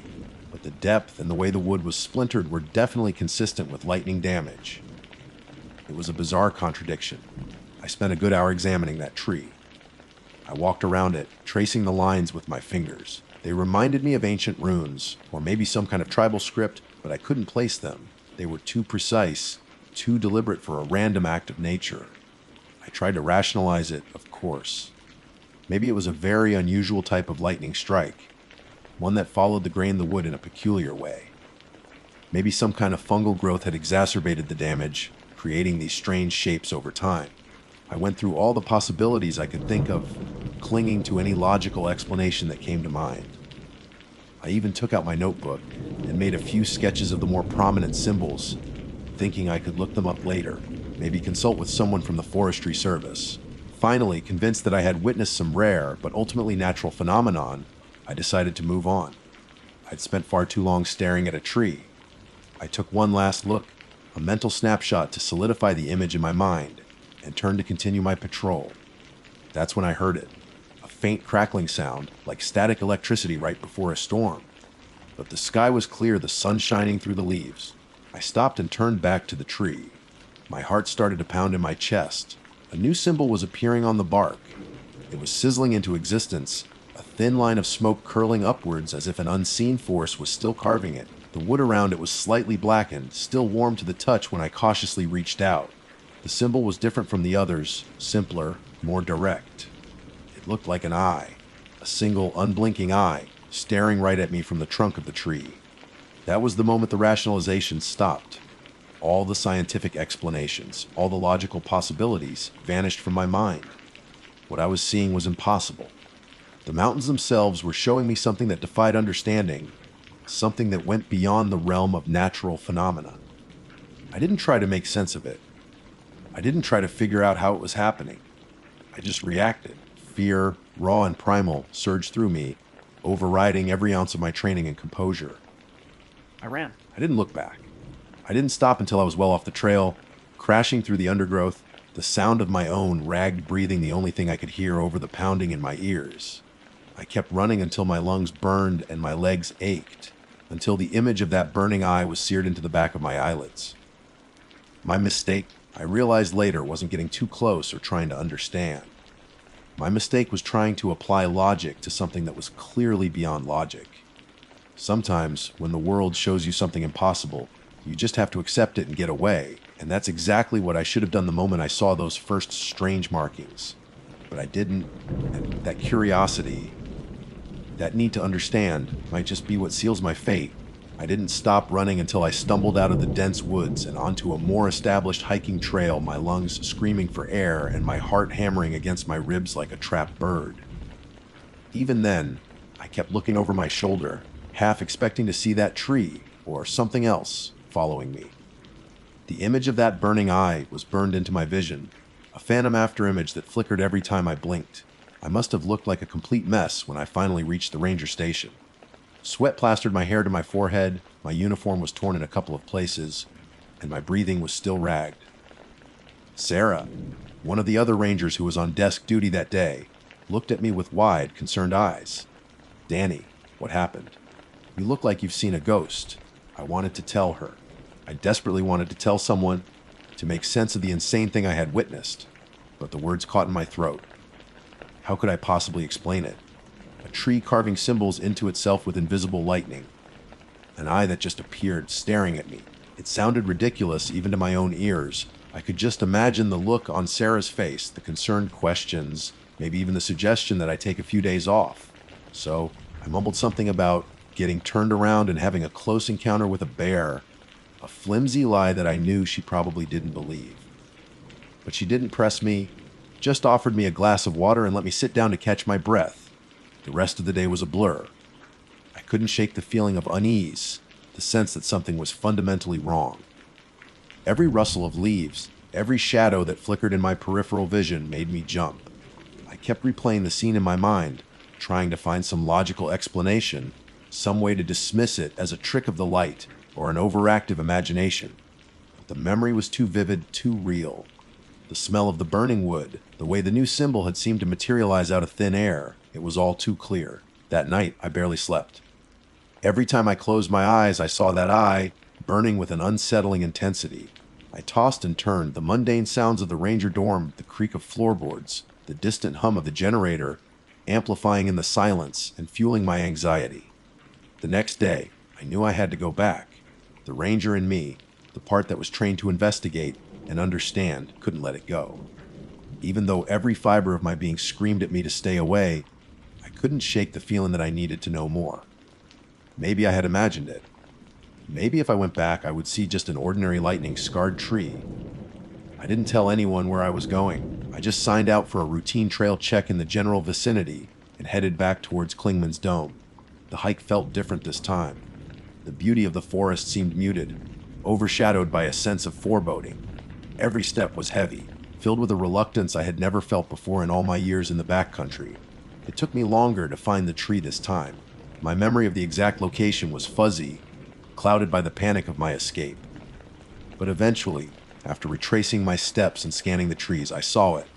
The familiar shape of the oak, a little apart from the others. I approached it cautiously, my senses on high alert. The air around it felt different. Heavy, almost static, like before a thunderstorm, but the sky was still clear. I stopped a few feet away and just stared. The original intricate patterns were still there, etched deep into the bark. And then I saw it, the eye. It was still there, exactly as I remembered it. A simple, almost cartoonish drawing, but it held a gaze that felt anything but innocent.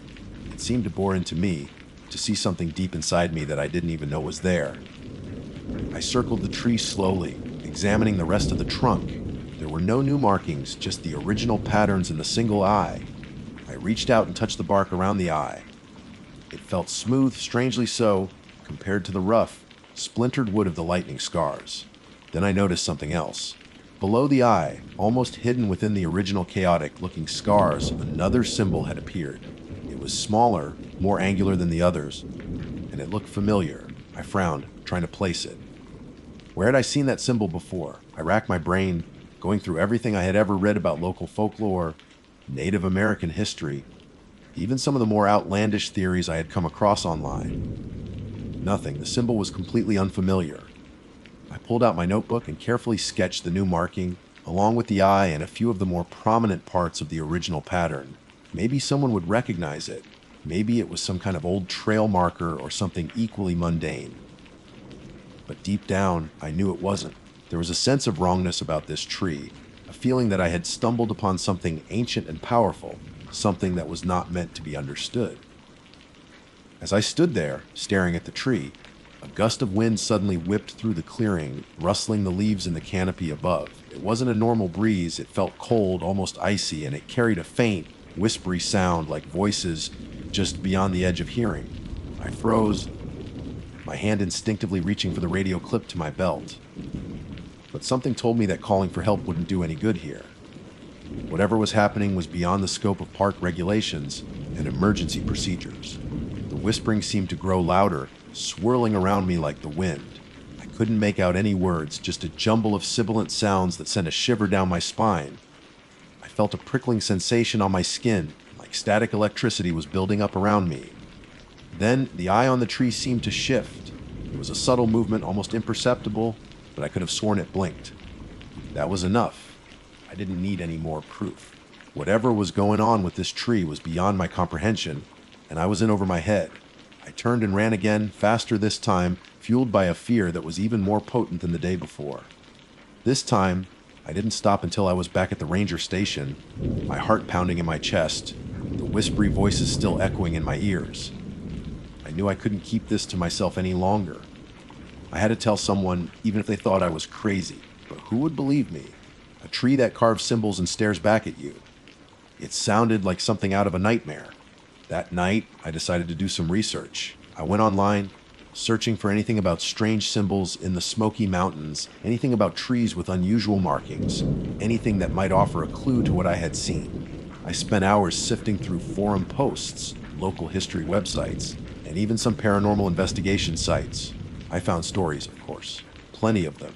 Tales of strange lights, unexplained disappearances, and eerie encounters in the backcountry. but nothing that quite matched my experience. There were no mentions of trees that carved their own symbols, no tales of a staring eye appearing on the bark. As the hours ticked by, I started to feel a growing sense of dread. What if I was the only one who had ever seen this? What if this was something new, something awakening? I looked down at the sketch in my notebook, at the strange angular symbol I had seen below the eye. I had a terrible feeling that whatever it meant, it wasn't good. And the fact that it had appeared so soon after the eye, it felt like a message, a sign that something was escalating. I knew one thing for sure, and I couldn't go back there. Not alone. But the thought of leaving it unchecked, of letting whatever was happening on that mountain continue without any explanation, it gnawed at me. That night, I made a decision. I was going to tell someone. I had to. Even if it cost me my reputation, even if it meant they thought I was losing my mind. Because if what I saw was real, then it wasn't just about a weird tree in the woods. It felt like something much bigger, something sinister, and I had a terrible feeling that my encounter with it was just the beginning. The next morning, I walked into the Chief Ranger's office, my heart pounding a nervous rhythm against my ribs. Chief Miller was a grizzled veteran, seen it all and heard it all in his 30 years with the Park Service. He was a man of logic and procedure, not one for ghost stories or tall tales. But I had nowhere else to turn. I sat down across from his large wooden desk, the sketch of the tree and the symbols clutched tightly in my hand. I took a deep breath and started talking, the words tumbling out in a rush as I recounted my experience, from the strange lightning scars to the appearance of the eye and the unsettling whisper in the wind. Chief Miller listened patiently, his expression unreadable. He didn't interrupt, didn't scoff or roll his eyes, just listened with a steady gaze that made me feel both heard and intensely scrutinized. When I finally finished, the silence in the room felt heavy. He leaned back in his chair, his fingers steepled in front of him. "Danny," he said, his voice calm and measured. "You've been a good ranger for a long time, a reliable one. But what you're telling me, it's hard to believe." I nodded, anticipating this reaction. "I know, Chief. Believe me, I know. It sounds crazy, but I saw it. I swear every word is true." I slid the sketch across the desk. He picked it up, his eyes scanning the drawings. He frowned at the angular symbol at the bottom. "Do you recognize this?" he asked. "No," I replied. "It just appeared yesterday, below the eye." He studied the sketch for a long moment.